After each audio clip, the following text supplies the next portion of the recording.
This story begins with a cook at a military camp announcing the wake-up call. In one of the barracks, a man woke up and discovered something in his boot. He shouted angrily at the bug, and Incred mentally asked him to be quieter. After a series of troubles, he was demoted to the position of commander of a detachment of these cretins. He didn't have any special powers or anything like that, and he could only fight. He managed to get here thanks to endless training and perseverance. Each time he fought as if it were his last.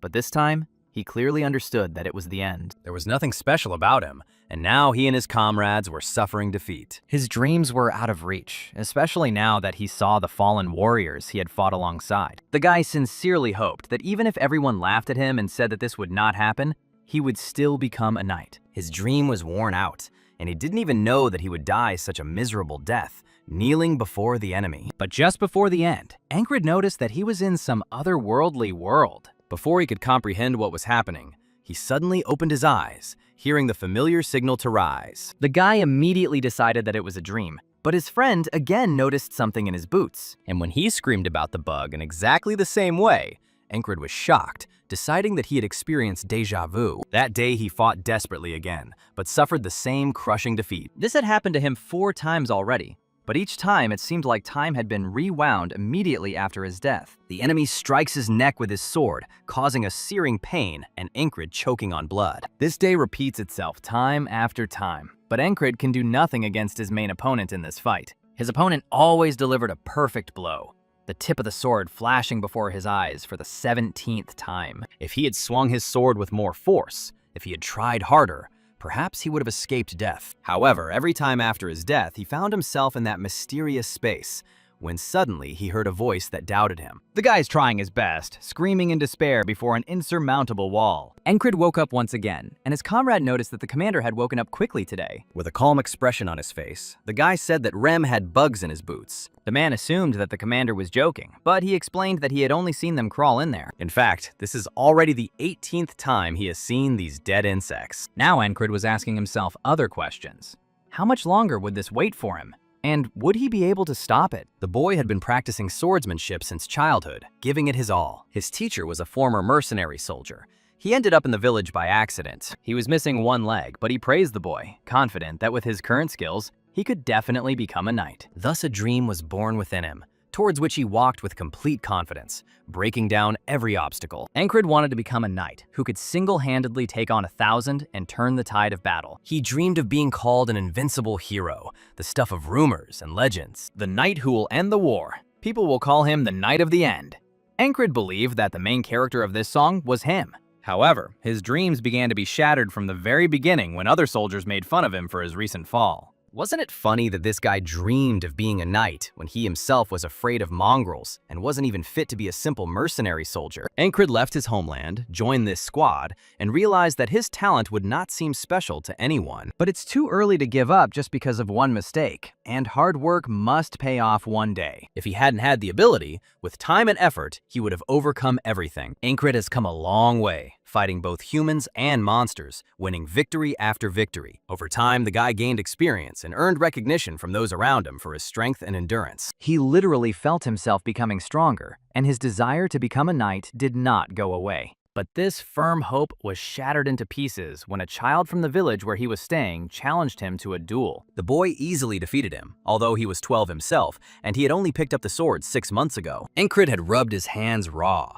had trained in swordsmanship for over 10 years, and yet he looked so pathetic in front of this boy. At that moment, he thought, then, that all this was in vain and nothing could be done. However, he was determined to become a knight, no matter who humiliated him or told him it was a hopeless endeavor. The guy sleeps and eats several times less than the others, and during this time, he trains in any free minute. One day, even if not a knight, he is certainly destined to become at least a skilled warrior. Drenched in sweat, Incred continued training, even though his hands were shaking and could barely hold the sword. He was not ready to give up on his dream, and therefore, he wanted to do everything possible. 3 years later, at present, the Sirius Division had 4 platoons, 4 companies, and 4 detachments. Incred became the commander of the so-called second-rate squad, the best he could get after endless training. But it was better to be an ordinary soldier than a wandering mercenary.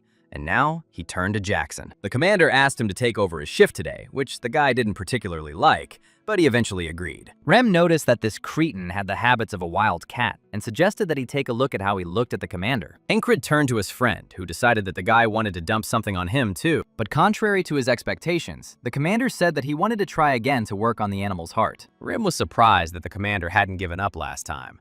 Do you think everything will work out now? The battle between Norilia and Aspan began again. In this battle, Incred died, returned the wife, and now lives this day over and over again. Even though Rem taught him the beast heart technique every time, he still can't lay his eyes on the blade that will bring him death. But the guy was confident that he would definitely be able to win today, since he was on this battlefield for the 21st time. He had already learned literally everything, every movement of the enemy, which he easily dodged. Now he had to bend from the spear behind him, then from the blow of the guy behind him. But he also knew that one of the squad members would soon die. However, Incred did not want to let this happen, so he stood in front of his comrade, covering him with his shield. Vel didn't understand at first what had happened while Incred protected him from enemies attacking from different sides. Even though Incred blocked the first arrow, the first target for today was achieved, and now the invincible enemy remained. It all ends with him, and now they were about to cross their blades again. He thrust his sword into his neck for the 21st time. But today he had to survive. Remembering that Rem had noticed the captain closing his eyes in the face of danger, the man swung his axe towards Incred's neck,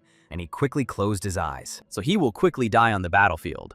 But you need to be braver, not panic, and not get lost. Become someone who has no idea what death is. Now he needed to become a beast that fears nothing, even in the face of death. Incred tried to keep his eyes open and watch his opponent's blade, observing its direction. The boy decided that he was not afraid of death, because it made him stronger. And this time, he was able to dodge the sword. His heart was pounding like crazy. But for the first time today, on his 21st attempt, he dodged his blow. But his joy was short-lived, as the enemy's head twisted and pierced his neck again, but with a second blow. The creature in the boat noticed that Incred was trapped in this endless day, in pain and despair. It suggested that the boy get up and get into the boat, accept that he was weak, and be calm. However, Incred only smiled maliciously, concluding that this would never happen. He saw the tip of the sword with his own eyes and managed to dodge it, which means he has a chance. The guy moves forward step by step, and now Ram again noticed how quickly the commander woke up today, but he paid no attention to it, confidently deciding that he would fight for his 22nd time. Now it was already the 33rd time. Incred clearly sees it. He will not dodge before his sword reaches the neck. However, the enemy was too fast, and the guy couldn't keep up with his movements. During his time as a mercenary, the guy took on several orders to subjugate monsters. It wasn't that he was forced to do so. He just stumbled upon a random village where he was asked for help. The reason he decided to help them was his dream of becoming a knight, and protecting the weak is a knight's duty. Their village was poor, so all they could offer him was a rather unusual amulet. It was a ridiculous reward for risking his life. But the elder promised that the amulet would reward him with what he so desperately prayed for. Perhaps this is why the amulet makes today repeat itself over and over again, just so he can become a knight. At that very second, the same opponent approached him, noticing that he was in great pain. So he decided to be merciful to him and end his torment as quickly as possible. As soon as Incred woke up, he told Rem that he had put the bugs in his boot. The man was visibly unhappy that the commander had decided to make fun of him from the very beginning of the day. With a serious look, the commander asked to stop chatting and go outside to teach his beast's heart. They spent the next half-day dueling so that the boy could develop his skills to the maximum. Rem was surprised that his skin suddenly thickened, although it was not something that could happen so quickly. There was no chance that his family's secret technique would be taught to anyone else, but this was a feeling Incred had learned from death. But the guy said that there was nothing important about it, and maybe he learned it by accident. Taking up the sword, the commander suggested another sparring session to consolidate their skills. Even if the beast's heart is mastered, it will simply be killed if Incred fails to strike. When the duel began, Rem immediately rushed into the attack, simultaneously asking how long the commander was going to dodge. However, the only sword technique Incred currently possesses is the sword technique of the mercenary Valen. It is an anomalous technique created by a mercenary known as Valen. Some speak ill of it and call it a minor trick. As he attacked, Ram noticed that the commander's lower body was rather weak, but still, among what the guy has, this is the most worthy technique. Then Incred tried to make the same dash as his sworn enemy, but he was unable to keep the sword in his hand. For a moment, he imitated the warrior's blow, but it only caused him pain. Since he died from its impact more than 10 times, his body remembers it. Suddenly, Ram rubbed the back of his head, noticing that there must be some blood coming from it. Of all the things he showed him, this blow was the most worthy. But it should look a little different. His hand should have been bleeding, but instead he decided to simply let go of the sword. The commander doubts himself too much, but this attack cannot fail. And if you block it, then you should stick to the idea that it is impossible to avoid it and prepare for death. This will convince him not to lose his grip on the sword, although he explained it poorly, but the guy understood what he meant. The difference between his strike and that warrior's strike is that Ancred has no confidence in her sword. Because of this, he knelt before his opponent every time, and the latter showed him mercy. Ancred realized that he had to strike with the intent to kill, but so far, he hadn't been able to do that. By taking one step forward, he will advance, even if only a quarter of a step. This day repeated itself again and again, and already on the 123rd time, his adversary was ready to become merciful. During all this time, the commander was never able to confront his most powerful adversary. And finally, on the 124th day, Ancred managed to hold the sword in his hand in front of Rem's face. The hilt of the guy's sword was soaked in blood, but the guy did not let go of it, rejoicing in a small victory. The man thought he was crazy because his arms were exhausted and he was laughing like crazy, but he was able to master that warrior's strike. When fighting an enemy, he needed to move a little faster, with pure intent to kill. He tried to make that very lunge, but missed, while the enemy's blade hit the target right on target. His first attempt at a strike failed, but he didn't blink or lower his sword. Everything that has happened, from every strike of their swords to this maneuver, now suggests that Ancred will be able to win. The enemy again noticed that he was in great pain and promised to be merciful to him, but Ancred replied that he would kill him tomorrow. As soon as the commander woke up, he crushed the bug, explaining that he saw it crawl there. Rem thanked him, but Ancred asked him to take over his security duties. The man's face contorted in surprise, since the commander usually didn't give him orders so casually. "Go outside." Ancred turned to the guy in charge of the equipment with more eyes. He asked him to get him armor, a shield, and a dagger, for which he would pay later. The guy said he doesn't usually do favors for anyone, but he trusts him because he's the boss. Jackson concluded that they always dump their tasks on him, so this behavior was not surprising. The other soldiers also noticed that the commander was acting especially strange today. He's not usually this tense, but now he looked like it was his last day. In fact, Ancred feels incredible pain every time he dies. But what if he can't win, even after 1,000 times? If he can find a way to survive, will he wake up in a new day, or repeat this one? Now he is stronger than before. One could be content with that, but this choice is not for him. Ancred is obliged to pass this wall that stands before him in the form of an invincible warrior. He needs to learn how to deliver this blow, and he won't give it up until he's confident in his abilities. Ancred, a man without skills, is able to survive this battle thanks to 3 things: preparation, luck, and calm. On the 46th day, his left shoulder was broken by a spiked mace. On the 47th day, he turns to avoid a mace, but someone smashed his head. In the end, Ancred had to add a spin to cut him down first. On the 71st day, the soldier cut off his leg, so he couldn't even do anything with that killing warrior. On the 89th day, his head was split open by someone throwing an axe. If Ancred leaves him alive, he will hinder him in the fight with the killing warrior, so leaving him alive is not an option. The guy has been practicing throwing weapons for countless days, so it's not difficult. After all this, Vel ends up right behind him, making it easier to save his life. At this moment, a sniper called Hawk's Claw arrives, but he doesn't have time to knock it out. Now it's time again to face the wall that has already killed countless soldiers. Dodging and striking by themselves does not give him any chance of winning. It serves him better. He is an ordinary soldier, but his strength is almost at the level of a gift, which makes him a serious opponent. It looked like he was attacking him, but instead he just blocked the blow. In fact, he lacks experience in real fights, so he is easily surprised. Mercenary Valen's sword technique, with its many variations, is effective against him. Now Ancred knows everything there is to know about this blow,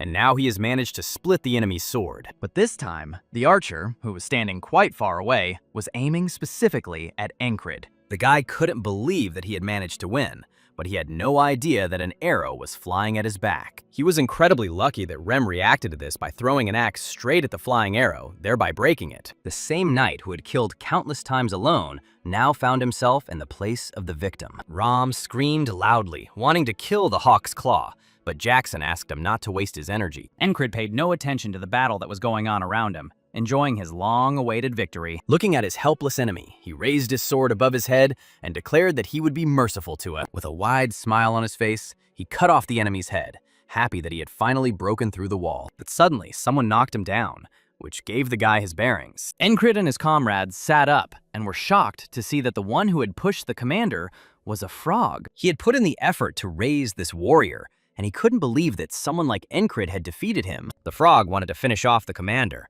but Rem immediately came to his aid, parrying the blow with an axe. While the two were fighting, a warrior with a spear ran up to Encrid and wanted to pierce him, but Jackson stopped him by cutting off his head, thereby saving his commander. Rem stated that if they wanted to cut off their commander's head, they would first need his permission. Frog was surprised that this weakling was their commander and not Rom. The frog warrior race was born to fight, and he would either burn this frog with magic or pierce its heart with one blow. And the frog became curious as to why someone like him was on such an insignificant battlefield like this. To kill him, he would have to put his life on the line.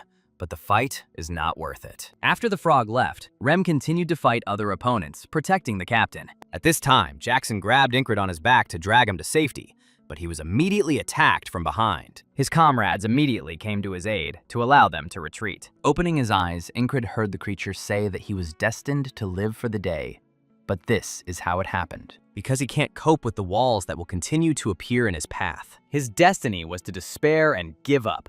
But the guy had a completely different opinion. For him, walls exist to be overcome. The creature will wait for the moment when those eyes, filled with ambition, lose their shine. After these words, Encrid opened his eyes again, noticing that he was not lying in the barracks as he had 100 times before. It was an infirmary, and next to the guy sat Rem, who reported that the commander had slept for 2 whole days. He had saved him from that damn frog, but Encrid still couldn't remember it. His whole body was in pain, and he was surprised that he had survived the confrontation with the frog. His bones were not broken, although they say his head was shaking violently. The man hoped that he remembered him, his best friend. Encrid turned his head away, replying that he never said they were friends. Rem asked him to keep quiet because just because it was a secret didn't mean he could just blurt it out. The guy couldn't figure out whether he was the one he had nothing in common with or his best friend, asking the man to decide. In the end, a new day came after today, in which Encrid still survived and won. Kreis asked the commander to return him 3 times as much, since he had spent a lot of money to be brought here. Encrid wondered why an ordinary soldier like him,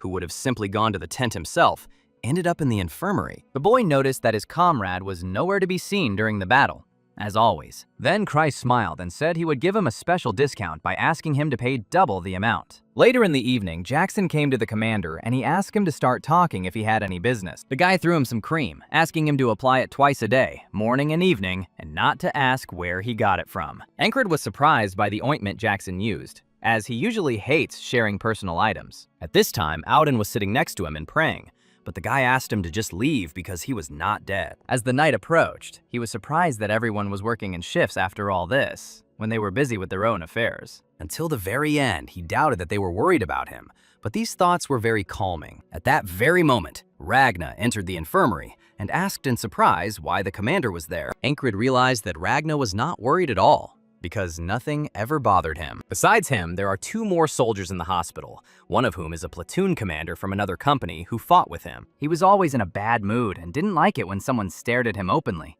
Another soldier, whose name the boy doesn't know, and who spends all his time staring into space. He looks like a low-ranking soldier, so it's unclear how he got here. At that very second, they turned their heads when they noticed that someone had entered the infirmary. It was not a human, but an elf, who calmly asked who was the commander of the 444th Detachment. Virgins was at first surprised that a fairy had come to them, after which he introduced himself as the commander of the 3rd Platoon in the 2nd Company. The girl was surprised that his company taught them to declare their race when meeting their superiors. The man immediately apologized, and Encrid assumed that this was the new commander of the 4th Company. Then he introduced himself as the commander of the 4th Detachment of the 4th Company of the 4th Platoon. The elf had heard that he worked well with difficult squad members and expected his assistance. When she left, the guy was surprised that she came here just to say that. Suddenly she stopped, deciding to find out the name of the 3rd person, who hesitantly introduced himself as Krang. Encrid immediately realized that the guy had just made up this name and assumed that he was a nobleman. The elf glanced at them one last time before leaving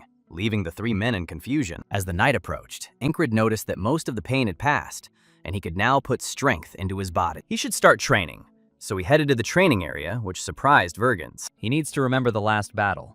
This is one of the most useful methods that he spent a lot of money to master. Encrid immediately remembered the blows at the last moment, wondering what would have happened if the last attack had failed. It's not a good idea to put your energy into just one thing. If that one attack fails, he'll die. If all of Ram's axe attacks are lethal, after he hits with his sword with all his might, the next move will be decisive. Suddenly, a voice nearby noticed that he was still working. It was Krang, who didn't know what he was doing there. The guy explained that he did this to train his grip strength, and he repeats the battle. When asked why he did this, Encred explained that it helped him avoid screwing up in a real battle. With a bored look, Krang asked if he wanted to become someone while keeping his life. Who he wants to become is his dream, but if he says it out loud, people will just laugh at him. A dream which he had already satisfied with his low talent.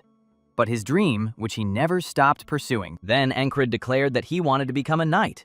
And for the first time, he saw someone who did not laugh at him. At that very moment, Krang stood up from his seat, declaring that he had suddenly remembered something. After he looked at the guy, he realized what he needed to do, and then silently left. Suddenly, he turned around and asked to remember his name if he became a knight.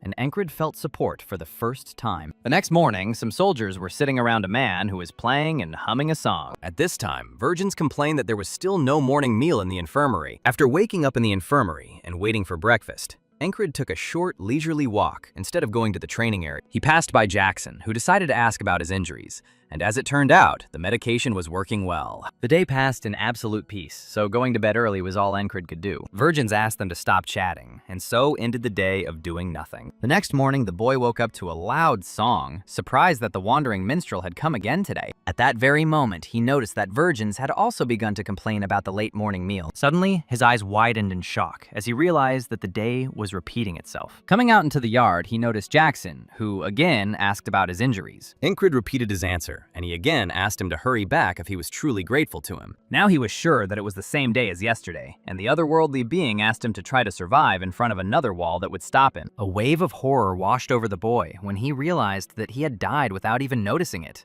while in his sleep. This time he died more hopelessly than when he received sword blows, and a new wall appeared before him. This makes him even more determined, even when he feels much worse than before. It is unclear who and how killed him. The hurricane, you need to go through all the fortifications to get from here. This is only possible for knights. But it was very doubtful, so most likely they were among them. They know the location of the infirmary and have hidden their presence. Someone who has high skills in assassination. The fairy's quiet and nimble feet are perfect for killing, and the reason she came that day was to find out the location. Encred needs to be seen to confirm this. There is only one entrance to the infirmary. He could just scream and wake up the other soldiers in an instant. Now he just needed to wait for the killer. But at that very second, he felt something sharp pierce his neck. It was a poisonous needle, and he didn't even see the killer enter. And now his body was burning with pain. After falling out of bed, the boy realized that he could not move or speak, let alone cry for help. It's a powerful, paralyzing poison, so he died without even knowing why. And Vergence was already killed. Encred decided to look at Krang, noticing that a man in a dark robe was standing at the foot of his bed. It was that same killer who raised his sword in front of his target and, without a drop of doubt, plunged it into his chest. At that very second, someone cut the tent and entered inside. It was another killer. The guy noticed the long ears in the staff, realizing that it really was she, the company commander. The next morning, he was again awakened by the minstrel's song, which happened for the third time in a row. He hasn't even closed his eyes, but he still can't feel the presence. Even if he manages to stop the killer, he will have to fight the company commander. Now he was overcome with a feeling of helplessness, the same fucking feeling as a few days ago. Despite this, he was the one who won, so he is confident that he will be able to find a way if he does not give up. But it seems the guy was mistaken in thinking that the assassins had already infiltrated the base by this point, so he should check outside. While he was thinking about this, virgins began to complain that catching cockroaches with a sword was not part of his training. Then he grinned, deciding that this suited him just fine, since he was a loser soldier after all. Encred calmly replied that he didn't know he was so worried about him, which the man didn't like. Enraged, virgins asked the guy to get out of there because he didn't want to see his face. At that very moment, Krang entered the room, noticing that they were arguing, and decided that he should have come later. Encred invited him inside, thinking that given how closely they were watching him, their target was Krang. This guy is acting strange, which raises the question of who he really is. But thanks to him, he was drawn into the murder, so we need to find out at least something. Without wasting any time, he addressed Krang directly, asking who he was. The guy decided that he had expressed himself somehow incorrectly. Perhaps his communication skills were no different from Rem's. After thinking about it, Krang stated that he could not answer that question, which surprised Encred and Vergence. It was a long story that he clearly didn't want to talk about, and there was no point in pressuring him. Encred was ready to give in, and virgins declared that if he was going to accept that answer, he shouldn't have asked. The man noticed that Krang was definitely from another country, judging by his mannerisms. He assumed the guy was a spy, but quickly stopped himself when he began to slowly walk towards him. But suddenly, Krang declared that he had never betrayed and would never betray the kingdom. You can tell from his eyes, from his movements, and his aura is similar to that of a knight. But he is definitely not a knight. After all, he was also helpless before the killers, but he was definitely hiding something. When night fell, Krang wished him good night, and Ingrid wondered what the boy had frightened virgins so much. It is unusually quiet in itself. If the killers had broken in here, they would all have died. The guy immediately got out of bed, and virgins asked what he was doing instead of sleeping. Ingrid immediately declared that assassins would soon burst into their tent, and if he wanted to survive, he had to cooperate. The man immediately took him for a madman, after which he turned over onto his other side, ignoring the warning. This was exactly the reaction he was expecting when he suddenly heard someone's voice ask how he noticed them. At that very moment, the fabric of the tent tore, and a poisonous needle flew through it, piercing Ingrid's neck. The guy didn't even have time to grab the sword, and the killer suddenly burst into the room, throwing a needle into Virgins' throat. Without wasting any time, he rushed to Krang's bed to plunge his sword into his chest. Waking up for the fourth time, Ingrid realized that he would not receive help from Virgins and Krang, since there was no evidence that the assassins would come. He decided to report everything to the leadership in order to get reinforcements, but he was immediately asked to leave. The boy then tried to predict when they would attack and scream before it happened. However, he couldn't find the right time, and when he decided to scream, a needle had already flown into his throat. Ingrid couldn't believe how fast these killers worked, since they prevented him from even screaming. He can't get help from others, so he must catch them off guard before they do anything. However, it was unclear how he could fight an enemy he could not see, since he was being killed from afar. While he is unable to even see them, they see everything and are always one step ahead. Until he can escape their poison darts, he will die without the ability to do anything. Today was his 20th morning, but he couldn't do anything at all. Suddenly, he realized that he had only died 20 times, which was almost nothing compared to the last time. First, he needs to figure out a way to dodge the poison's darts, and then think about how to deal with the rest. A faster way to avoid attacks than that glance could reveal could only be known to Jackson. He once asked Rom why Jackson was called a perverted wildcat. They all call him that, and the man explained with displeasure that this is what he really is. Jackson never fights the enemy directly and prefers to stab them in the back and run away. It really does remind you of the cunning and twisted wildcat that Jackson was. The guy was already asking about his wounds for the 20th time, while Ingrid thought that he would easily overcome him. But he can't take it with him because he doesn't have enough authority. Even if he could, he would have to climb that wall himself and defeat the enemy with his own strength. So he couldn't think of anything better to do than become Jackson himself and ask what he should do to prevent being stabbed in the back. After thinking, the comrade replied that he could not answer, since no one had yet survived his ambushes. Jackson sighed heavily and concluded that what he needed then was eyes in the back of his head. It was hard to imagine, after which the guy suggested looking at the cart behind him. Ingrid was surprised that he could see something so far away, deciding that he actually had eyes in the back of his head. Jackson concluded that it was about to fall apart, and at that very moment, a wheel actually fell off the cart. The guy decided that he was a prophet, after which he began to inquire how he knew about it. The secret was in the sound. He heard the cart's axle creaking. When you hear what's going on around you, you can predict what will happen next. It was surprising that he heard such a quiet sound, although Ingrid did not even hear the cart arrive. As an exercise, Jackson advised him to listen to the world around him, concentrate, and isolate sounds. This time he explained well, but before it turned out that he was too lazy to even answer normally. He's actually better off this way than having his commander follow him around. Lately, it seems to him that Ingrid will stop at nothing. Ingrid stood before the second wall, in the form of a faceless death that he could neither see nor hear. He would survive if he could censor, and he was left to rely only on his hearing. The guy heard the footsteps of the patrolmen, the crackling of torches, but nothing more. And at one moment, the needle pierced his neck again. Obviously, he failed, didn't move a single step, but the body clearly remembers everything. Jackson explained that a lot of information can be gleaned from a single sound. Depending on how loud it is and where it comes from, you can figure out the location of the target. And when he can distinguish barely noticeable distant sounds, his ears will become a second pair of eyes. Sound is a wave. This wave spreads in all directions no matter how quiet it is. In the jumble of chaos of thousands of sound waves, he must single out just one. Ingrid listened to the sounds of the camp, separating the dialogues of the different soldiers from each other. He needed to understand what sounds were mixing with the web of waves, to hear, isolate, and categorize each one. The flags still sound like one big flag, but there were 7 or 10 of them. He heard the march of soldiers. 3 were closer to him and 2 further away.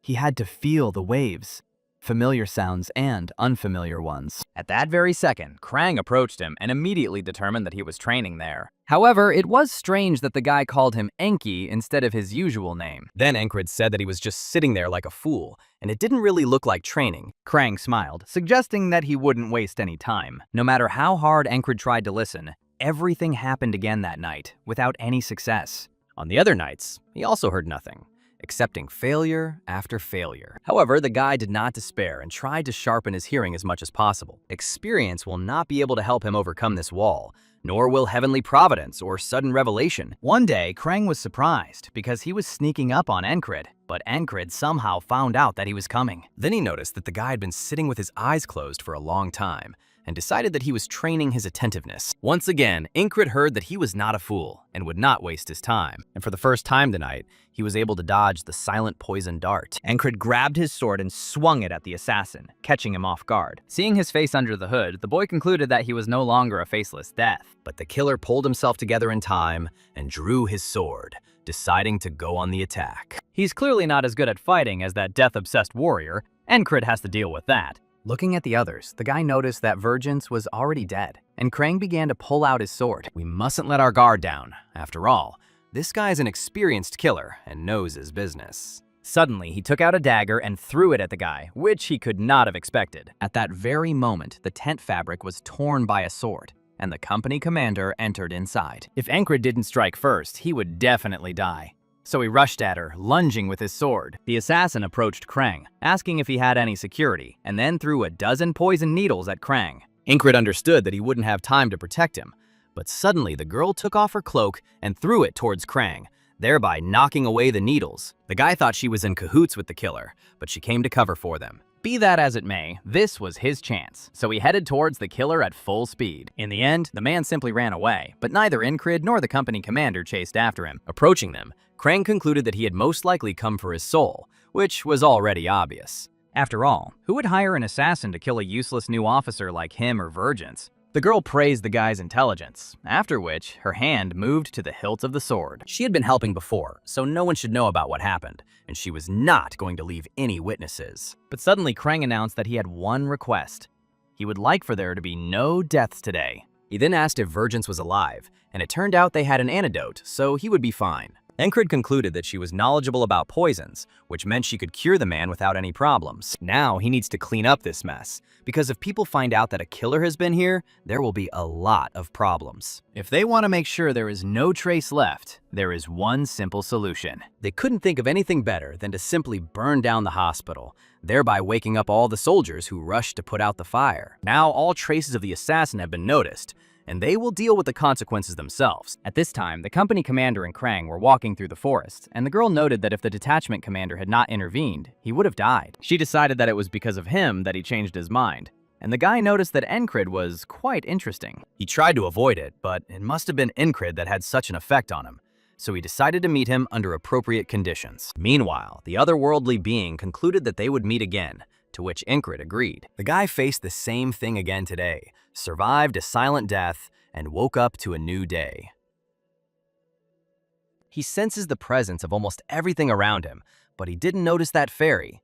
He still has a lot to do when he returns to the squad. Luckily, one of mine was not damaged, so it can leave immediately. But suddenly, Vergence asked with displeasure why he pulled him out of the fire, which surprised the guy. Did he do this because they were comrades and he didn't need another reason? It was hard for the man that after everything he had thrown at him, Encrid still risked his life for him. Then he decided to find out if the guy was returning to the squad, to which he heard an affirmative answer. As it turns out, today is not his day, because the setup there is frankly terrible. There are rumors that this entire camp is cursed, but he needs to find out for himself. At the same time, Ragna ran into Rem, asking her not to joke with him, and then pushed him in the shoulder. When Rem lifted his comrade above himself, the remaining soldiers decided to run, because the detachment of those who had been recaptured had started a fight again. They started fighting with each other and destroyed someone's tent without paying any attention to it. Rem was ready to paint Ragna's skull with his axe, which scared the other soldiers. The rest tried to call for help so that they would be stopped quickly. Encrid didn't know what was going on with the damned camp, but the thugs walking around, could very well be considered his personal curse. Approaching them, he immediately asked them to take their places, and they were surprised that the commander had already returned to them. 4 days had passed since Incred had returned to the squad, and he was now lying in the barracks. He heard Jackson approaching him. Although he wanted to leave quietly, it still woke him up. However, the guy explained that he was still going to get up and train. Jackson noted that he started relatively recently but has already developed a good ear. He praised his commander, adding that it could one day save his life. As winter approaches, battles become less frequent, and it is necessary to make the most of all free time and train. When Incred returned from training, he was greeted with a good morning by Auden, who was doing push-ups with a boulder on his back. He noticed that he was returning from morning training and was not wasting time. A trained body is a weapon in itself, and the last hope if there is no blade nearby. You have to be able to withstand the frog's blow if they encounter him again. The man noticed that the commander was still too thin, so he advised him to continue working out. Then he decided to remind him of the exercises he had told him about earlier. Meanwhile, Rim threw Ragna out of bed, declaring that it was his turn to cook today. But he was still sleeping. In response to this, the blonde jumped up and grabbed a sword, deciding to fight back against his comrade. Just as they were about to fight, Incred and Auden entered the tent, stopping them. The commander asked them to calm down, and Auden added that a senseless population would not solve anything. Rem pointed his finger at his comrade, declaring that this idiot would starve them to death. The commander ordered Ragna to start cooking since it was his turn, and he reluctantly agreed. Rem didn't understand why all this had to be done if he was going to go cook anyway, and he asked the commander to stop picking fights without reason, even if they were bored. The man decided to smile, explaining that his hands were itching to fight. Then Incred suggested that they have a sparring match and not take it out on the first person they came across. When they went outside, the sky was covered with clouds, and as soon as the battle began, the commander immediately missed the blow. Rem was too pushy, which made it difficult for Incred to stand firmly on his feet. You need to stay calm. Use your hearing with the help of the beast's heart to block the blows. Rem expected more, since the commander had been doing much better lately. The man didn't understand why he had suddenly become so boring. He was already tired of the same attack and wanted something new. Incred realized that he had become different, and now, in order to improve, he was able to repeat everything hundreds, even thousands of times. He offered Rim to repeat the sparring, but now he would give him what he deserved. He clearly lacks skills, but this look will never get boring for Rim, because it is full of confidence. Then the man suggested that he should chat like that when the commanders put at least a scratch on him. A little later, the rain that starts and stops as it pleases began to pour down on the camp. Rim noted with displeasure that soon fungi would start growing on his feet due to this humidity. Then Kreis entered the tent, asking with displeasure how many more times he would have to cancel fights because of rain. He was ready to believe that they were cursed, looking at what was happening in the camp. Incred didn't understand what they were talking about, and the boy was surprised that the commander didn't know the latest rumors. Then he remembered that Virgins had said something like that, but hadn't gone into detail. The weather is strange. The scouts are losing more and more. Many are wounded. That's why everyone is talking about a curse. Apparently, Kreis doesn't think they're actually cursed, but the capricious weather has only added fuel to the fire. Incred only concluded that the command would not leave something like this unattended. Kreis wondered why the commander was stuck at the entrance, but he was training his senses. This heavy downpour was a great opportunity to boost them a little. Rom decided that he was imagining himself to be a wildcat, and Jackson praised the commander because this was a good way to exercise. However, because of the swearing of his comrades, Incred could not even hear the sound of the rain. Suddenly, Auden announced that if the commander was thinking about how to train in a tent, some things could even be done lying down. Suddenly, Rom realized that everyone in the tent had noticed the same thing as he had. Meanwhile, at the meeting, all commanders were asked to keep an eye on their soldiers. We need to equip another reconnaissance detachment before winter sets in, and now we need some proposals to fill the gaps. The elf suggested Commander Incred, but the man decided that he would only get in the way of the scouts. However, the girl was sure that it could bring unexpected results. The next day, standing before the ferry, Incred was stunned that he was being sent to the scouts. Kreis decided that Incred had somehow angered the company commander. Otherwise, why else would she choose him? The guy was sure that she wasn't going to finish him off now that Krang had left. Rem said with a smile that he could help him get out of this mess. However, Incred, unlike him, would not allow himself to raise an axe against a superior in rank, and he should not do such a thing. Auden asked his father why he was testing them, and asked him not to take their dear commander away from them. Suddenly, Ragnar rose from his seat and offered to go himself instead of the commander. Incred might have sent others, but not him, since he likes to hide. They told him he would be scouting fields of tall grass, so Jackson advised him to pay attention to changes in the noise of the grass. You need to learn to notice interference. This is the first step in detecting an ambush. Suddenly, Rom shouted loudly and asked him to stop teaching the commander these strange things. Incred knew that once he left, there would be no one to separate them. and he doubted he could leave them here alone at all. But even he will agree that no one is better suited for them than him, since he found a common language with them. After joining the service, due to his lack of skills, he was constantly transferred back and forth to fill gaps in the units. The only thing he was useful for was becoming the commander of a squad of scum. And now, when a new brawl began, the guy hastened to calm them down. A disgruntled ram assumed that their commander was either brave or just stupid. Jackson suggested that he thank the commander, because if it weren't for him, there would have been an extra hole in his heart. These thugs are really capable, so we can't lose them. Compared to them, losing him won't have much of an impact on our fighting strength. There is no need for these sudden thoughts. He knows what he is like in terms of abilities. He just needs to become stronger. The scouts are heading to the front, so Incred can spend time training his senses. Suddenly, the reconnaissance squad leader, Andrew, asked the scum squad leader to gather his forces. Incred decided to stoically endure everything that his dissatisfied comrades wanted to tell him. They may be of the same rank, but he is the commander of this unit, and if something goes wrong, they can settle everything with their fists. Others noted that he did not have the courage to grapple with the commander, and he might not even know which side of the sword to grab. However, Andrew will try not to offend him too much if he does, because his squad exists solely because of the fighters. He then gave a loud order. When meeting the enemy, they were to smash their skulls, to which the others agreed. Incred was displeased with his shouts, as if he did not understand what reconnaissance was. Suddenly, one of the soldiers spotted footprints. Upon closer inspection, the commander concluded they were nude. The leader suggested following them, delighted that there would be shashlik waiting for them that night. The new move in groups of at least 20, and it's strange that he seriously wants to mess with them. Suddenly, the archer snorted, looking closely at the tracks, and declared that it was a gazelle. In the past, the hunter from the mountain settlement, Henry, did not particularly bother with the commander. They began to chat and soon became friends. Henry explained the basics of hunting, which turned out to be quite useful. They spent the whole day searching for something that didn't exist.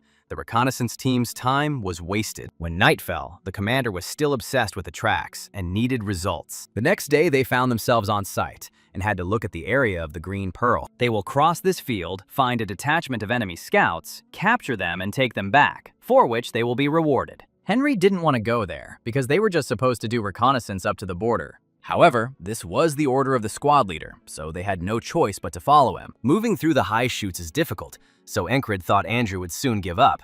But unexpectedly, he took up the task in earnest. At that very moment, Henry noticed that there was little animal droppings here. This means that animals do not live here, but there is a lot of food here that is completely at their disposal. Suddenly, the guy's eyes widened when he noticed a panther passing by him. At that very second, he grabbed the commander by the head and threw him to the ground, ordering everyone to duck. Those who did not manage to do this died immediately from arrows that pierced their heads. The enemies appeared too suddenly, so they had to retreat, hiding in the tall grass. Without turning around, Incred heard his comrades being killed by crossbow fire. While they were in the grass, they did not realize that they were completely surrounded and had no escape route. Suddenly, Incred heard the creak of a crossbow and realized that the instinct he had learned from Jackson was clearly helping. However, she was only helping, but the guy could not make out who was where in this chaos. At that very moment, arrows flew at him from all sides, piercing his body right through. When you know you're walking into an ambush, it's wise to try to get around it, but your comrades will never listen to you. Now he will have to figure out how to save himself alone, reluctantly sacrificing his people. After the first death, they again ran into an ambush, which quickly surrounded them. Incred tried to escape in various ways, but his enemies stopped him every time. No problem, he can always find a new way. On his side are repeating today. 20 crossbowmen caught him in the east and riddled him with bolts.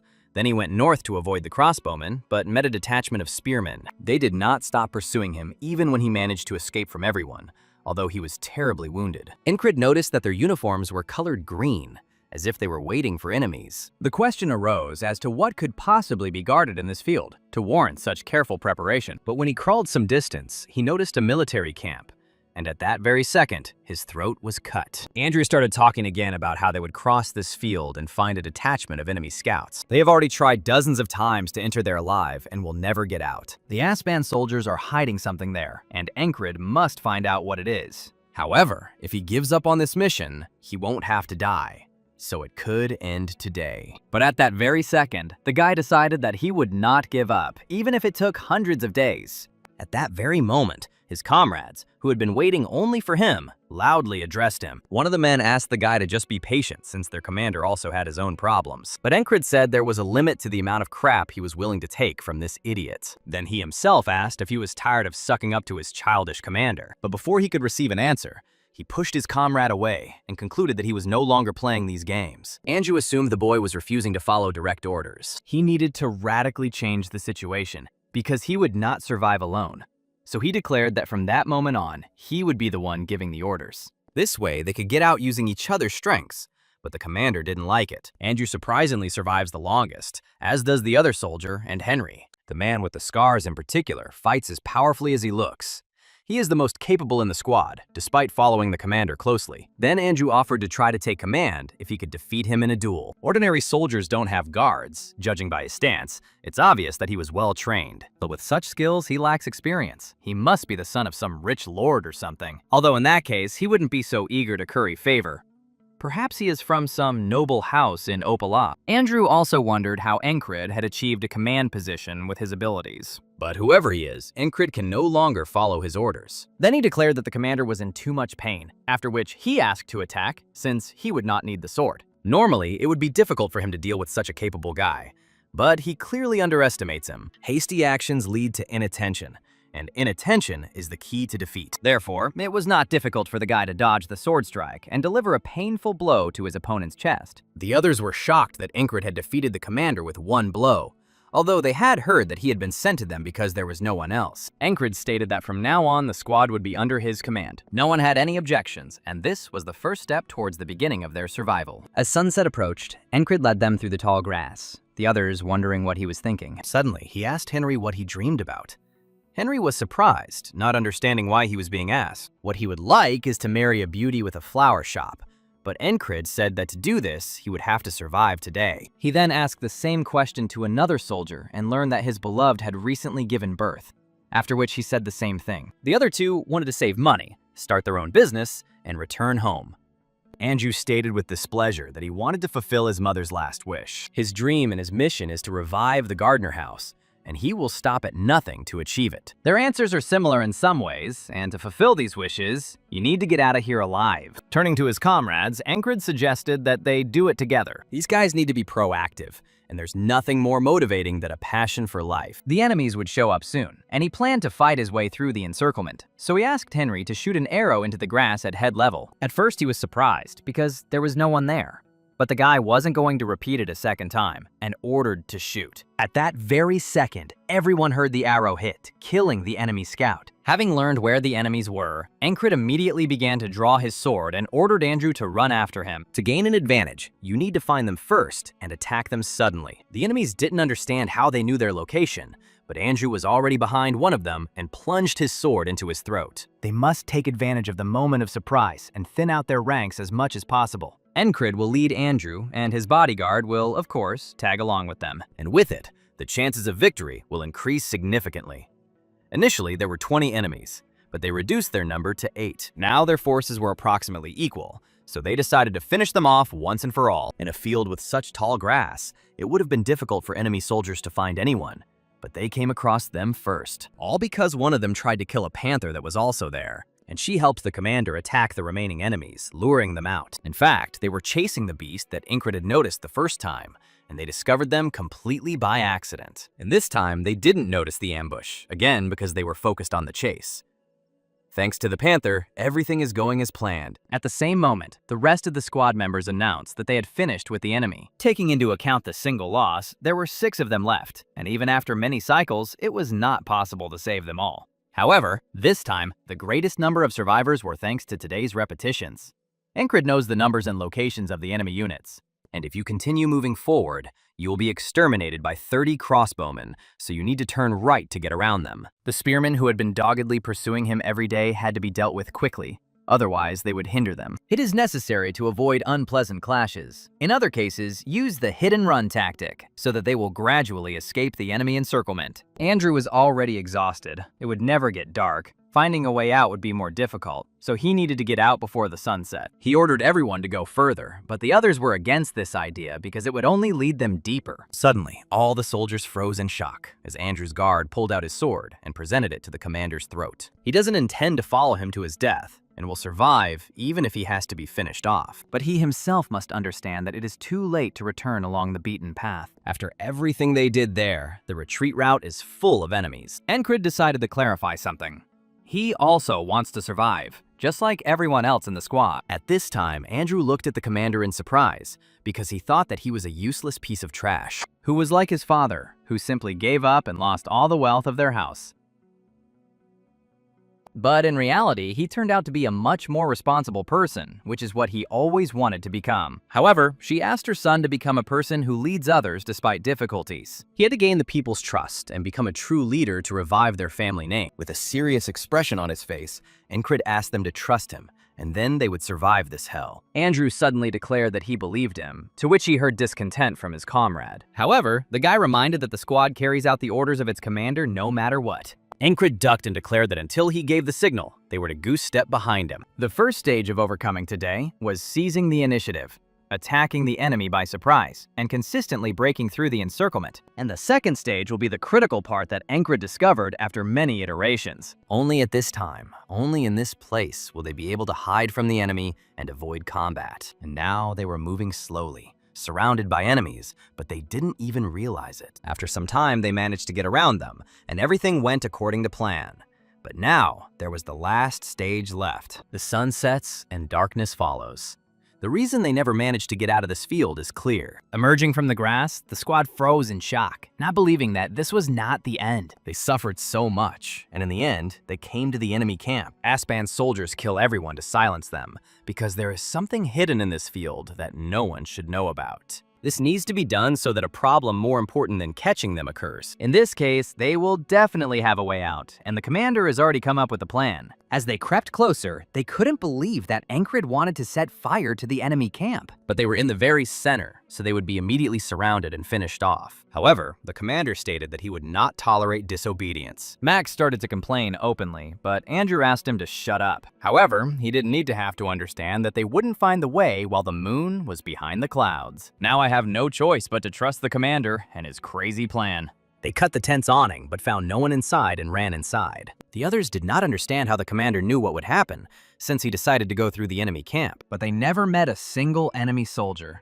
although they were definitely in the middle of their camp. Encrid had infiltrated this camp dozens of times before, and this was the first time he had seen and touched that flag. It was then that the entire army focused its attention on him, which was very strange. Encrid explained that Aspan's soldiers were hiding that flag in that field, and their main task was to protect it. Then the question arises, what will happen if this flag is set on fire, and the others still do not understand how he knew that there was a flag here? Perhaps the company commander told him about this, since it was she who assigned this worthless fellow to their unit. Encrid added confidently that the soldiers would be too busy protecting the flag. He suddenly took command of the squad and infiltrated the enemy camp because he was on a secret mission. The commander was sure that they would escape in this confusion, but they needed to split into two groups. One will act as bait and attract the attention of enemies, and the second will start a fire. Mac immediately announced that he would be on the decoy team, which surprised the commander. He had been expressing his dissatisfaction all the time, but then suddenly he decided to cooperate, even though he was better off. Encrid had led a squad to the Aspan camp many times before, but he had never had so many people with him. This is the best of today. He has survived so far, and he had a good feeling. At that very moment, Mac threw a stone in the face of one of the soldiers, and they noticed that there were strangers in the camp. While the first group distracted the enemy, Encrid grabbed the nearest torch, but he immediately froze in shock when he found a warrior next to him swinging a sword at him. The guy barely managed to jump back, sacrificing the torch, which took the blow of the sword. Encrid didn't even hear him, an enemy warrior he hadn't seen in any of today. But he didn't understand where such a strong man came from, who, on top of everything else, called him a rat. The commander noticed that the others were late, but one of the tents started to burn. The soldiers noticed the fire, but at the same second they also discovered the intruders, but they had to put out the fire first. Mac lured away most of the enemy forces, while Encrid took the attention of the rest. while Andrew set fire to the tent. Now it was just a matter of removing it. But all attacks begin with the movement of the legs. The push from the ground propelled his body forward, and now Ancred could clearly see the hole in his defense. However, the enemy reacted instantly and practically did not move from the spot, dodging the blow. He also managed to counterattack, inflicting a wound on the commander's side. Although this was his most perfect attack, Ancred knew he couldn't defeat him. At least, not with his current level of ability. He barely made it here through ambushes in the fields and countless deaths. The guy has seen his comrades die many times, and he and they are not able to cope alone. He thought he had finally passed the test of this today, but it turned out to be far from true. It was this warrior who was the real obstacle today, becoming a new wall for the hero. But the guy clearly understood that he would die like a dog if he challenged him right now. This means I'll have to take command of the squad again and run through the fields in a process of numerous repetitions today. He had to endure all these senseless deaths, which caused a smile to appear on his face, which did not please the enemy. The warrior rushed forward, threatening to cut the commander into pieces and feed him to the dogs. But Ancred promised himself to overcome this obstacle, just like the others before him. The guy was surprised when his opponent parried the blow and now attacked with renewed vigor. They managed to exchange a few blows, but the warrior struck from rather awkward positions. Somehow the guy managed to repel his attacks, but now he was clearly weaker. His opponent had fast and precise movements that did not allow for a counterattack. The difference in their abilities was too great, so Ancred took out a throwing knife and threw it at the warrior. He reacted instantly and punched it away, without even flinching in the face of danger. "Don't waste time!" He rushed forward at the commander, who was stunned by his speed. Meanwhile, the fire in the camp was spreading more and more because someone had spilled oil around it. The fire was moving towards the flag, when suddenly some soldier turned to the platoon commander. He must understand what is at stake, and the warrior understood that this freak is not going to give up without a fight. So he turned to the self-confident guy and said goodbye, after which he began to retreat. Ancred couldn't believe that this battle would never reach its end, at least not today. And perhaps the real obstacle is not him, but even if today he does not need to deal with him, he still needs to improve. At that very second, Andrew ran up to him and declared that they needed to leave right now. Ancred stood there for a moment, watching as the strong warrior left the battlefield. Noticing his gaze, the commander immediately laid down his sword and ordered everyone to retreat. While the enemy soldiers were trying to put out the huge fire, Ancred's squad successfully left the camp. One of the guys who was in that squad disappeared.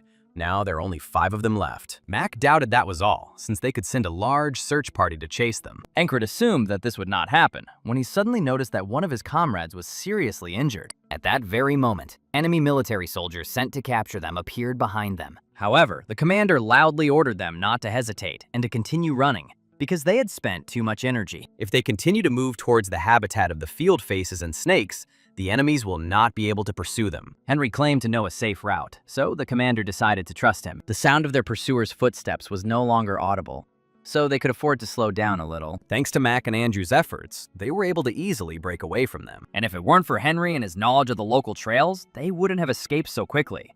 It took every member of the party to get this far. Suddenly, Ancred closed his eyes from the bright light, noticing that the sun had begun to rise. Having escaped from enemy territory, they immediately rushed to run in order to quickly get to their camp. When they returned, people were surprised by their shabby appearance and did not understand what could have happened to them. Another today had passed, and a new day was beginning, one that Ancred was incredibly happy about. Meanwhile, 2 men stood near the burnt flag, saying that they needed to retrain. One of them did not expect that the famous Grey Dogs would not be able to cope with a group of small soldiers. The commander of the Grey Dogs company didn't understand it either. The warriors positioned along the perimeter of the field of tall grass were the best of the best. The Grey Dogs were an independent company, allowing them to decide for themselves how to act within the framework of operations. The company's name is borrowed from a gray dog that lives in the Principality of Aspan. He is distinguished by his particular tenacity and becomes strongly attached to the goal he has set his sights on, be it in matters of love or war. The company commander noticed that the one with whom Mitch crossed blades was quite strong. The dog platoon commander replied that if it weren't for the fire, he would have finished him off on the spot. So he was just lucky. This is also a fairly rare ability. Meanwhile, Ancred was becoming tense because he had encountered an obstacle but had not overcome it. He wanted to continue the fight, but he knew that sooner or later they would clash again. Thus, they set their sights on each other, wanting to destroy each other completely. Meanwhile, Ram was playing with his axe, wondering when the commander would return from reconnaissance. As he grabbed the axe, the thought flashed through his head that he was dead, because anything could have happened. He has certainly become more capable, but he is still the same green youth. It is no wonder that he fell into disrepair. He really liked him, but if he died, there was nothing he could do. At that very moment, Ragna woke up, and he immediately showed him the middle finger. Without thinking twice, the guy responded in kind, but showed him his middle toe. Rem immediately took this as a challenge and decided that he wanted him to kill him. Meanwhile, Encrid read to the company commander that he had accidentally found the enemy's secret hideout by penetrating enemy territory and setting a fire there. He was lucky enough to make the right decision at the right moment, which made the girl a little nervous. After this, she ordered him to go and rest, and at the same time, get some treatment. He bowed and thanked her. She expected this guy to do something, but the result exceeded her expectations. Coming out of the tent, Ingrid was trying to figure out what the company commander was thinking when Andrew suddenly called out to him. The boy bowed to him and apologized for being rude at first, because thanks to him, he survived. He wondered if they would be able to see each other again, but that would only happen if they found themselves on the same battlefield. As Ingrid turned and walked away, he didn't notice the rest of the reconnaissance squad bowing after him. They survived thanks to him. He really did save the 4 of them, but that was hardly his maximum. After all, he lost 2 soldiers on the battlefield, and if he had been a little stronger, he could have saved them all. A series of similar ones today allowed him to look beyond the limits. Now it's time to stop wasting his energy. He must follow the path of the knight he dreams of becoming. Move forward, overcome today, and so that it does not happen again, he must become even stronger. At that very moment, the guy discovered that other soldiers had gathered around and started shouting that those psychos were fighting again. Rem and Ragna started a fight again in front of the other soldiers. This is the first time Encrid has seen this expression on their faces. He has sparred with the squad members many times, but he has never seen them like this during a fight with him. The other soldiers doubted that they were even human, because now they looked more like monsters. Then Encrid realized that they hadn't taken him seriously in the first place. This means that he will go forward, setting goal after goal, and above all, he will force them to make such faces in front of him. Suddenly, in the middle of the battle, Ragna noticed the returning commander and immediately stopped. Rem stated that he could have reported that he had returned, but instead, he was hiding like a wild cat and spying. He then called all the onlookers around them away, while Ragna asked about the commander's wounds. Encrid asked Rem to tell him about how he killed Ragna's attack, but he just waved it off. But he had just returned, so he should be thinking about washing his feet and going to bed. Then the guy turned to Ragna. He simply stated that something was wrong with him, and then asked to forget about it. Upon learning of the enemy ambush, the battalion commander deployed all infantry closer to the field covered with tall grass. During the journey became very long, and in his free time, Encrid either studied strategy or trained. Kreis noticed with surprise that the commander was going to training again, although they were already moving out tomorrow. The commander hasn't fully recovered yet, but he's already running off to train. The next morning, when Ragna woke up, he noticed that Encrid had gone out to train again. Ragna had a talent for fencing, and becoming stronger was easy. So he found an opportunity to become a knight earlier. But he had no use for this title, so he did not want to strain himself and waste his energy to become a knight. Not seeing the point, he lost his goal, and now marks time. Unlike the commander, Ragna watched him from around the corner, noticing how he swung his sword unsuccessfully, causing his wound to become noticeable. The commander studied incorrectly from the very beginning. First of all, he needed to master the basics. Having mastered all sorts of simplified methods, thereby instilling bad habits, you can forget about improving, no matter how much you train. And yet, for some reason, he tries so hard, driving himself to the point of exhaustion. Coming out from around the corner, Ragna decided to ask him directly why he needed this. As it turns out, Ingrid wants to become stronger so that he can become a knight in the future. But a knight is someone who is good in battle, that's all. So Ragna didn't see the point in it. But the commander has his own convictions.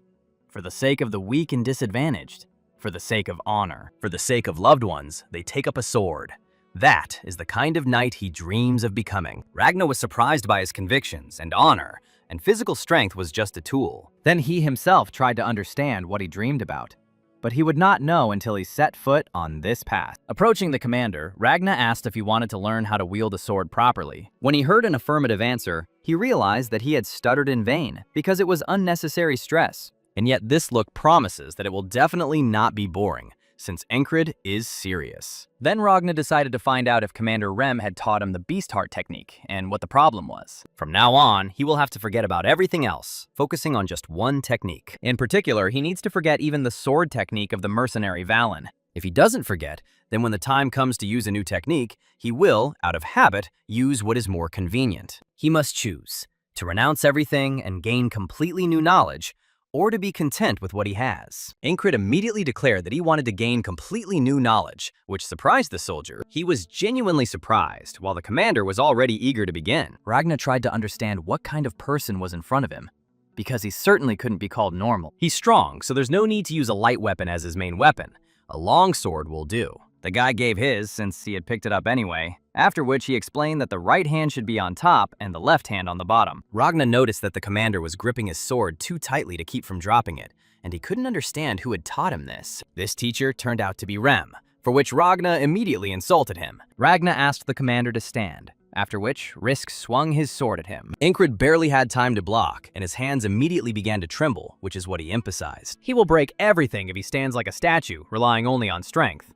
He can be compared to a branch or a column. The squad members were all weak in eloquence, so the boy didn't understand the point of these comparisons. Or does he mean that Incred tenses his entire body to put strength into his arms? He needs to become more flexible if he doesn't want to break anything. After that, they spent several hours training, while Ragna advised him to watch his center of gravity. The soldier noticed every wrong move, correcting the commander with various questions. A few minutes later, Ragna threw the commander to the ground, summing up the situation. The boy didn't think he was so incapable. He didn't even have the basics of fencing, and training was unlikely to help. But despite its results, Incred rose to his feet and grabbed the sword, asking to fight again. Ragna realized that they had no choice but to learn to walk again. At that very moment, Rem approached them, but noticing that they had been gone all day and had even missed food, he then pointed at Ragna, declaring that he would teach him a lesson if this wreck was making fun of the commander. Incred ignored his words, asking what had happened and why he was dressed like that. As it turned out, they all gathered at the call because the enemy began to approach. Sometime later, the company commander looked at her countless army. Ragna thought that it was in vain that he had started teaching the captain fencing,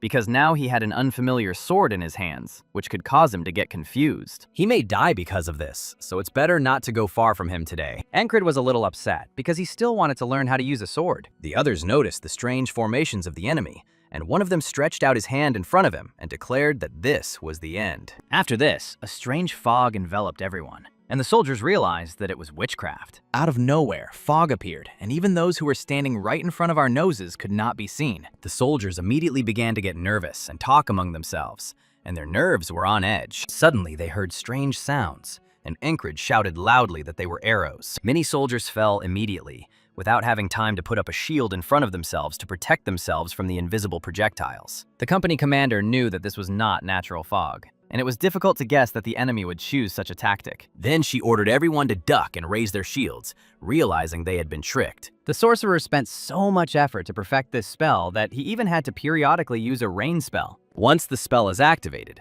a thick fog will block everyone's vision, but remaining under the spellcaster flag will allow them to see and attack. He looked pleased now, as he had barely managed to complete the spell, considering the flags were almost burned. If it weren't for that guy, it would have been a lot easier, and Mitch knew who he was talking about. They both meant Incred, who was also now in this fog. He bent down as low as possible to dodge all the arrows. At that very moment, Ragna asked him not to raise his head, and he was surprised that he was right behind him. Then he heard another voice. It was Rem, who was complaining about witchcraft. They were right under his nose, but he couldn't see them, so he couldn't fight at full strength. He was breathing heavily. His body was too tense. His legs were wooden. He had learned nothing from Ragna's lessons. Even with training, he will not give up old habits immediately. It is best not to engage in combat at all until he has mastered the new knowledge perfectly. But if you don't fight on the battlefield, it's tantamount to death, so you have to be very careful. The battle raged around the boy, but he could not see either his comrades or his enemies. Ragna asked him to retreat, but the commander said he had found a way. If he doesn't succeed the first time, he is ready to repeat this day again and again until he learns. Running forward, Incred immediately ran into an enemy who pierced his throat, but only in this way will he be able to return to training with Ragna. Ragna asked the commander why he fell, and if he was sure he had learned the movement correctly. He was not much of a teacher. From the perspective of a genius, all of this was as natural as breathing, so he didn't bother explaining it. Incred understood with his head, but the matter was not keeping up. Although it was just a swing of the sword. Ragna wasn't trying to reproach, but was genuinely interested in where it would be best to shift the center of gravity. At first he was surprised. Then he tried to explain, but it was difficult. It was obvious that geniuses don't even really understand what they're doing, and a lot of things happen involuntarily. Although Ragna's explanations were meager, listening and remembering is one of a commander's abilities, so all that was left was to get used to it. When Incred found himself back in the fog, He tried to block the arrows flying at him. The body was still wooden, but it's not scary. He will die and start learning again. The 30th movement has gained flexibility today, making the fight a little easier. Ragna noticed that this move was very good and asked where the commander learned it. With this, he will be able to quickly master the basics of fencing without spending a lot of time. A cut, a thrust, a slash. These are the main attacks of a sword. The blade can be used for defense, and if the sword is of good quality, the blunt side. The minimum distance between him and the opponent is called the line of attack. Blocking the opponent's line of attack and increasing your own is what fencing is all about.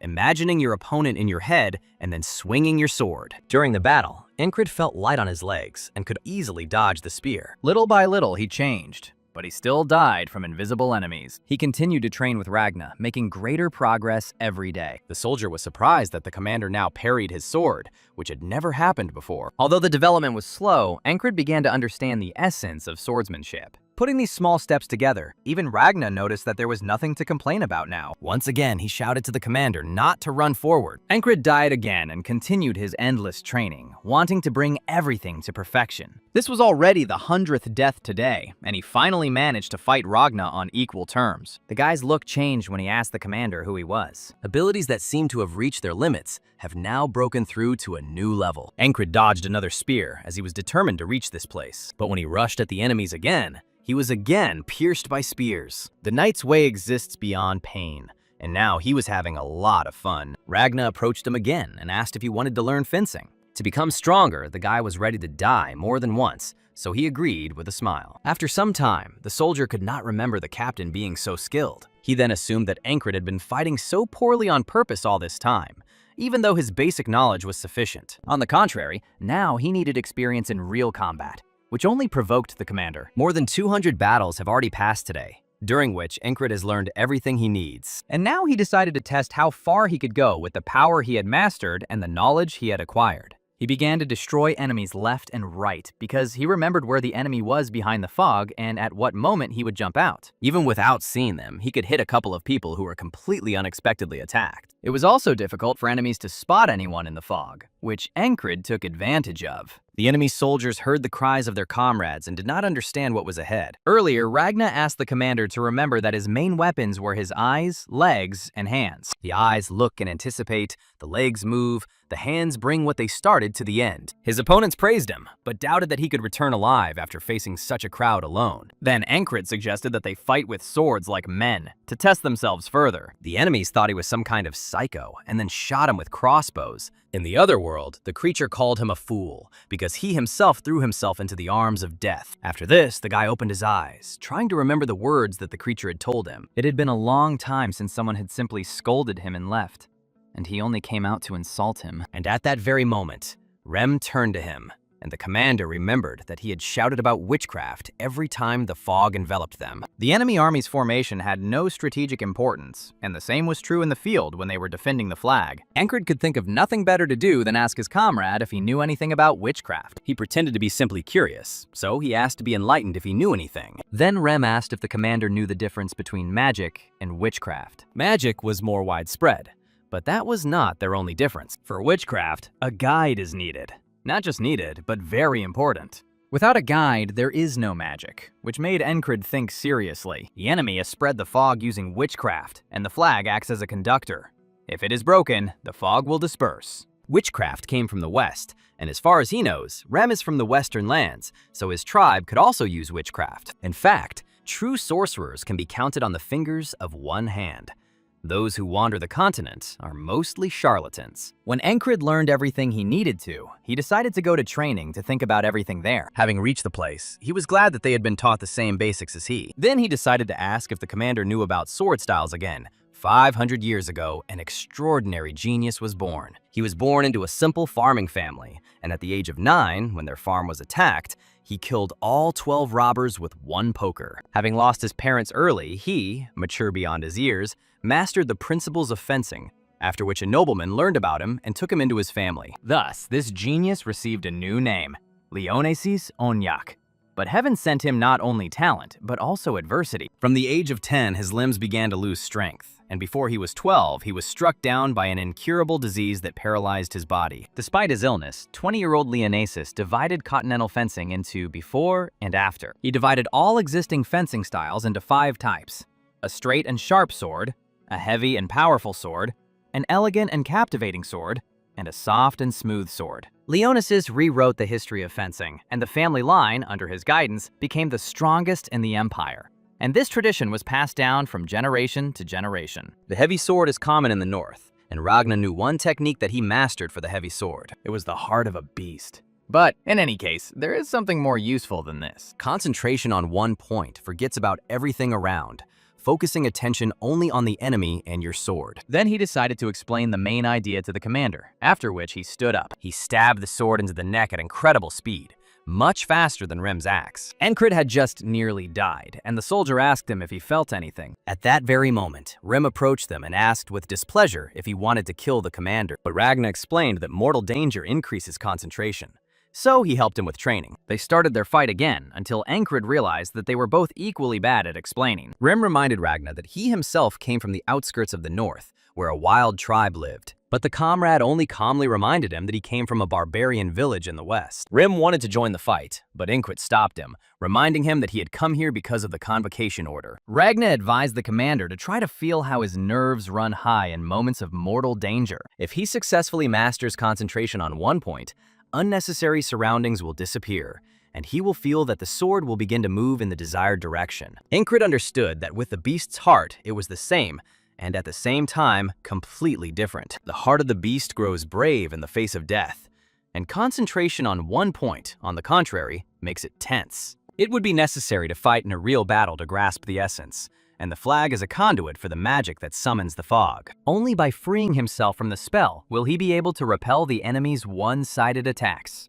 There is a new target on the battlefield, and Encrid must first break this flag. If Rem or Ragnar had been with him, they would have easily reached him, but now he was alone. He had no choice but to break through the crowds of enemies, dodging their weapons and delivering counterattacks. Full concentration was not an easy task. Encrid died again and again without having time to react. Hearing training is the key to survival against the killers. The heart of the beast is pierced and tormented on the battlefield. When it works, the tip of the sword seems to slow down. That's what he must have felt. However, Encrid did not understand anything. Maybe courage, health, my heart of a beast were hindering him. Everything around is blurred. Only the enemy's sword is visible. Then you can predict the trajectory of the blow. Concentrating out of fear of death, no matter how you look at it, does not seem like the right method. The problem was that Ragnar hadn't learned to concentrate completely.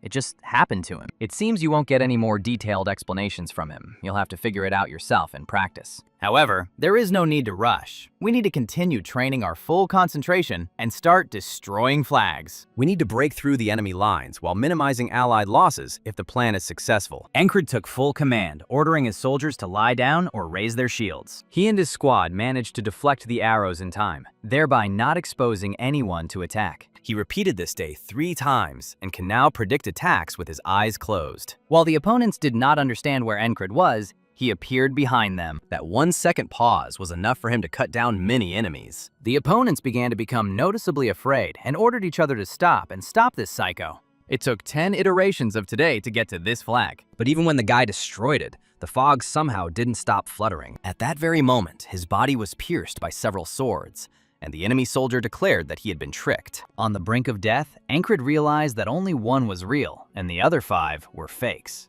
All that remained was to find the right one among them.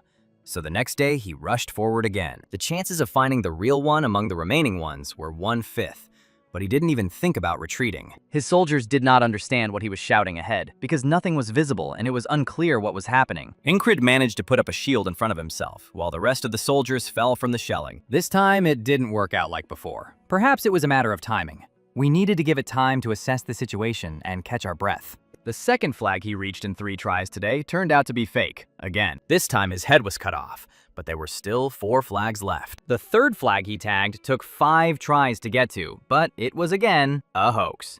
The fourth took 7 repetitions, but the result was the same. There were only 2 left, and if you asked which one was real, one of them definitely stood out. Most likely, it was the farthest one. next to which stood a mysterious man who looked like a sorcerer. Incrid continued giving orders, after which he asked Rim to go with him, and Rim decided that the commander had gone crazy. It was still a long way to that distant place. You can't run out of breath before the real flag, but they ran at full speed. They killed every enemy they encountered along the way, without stopping before their target. Rem was supposed to distract the enemy's attention, while Incrid would break through into the depths. The barbarian dealt cruelly with his enemies, while his opponents called him a monster. Incrid has been dying in this fog for over a year, but now his end will come. But just as he was about to cut down the flag, someone's sword deflected his blade, forcing him to retreat. Mitch said that the gods heard his prayers because he so wanted to kill the guy with his own hands. When Incrid asked who he was, the warrior was stunned because he could not believe that the guy had forgotten him in just a few days. Incrid repeated his question, and Mitch decided that he would remember this when he fought him. They exchanged a few blows. He doubted it was his. He saw it last time, because his skill had grown incomparably. He couldn't believe that the guy was planning to grab him in just one step. Suddenly, Incrid continued his offensive, driving his opponent into defense. He noted that Mitch was a strict swordsman at heart, but that his attacks were infused with a fluid, flowing sword style. Incrid concentrated all his attention before his eyes, a balance that could collapse with one wrong step. He threw forward all the strength he had, and this helped him to stand up to a strong opponent. He forgot about the flag, and the outcome of the battle, and about fencing. The entire environment disappeared. Only one sword remained. However, this was not enough, which is why Mitch began to fight in earnest and pierced the guy's chest. Now Incrid remembered that this man had blocked his way to the flag back on the field. The warrior before him introduced himself as the platoon commander of the Grey Dog Company of the Duchy of Aspan. The guy decided to do the same, and introduced himself as the commander of the detachment of the Kingdom of Naurilia. The other soldiers didn't expect the enemy to get through, and Mitch concluded that stealth was his special skill. One of the soldiers noticed that the captain looked annoyed, and he noticed that Incrid was smiling. In fact, the guy realized that what he needed was not the gray concentration that comes from the fear of dying. He needed a worthy opponent. He inspired him to put everything on the line, to fight at the risk of his own life. Ragna explained that concentration on one point resembles the feeling of excitement at the moment of mortal danger, but he noticed that the captain was listening with half an ear, and decided that he had finally given up. At that very moment, Rem came up to them and asked them to wrap things up, as it was time for them to get ready. Then Ragna doubted his thoughts, because the captain's appearance opposite him was filled with determination. In his eyes, he was a strange man,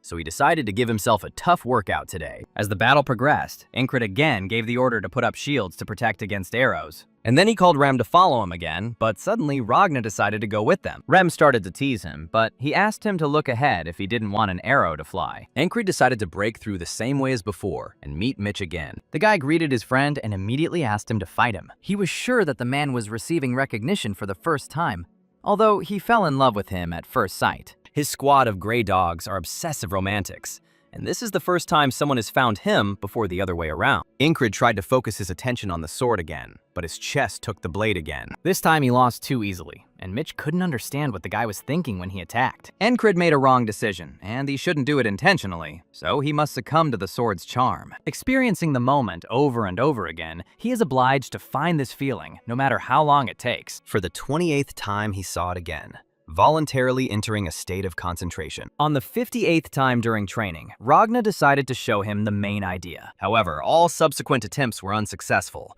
and Incrid continued his training. Ragna immediately felt that the commander had just struck with concentration on one point. At that moment, Incrid realized that his body had become one with the sword, and the strength and skill increased beyond recognition before it happened again today. He decided to meet with the company commander, because the time had come to step over this today. While with the company commander, Incrid stated that he remembered this sorcery that he saw during reconnaissance. Aspan's soldiers called the suspicious-looking man Mr. Sorcerer. In order to win this battle, he passed on all the information he learned. All they can do is hope for the talent of their military leader, and it is his duty to go through this today, fighting with another invincible warrior. When Incrid met him again, he called his name, and he was surprised that the guy knew his name. He wanted to fight him from their first meeting, and today he promised to defeat him. They crossed blades again, and Mitch was surprised by his opponent's skill. The man decided that Incrid was hiding his talent, and he did not deny it. He then asked the boy's name and promised to remember it, as he was a worthy opponent. However, Incrid asked not to remember him, because he himself would remind him if he forgot. Incrid once again concentrated on one point,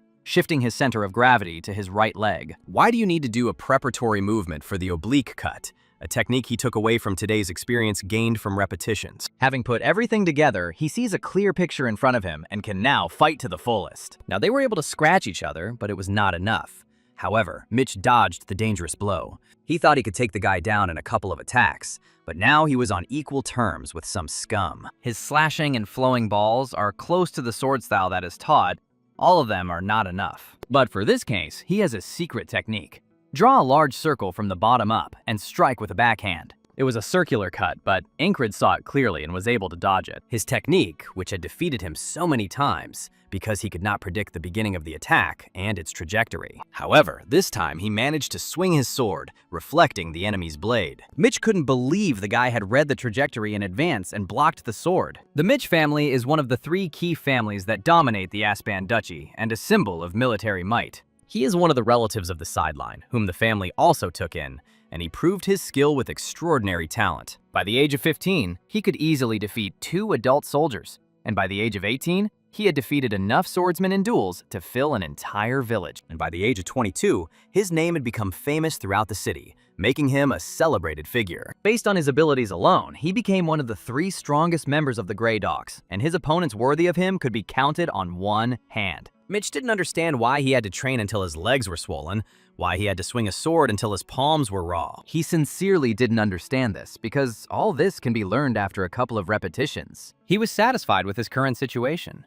He was proud of his talent and was too self-confident. But after so long, he was now on his deathbed, with Incred piercing his chest with a sword. The man was careless, thinking that this attack would certainly work, although the guy was attacking him with both strength and skill. He was right, but victory still went to the guy who swung his sword to deliver the decisive attack. If Mitch hadn't been so careless and had put in more effort, he could have won. Suddenly, the enemy soldiers were ordered to protect the commander. One of the warriors immediately picked up the wounded man, wanting to carry him to a safe place. Another man came out to Incred, who didn't expect the guy to break through and make so much noise. But now he cannot hope to leave here on good terms.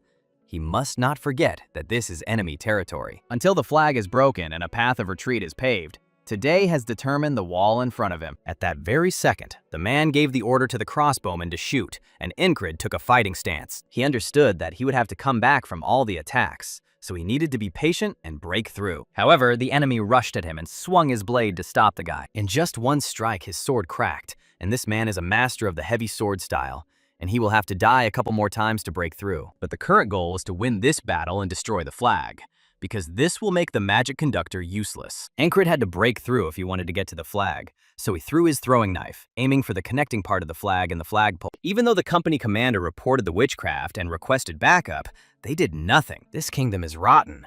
They sent a sprouted potato, not a human, to command a battalion on the front lines. At this rate, complete destruction was only a matter of time, when suddenly, everyone around noticed that the fog had cleared. While the enemy was trying to figure out what had happened to the flag, the company commander began to cut them down one by one. The fog cleared, and this threw the enemy into confusion, and this was their chance to turn the tables. So she ordered everyone to attack. The absence of fog improved the situation, but it is unclear who exactly broke the spell. The image of Incred immediately appeared in the girl's head, who was now thinking only about the fact that he had miscalculated. He had hoped that if he ran towards their camp, he would meet Rem or Ragna, but they were all gone. Meanwhile, Rem ordered the enemy soldiers to bring the spellcaster, otherwise they would all be corpses. Ragna was also surrounded by soldiers, but something was wrong here. He discovered that they were his allies, and that he was not in the enemy camp. Meanwhile, Ancred's opponents called him a thorn in his side, as he still hoped to return alive. One of the soldiers ordered him to surrender and swung his sword. But at that very second, a panther attacked him out of nowhere. The boy couldn't believe his eyes, because it was the same panther he had seen in the field. The frightened warriors did not understand where this beast came from, and immediately aimed their crossbows at her. However, the panther decided not to kill them, and only broke the bowstrings on their weapons. She then stood up to defend the boy, baring her teeth at the enemy soldiers.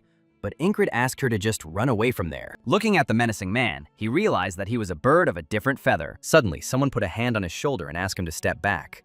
It was Virgins, who had come to save him. However, he couldn't even hold out for 30 seconds against the enemy commander. The allied soldiers immediately began firing crossbows, but the formidable knight easily deflected all the arrows and bolts. Suddenly, a panther attacked him from behind, but he managed to hit it with the hilt of his sword and moved forward towards Incred. The guy clearly saw all his movements. This two-handed sword could not be blocked by force. In that case, he should slide off like Mitch did and he did it the first time. The man couldn't believe his eyes because he recognized Mitch's sliding technique in this movement. When Encred claimed it worked, Vergence tried to lunge at his chest, but he dodged. Noticing the approaching enemies, the man turned around and told the boy that he would not forget him. After this, they all decided to retreat, as they were at a disadvantage in the absence of fog. Vergence ran up to the commander, asked him to hide behind him, and Encred declared that the panther needed to be taken away. Now he needed to take care of himself. But the boy, despite the pain, picked up the animal in his arms. They too were forced to retreat to take care of the wounded and catch their breath. The otherworldly being was surprised that the guy had once again achieved his wish, and it was unclear what was driving him to do this. Through his sleep, Encred heard the voices of his comrades, who were worried about their commander. He didn't understand what the commotion was about and felt something under his hand. But when he opened his eyes, he discovered a panther next to him. Ram noticed that the commander had woken up, although he thought that this time he would definitely die. Auden stated that his prayers had been answered, and Encred asked them what was going on. His throat was dry, but that was because he had lost too much blood. Luckily, the doctor said that he would recover. Their commander was lucky, and the goddess of luck was on his side. After drinking a glass of water, the guy remembered that he had passed out on the way back. When the soldiers were sure that the commander had woken up, they immediately went off to do their own thing. Only Rem remained with him, and Encred offered him to pet the panther, but he was not interested in animals. What interested him most was how the commander managed to recognize the witchcraft. If he says it's because it's happening again today, they still won't believe him. But Rem helped him, so he should answer with sincerity. Then he said that he knew a fellow immigrant like Rem. He talked about witchcraft, and the guy suggested that this could be it. In fact, he didn't lie, because Rem himself told him about it. Having stood up, the man asked to lie as much as he wanted. The main thing was not to get carried away with witchcraft. Encred asked where he had gone from the battlefield, and he replied that he had gone to look outside for the one who had planted the flag. But he didn't like it, and he hanged him so that it wouldn't happen again. Encred remembered that he hadn't noticed the spellcaster, and realized that Rem had dealt with him. At that moment, Kreis tried to feed the panther, but it began to hiss angrily at him. Why did he say that it would break his heart if he refused 10,000 crowns, when he had heard something from the guy who was with him on reconnaissance? This is a black panther, nicknamed Lake, and for its blue eyes that resemble lakes, a spiritual beast that feeds on some kind of earth energy. One of her claws is worth 10,000 crowns, and considering that she sheds them from time to time, he should wait for the right moment and take at least one. The commander was told that after his fog-free shutdown, the advantage was on their side, but they had to return without an obvious victory. After that, several days passed without the withdrawal of troops or other sorties, when suddenly the guy remembered that slide. Jackson asked him not to push himself too hard, otherwise the wounds would come apart. But it wouldn't hurt to stretch. However, he still can't do anything except stretching, so it would be better for him to sleep. Rem decided that Ragnar was trying to pin his laziness on the commander, although he himself would not sleep on the move. The soldier became angry and reached for his sword, and the commander became curious about something about fencing. He used a technique he had never trained in his life with ease and wanted to know if it was possible. The beast's heart allows one to see into the enemy's core, so that he can see in detail how he wields the sword and how he distributes his power. If there is a foundation, the steps become easier to understand, and he has also mastered concentration on one point, and his vision should become sharper. But with all that, he was also lucky with his skills. He would have had to repeat something a couple of hundred times to master it. The past today had not been easy for him. Hundreds of days of desperate, groundless research and wasted energy in the name of victory. He didn't just learn the repetitive events, but became stronger through his own efforts. Despite his meager talents, he was able to become stronger than he was before and was immensely happy.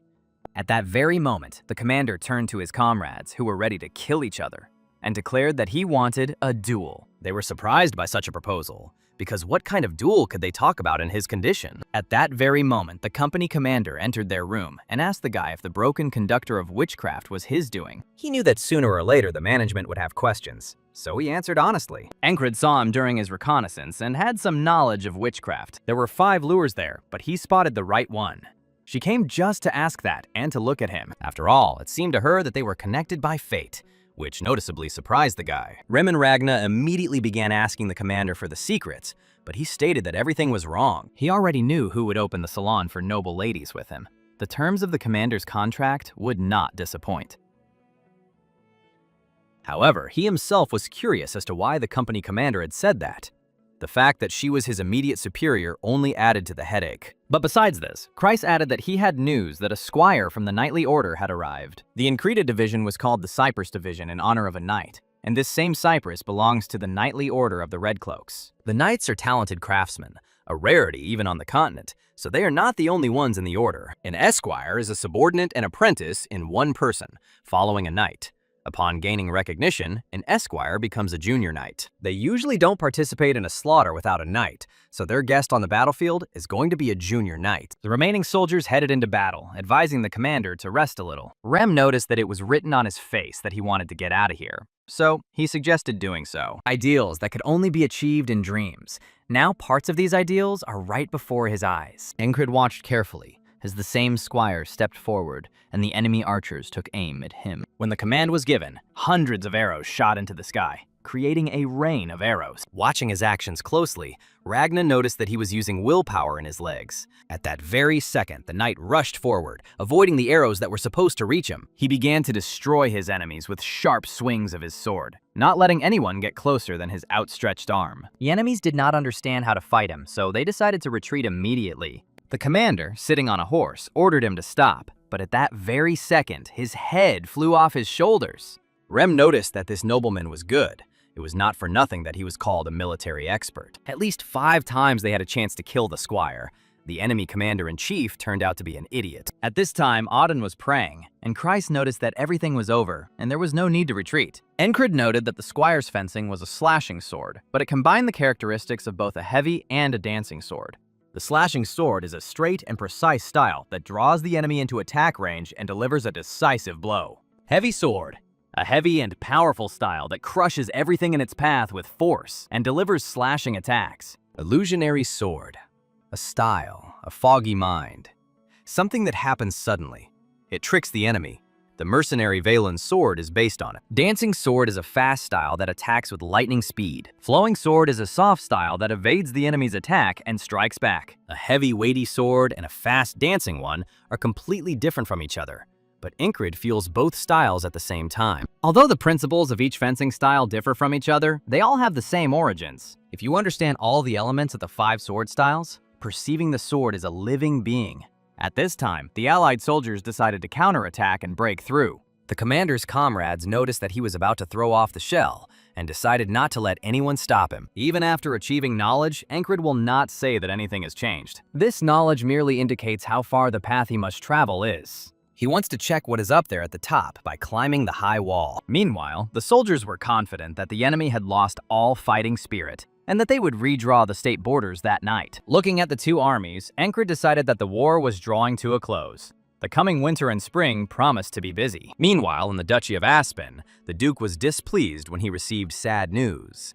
His opponents violated the unspoken rule of not involving the forces of the knightly order in the battle. His discontent was heard by the armed forces, in the person of Harrier, and by the political administration, in the person of Ekans. The latter noted that they used General Frog's appearance in the enemy camp as a pretext, since only a member of the knightly order could resist him. This was expected because the Frog always acted as he pleased, and besides, they would have found another excuse besides the general. But none of this would have happened if the magic had worked successfully. That the Grey Dogs must be held accountable for what happened, and Harrier promised that they would not let it go. After a protracted battle and Aspan's retreat, the detachment moved back. The fortified city of the Royal Colony Border Guard is a military town, where a 1/5 of the total population is made up of the stationed army. Meanwhile, the captain was loudly saying that they highly appreciated the contribution of the heroes who had achieved victory in this battle. He then rewarded Encred for destroying the enemy's vile sorcery. While the guy was climbing up to the captain, the other soldiers couldn't understand how this scum managed to break the spell. They were sure that this guy was weak,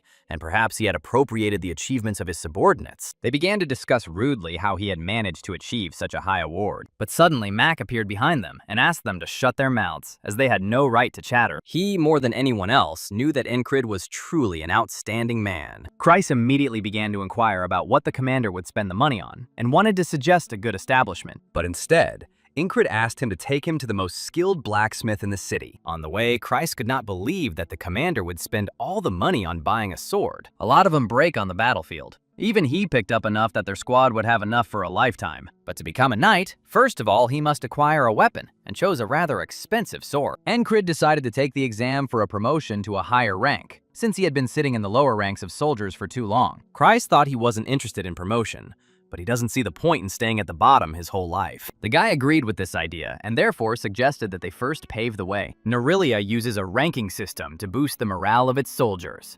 Strong soldiers who transcend rank are elevated to a special rank. To rise, you need to fight in a duel and defeat 3 soldiers of the corresponding rank. Therefore, for the assembled soldiers, the spectacle turns into entertainment, which can even be bet on. The middle rank was surprised that the lowly scum challenged him, even though all his rewards were not earned through his efforts. Encrid spotted his first opponent, a former unknown mercenary, one of the strongest in the mid-ranks. One of the soldiers didn't expect that someone would risk betting on the scum's commander. Craze, who was taking bets, smiled and said they would find out how the winner was determined. Encrid is stronger than the 11th, after a string of repeated deaths. On the other hand, this fight is almost life-threatening, so he only has one chance. You have to look straight ahead and be on your guard. Mediocre abilities are the limit of your efforts. The previous him would not have even dared to challenge the majority of those gathered here. One must remain vigilant and fight as if death itself were in front of him. He noticed a strike he had mastered during the last battle. If it worked, he could find the enemy's blind spots. With a sharp movement, Encrid swung his sword, knocking the blade out of his opponent's hands. Without wasting any time, the boy rushed forward and struck his opponent in the face with the hilt of his sword. While Encrid tried to understand why he was so weak, the others couldn't believe that the scum had won. Christ bet on the commander because he wanted to save his face, but he didn't expect him to actually win. Perhaps the enemy didn't take him seriously. Even if that was the case, the victory came too easily, because with his average rank, he was no weakling. If in doubt, you have to win again.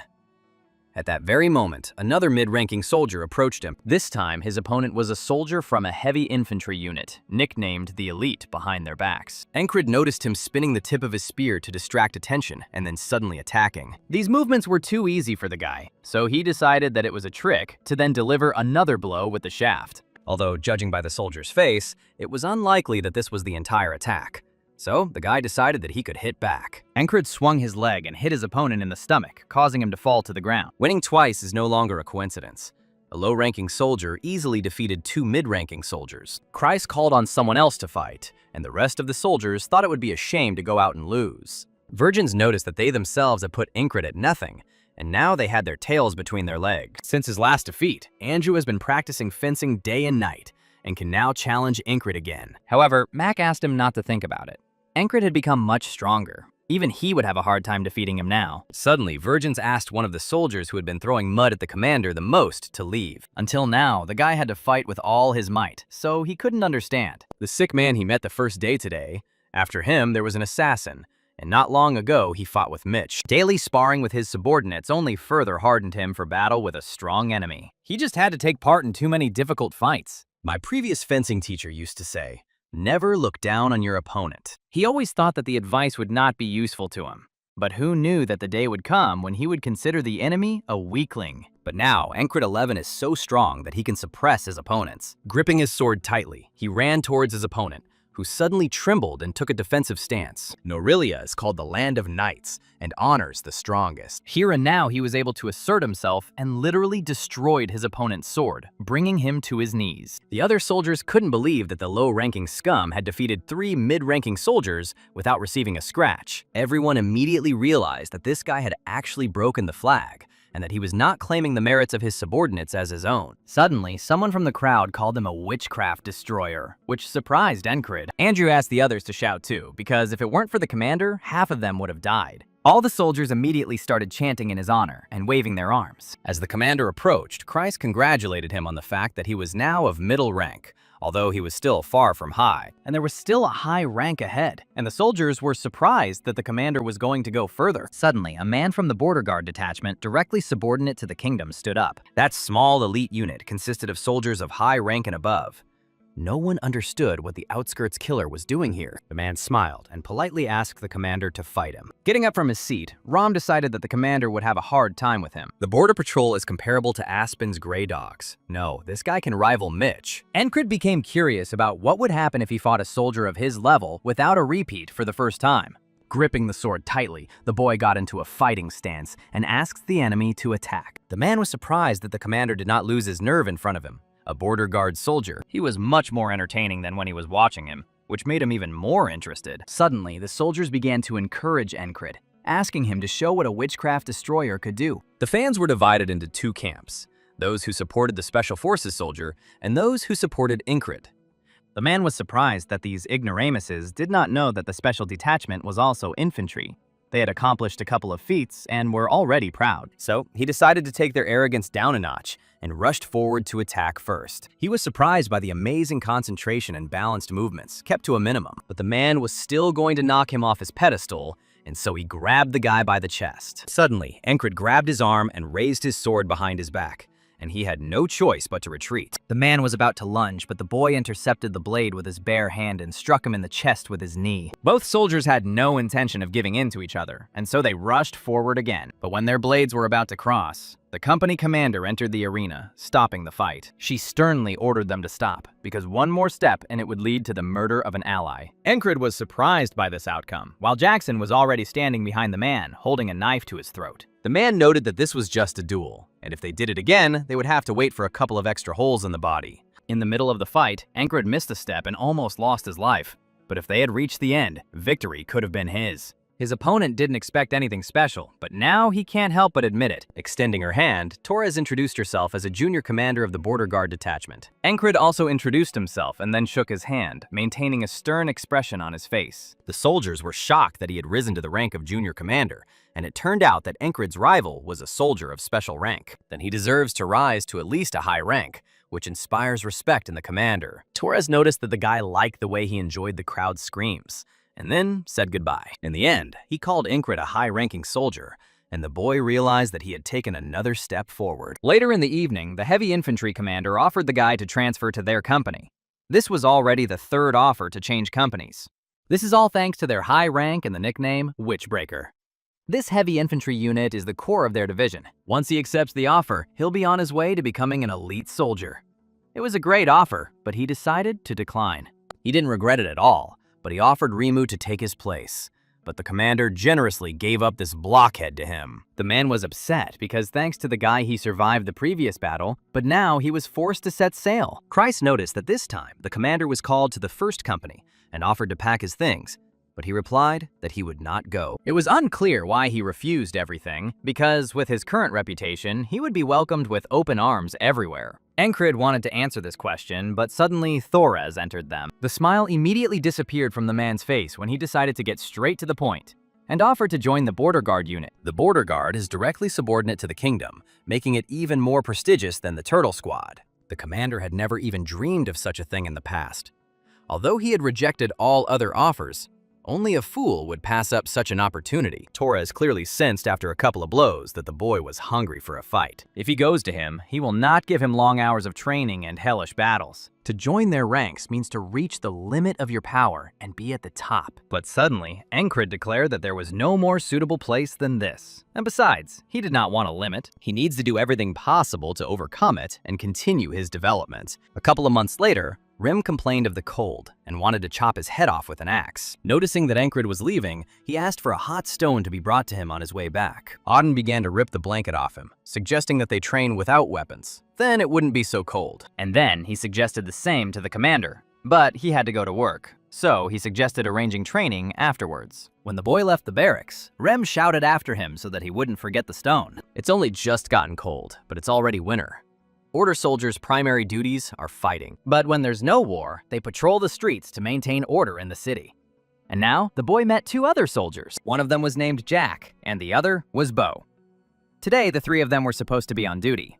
Looking at the reconnaissance soldiers, Encred remembered hearing these names somewhere. The boys couldn't believe that they were on the same team with the famous witchcraft breaker who had risen to a high rank. They were interested to see the guy who rose from low to high in one fell swoop. Jack was curious to see what a high-ranking soldier could do, so he proposed a duel upon his return. Encred agreed, as he was always interested in testing his skills on different opponents. This winter was particularly cold, and the soldiers were not happy to guard the streets in such frost. Walking through the market square, Encred listened to every sound and carefully examined his surroundings. Suddenly, he noticed with suspicion a man whose face was hidden by a hood and who was walking towards them. Suddenly, he jerked from his place and plunged the dagger straight into Encred's chest, who had not expected such a thing. But what shocked him even more was that Jack and Bo grabbed him and covered his mouth. They were very skilled at blocking the view of other citizens so that they would not notice the murder. The hooded man said with a smile that a persistent lover never forgets his prey. Noticing the half-elf, Encred realized that Aspen had sent an assassin after him in revenge for the destroyed sorcery. When the mission was completed, Jack suggested to his comrade to return as soon as possible. At that very moment, Incred remembered that last time Kreis had mentioned reconnaissance soldiers wounded by the curse. It was a pretext to leave intelligence and collude with Aspan. As Incred fell and began to bleed, he was noticed by the villagers, who immediately screamed in fear. The guy opened his eyes and immediately jumped out of bed, and when Rem asked if he was crazy, he replied that he wanted to start the day cheerfully. The barbarian again asked him to bring a hot stone, but the commander decided to turn to Auden. Even in such cold, the man was without outerwear and poured cold water on himself right on the street. Incred reminded him about training to strengthen the body. It's necessary to prevent it from stiffening in the cold winter. In this way, he can meet any situation in full combat readiness. Incred clearly saw his opponent draw his blade, but he was unable to react. His body froze, and he was unable to dodge. He should have guessed back then, when Jack and Bo stuck close to him, but if he killed them first, he would miss the half-elf. As he continued training, the boy thought that as soon as the half-elf got close enough to be caught, a little later he again met with the two traitors with whom he was supposed to be on duty. Without much enthusiasm in answering them, Incred decided to attack them all in turn. The soldiers noticed that he was not cold at all, and the commander explained that he had just come from training. At that very second, he heard the words that were spoken right before he was stabbed with a dagger. Thanks to Auden, he's in his best form now, and the half-elf should be showing up right now. When he came into view, Incred swung his arms sharply and punched two soldiers in the face. Bo realized they'd been exposed. They had two options now. Either the half-elf would flee, or he'd join them. He needed to get rid of these two quickly, so the guy immediately pulled out his sword. The enemy was still at a fair distance, but suddenly the guy heard some sound and suddenly found a blade in his chest. It was a throwing knife that flew through the crowd from such a distance with masterful precision. By the time Incred recognized the sound of the flying knife, it had already pierced his heart faster than sound. The guy realized that he would have to confront the enemy in close and long-range combat at the same time. If the half-elf manages to get close, he will stab him. If not, he will throw a knife from afar, and these are fairly simple tactics. This wall was relatively simple, and now he needed to devote all his energy to training to toughen his body. Ragna decided that they were training their endurance to torture, although Rem didn't see anything complicated about it. At that moment, Jackson came in to report on duty, and Rom asked the commander to repeat after him. All the soldiers except Jackson began to show the commander different stretching exercises. The soldier who entered was a little shocked, but they explained to him that they were just training. A little later, Incred thought that it was enough to knock off the throwing knife. However, it's an order of magnitude sharper and faster than regular knives. The guy drew the knife's appearance on the ground. Suddenly, Jackson came up to him and remarked that it was called a whistling throwing knife because of the sound it made when thrown. If the opponent is a master, he will die before he even realizes it, so it is better to avoid them. Incred realized that no matter how skilled a knife thrower he was, it was enough to stop him early. A little later, the guy hit his pseudo-comrades and grabbed one of them, pressing him to himself. He wanted to deal with the small fish, and then use them as a shield and hide from the knife. The sound of a flying dagger was heard again, but contrary to expectations, it ended up in Incred's stomach. In one short moment, he threw 3 daggers at once, attacking not only himself, but also his comrades. He also kills his comrades if they are of no use to him, or if he has no sense of camaraderie at all. Sitting down next to him, the half-elf declared that he was simply impressed. But the persistent lover would never forget the prey. Incred declared that he could only rejoice, and his opponent was surprised that he was joking on his deathbed. The guy admitted that he had taken it too lightly, because a wall is a wall. The otherworldly being noticed that the guy was having a great time, and suggested that he laugh while he could. It is not for nothing that a curse is called a curse. This is because the joy that comes from it is commensurate with the despair. Incred got out of bed and headed outside, thinking that this was not a curse, but a blessing. He immediately went to Jackson, asking him to tell him about the whistling dagger. This question surprised the soldier, but the commander needed to find out about him at any cost. It consists of several layers of thin blades, which is where the unusual whistling sound comes from when thrown. When you call it a knife that leaves only sound because its speed is difficult for the human eye to follow, he won't be able to dodge even if he wants to see the whistling dagger. But Incred wanted to know what to do if he absolutely had to see him. There's no point in trying to see a thrown knife. To see, you need to follow the movement of your hand. One way or another, the knife's flight is determined by your fingertips. There is, of course, a technique for hiding a throw, but if you know it, it is easy to spot hidden movements. But this technique was unavailable to a commander of his level, since it was beyond the capabilities of stone throwers. Suddenly, Jackson offered to teach him how to throw knives, which would be quite useful. Encred didn't expect Jackson to suggest anything first, although he wasn't particularly enthusiastic. A little later, he went on duty again, meeting with his opponents. Once again, they stated that it was an honor for them to go on the same patrol with the famous Witchbreaker. Jackson told him that the throw is an instant. You need to concentrate all the strength of the body in the moment and throw. The same goes for dodging. When the moment came, Encred drew his sword and decapitated Jack. Then, with a quick movement, he killed the second soldier, which frightened the surrounding residents. Having noticed the half-elf, he had to wait for the moment when his opponent would use up all his strength and concentration. If he protects his heart, he can avoid instant death, but he needs to focus on his fingers. But contrary to his plans, the first dagger pierced his hand, and the second had already reached his heart. For just a brief moment, the boy saw a beam of light flash for a split second. He wanted to tell his opponent again that a persistent lover would never forget his prey. But Encred finished the sentence for him. A couple more times like this and he would see right through his attacks, so he said that they would see each other again. He needs to eliminate these two as quickly as possible, because Encred is no longer someone who could only dream of something. Now he can make it his own if he puts in the effort and defeat the vile thrower. This time, Encred put iron plates on his hands to protect them from the knife and went on a frontal attack. However, he fell for the trick, realizing that the enemy could control the moment and detect the enemy's movement. And suddenly, he realized that this weapon was just awesome, and he wanted to get his hands on it. The next day, he began to learn to throw knives, trying to hit the apple. Encred claimed to be practicing throwing the whistling dagger, but Jackson noted that it wasn't him. The commander explained that the real one would appear a little later, after which he began to spin his knife, which suddenly broke. It was the 8th day of the week today, and the guy wasn't going to fall for the time trick anymore. But suddenly a crossbow bolt pierced his back, and the shooter was on a high tower. When the 9th attempt came, Encred tried to throw his dagger at the crossbowman, but the half-elf declared that there was no time to be distracted, and threw his dagger at him. While practicing throwing a dagger, he was able to hit the apple that was in Jackson's hand. The arms and legs act as a trigger mechanism, and it uses the resistance force of the whole body. Jackson said that was enough,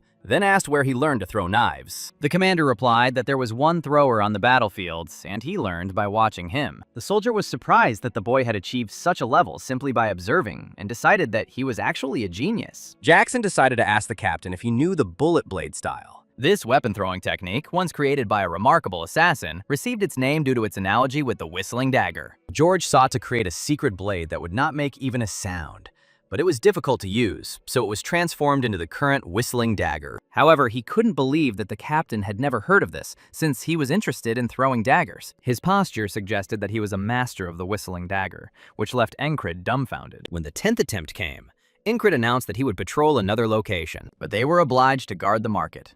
And because of this, they will receive disciplinary action. However, among everyone, he has the highest rank, so he will take responsibility for it. The soldiers were noticeably confused, not knowing what to do next. But first, they decided to follow him. The market was a stage prepared by the murderers, so it was foolish to play along with them, although the soldiers still asked him to return to the market. Then Encred suddenly asked them directly what they got for spy. When they realized that they had been exposed, the soldiers immediately grabbed their swords and wanted to attack the commander.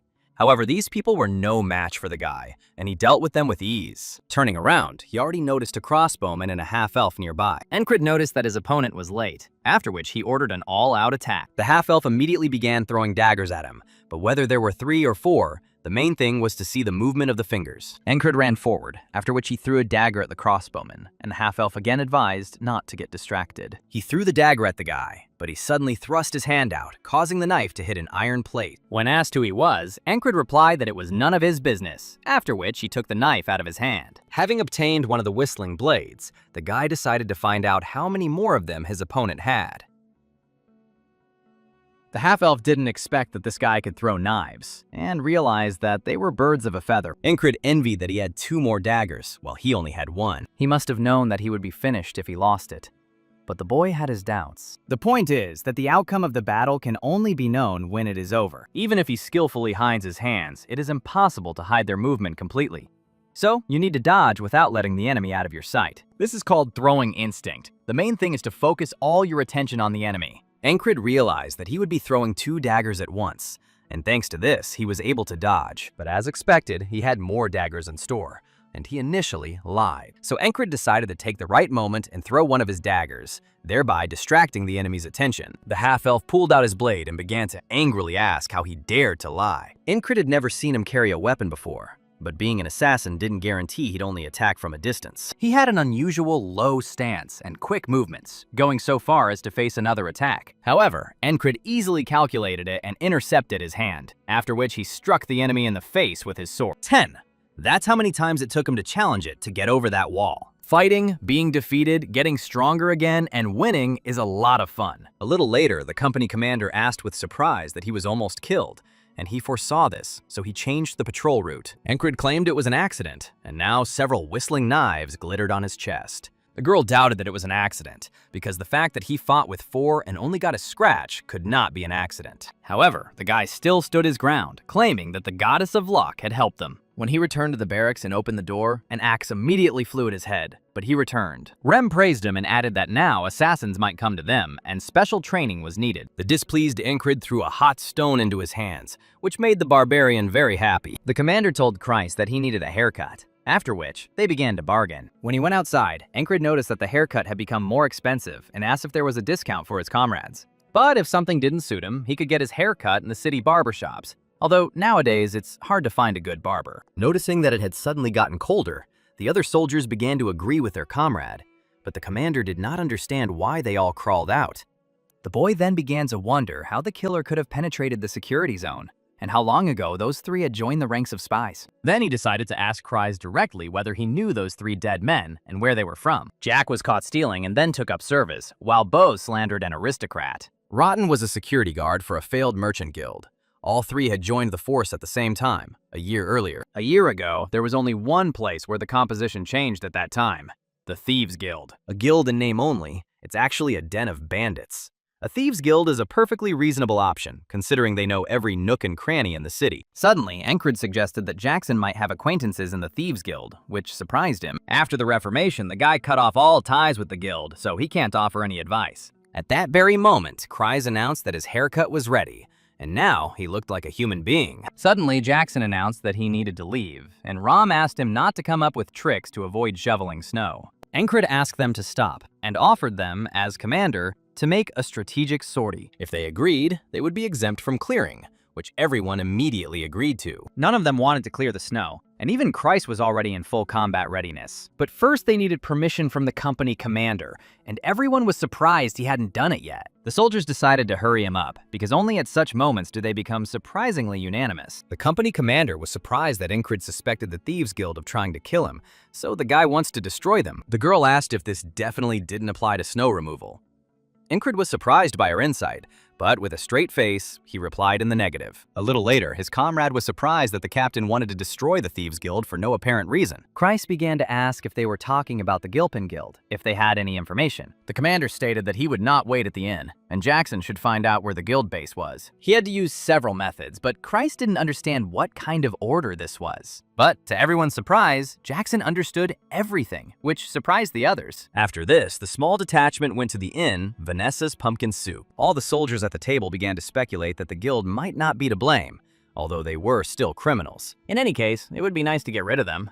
At that moment, Kryze asked the waitress to stop. Encrid noticed that Jackson was lingering on the other side, and even if he was, it was impossible to start the case without some clues. Perhaps he gave him too thoughtless an order, which made the guy feel a little ashamed. Meanwhile, Jackson stood on the top of the hill and waited patiently. Everyone was surprised that Kryze knew the waitress. Her father was a shoemaker, and she dreamed of opening an inn in the capital. At that very moment, Jackson entered, having recognized where the guild lived, but froze in place. Encrid handed him a piece of meat, asking him to eat, but he sharply refused. He decided that they should set out right away, but Rem didn't want to go out in such cold weather. If it were up to the commander, they would move out immediately, but heavy snowfall will reduce their mobility. They wanted to leave as soon as the snowfall stopped, but Encrid suddenly realized that it was not going to stop.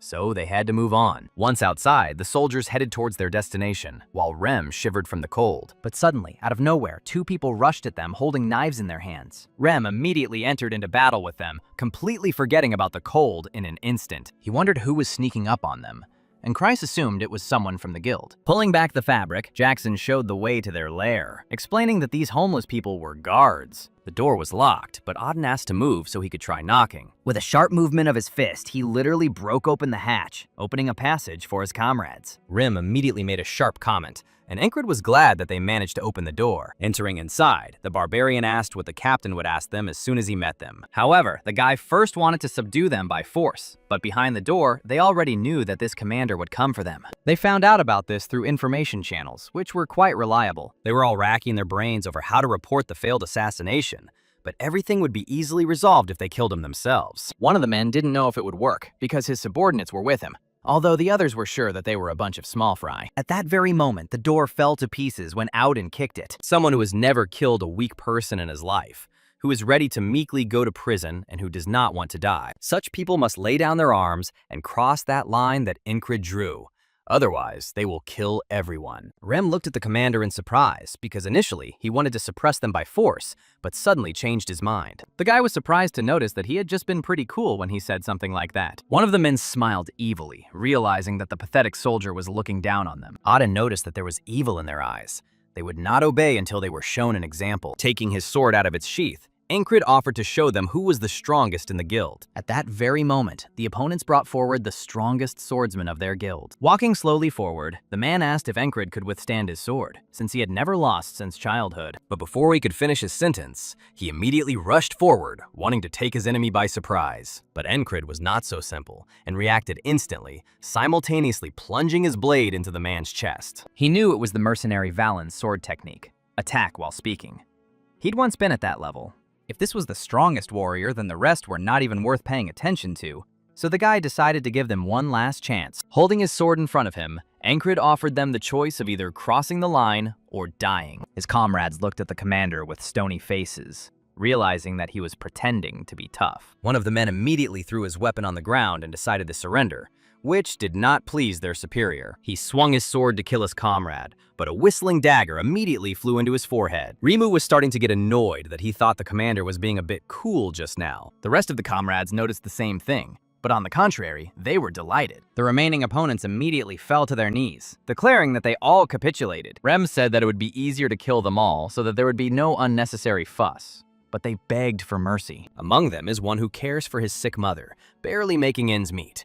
But difficult circumstances will not wash away the guilt for the crime. The man then asked to kill only him, after which he called himself Gilpin. Encred thought he was the guild leader and not that guy, but the man pointed out otherwise. Kreis guessed that he had deliberately named their gang after a subordinate so that if the army was caught, he could frame the subordinate. The man couldn't speak for the captain, but the rest of the guild members hadn't done anything serious. But suddenly, other soldiers decided to volunteer instead of the good Gilpin, whom they loved very much. Rem couldn't believe that the commander was going to kill him after that, even though he reminded them that it was he who first suggested killing them. Suddenly, the man declared that if they were spared, they would be given all the guild's savings. A little later, they discovered that there was a lot of stuff stored in this warehouse, but they needed to find the key hidden by the deceased leader. Auden decided not to stand on ceremony and tore the door down with his bare hands, thereby solving the problem. Encred gave the order to the soldiers to take everything they could carry, which pleased them. Rem immediately noticed a very warm blanket, which he immediately wrapped himself in. Encred came closer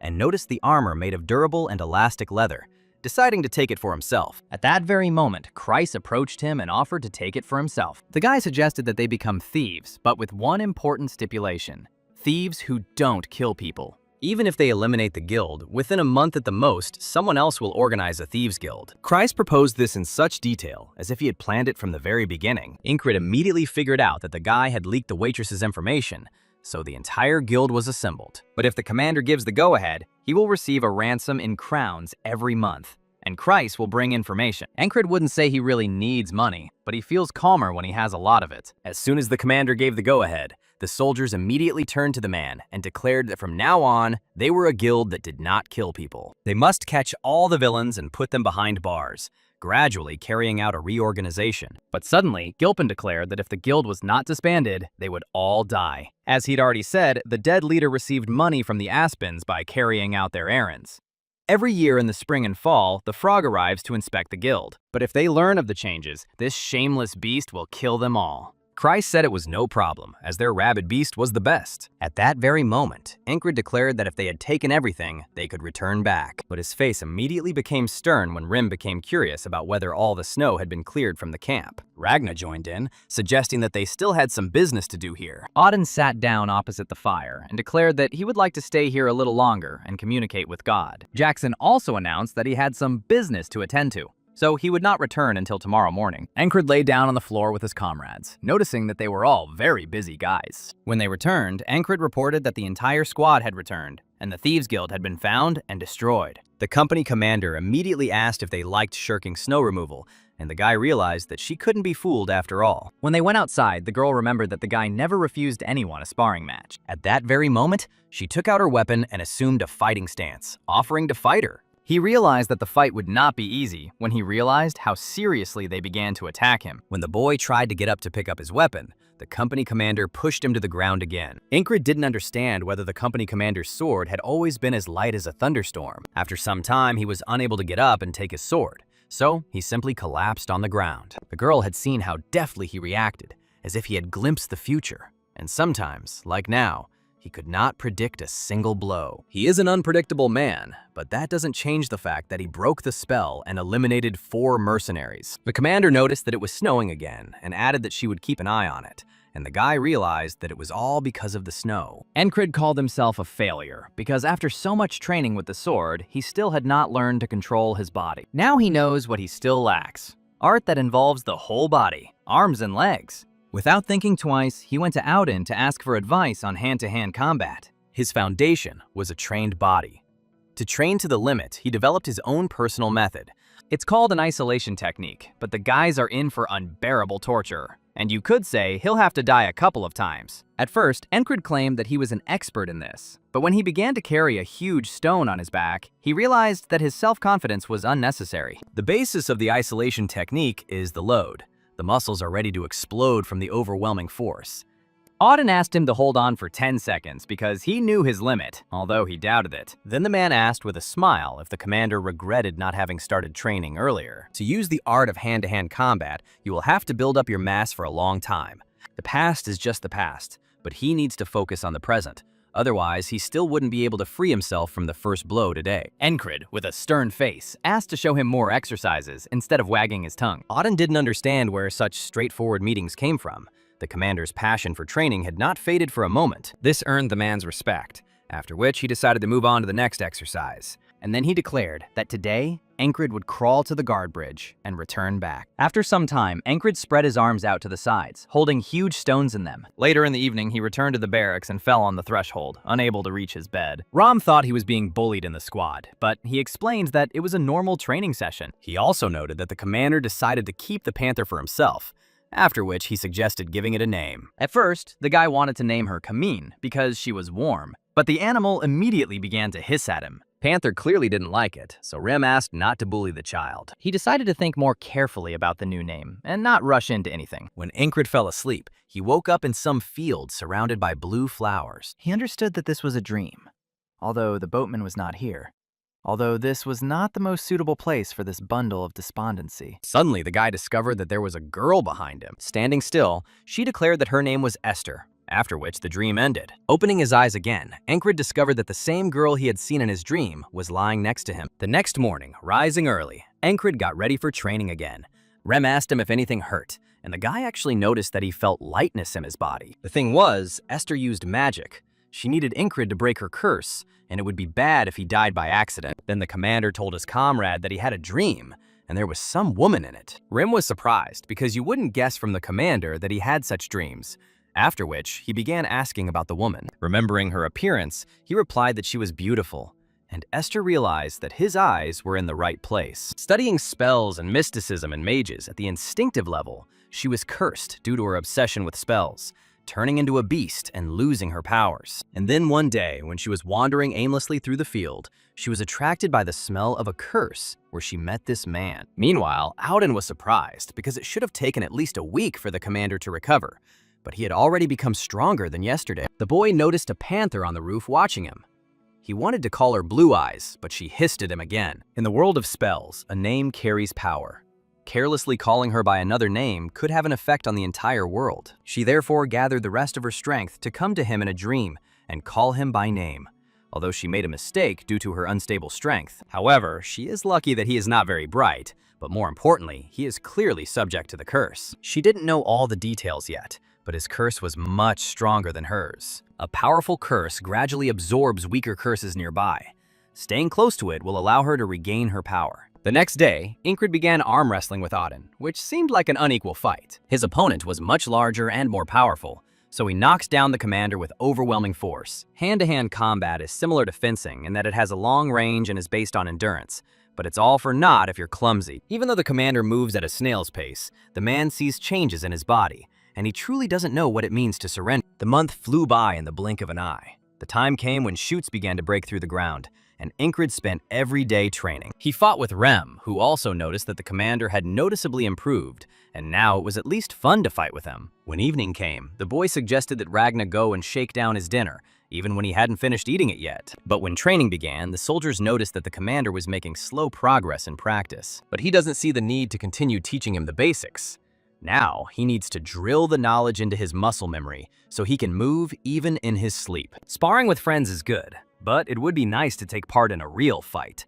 Suddenly, Ingrid heard an unusual whistle and reacted instantly, intercepting Jackson's knife. At least he wouldn't die from a knife in a blind spot, which was pretty big progress. Cry suggested going outside if they wanted to fight, and not raise any dust here. Ingrid was surprised that the boy had gone to bed so early, and then noticed that he had started looking for the panther's claw, which was supposed to have fallen off. Suddenly, the company commander entered their barracks and called Ingrid over for a minute. When he went outside, the guy clarified that all the snow had already melted, but the girl asked him to forget about it. There is a new mission.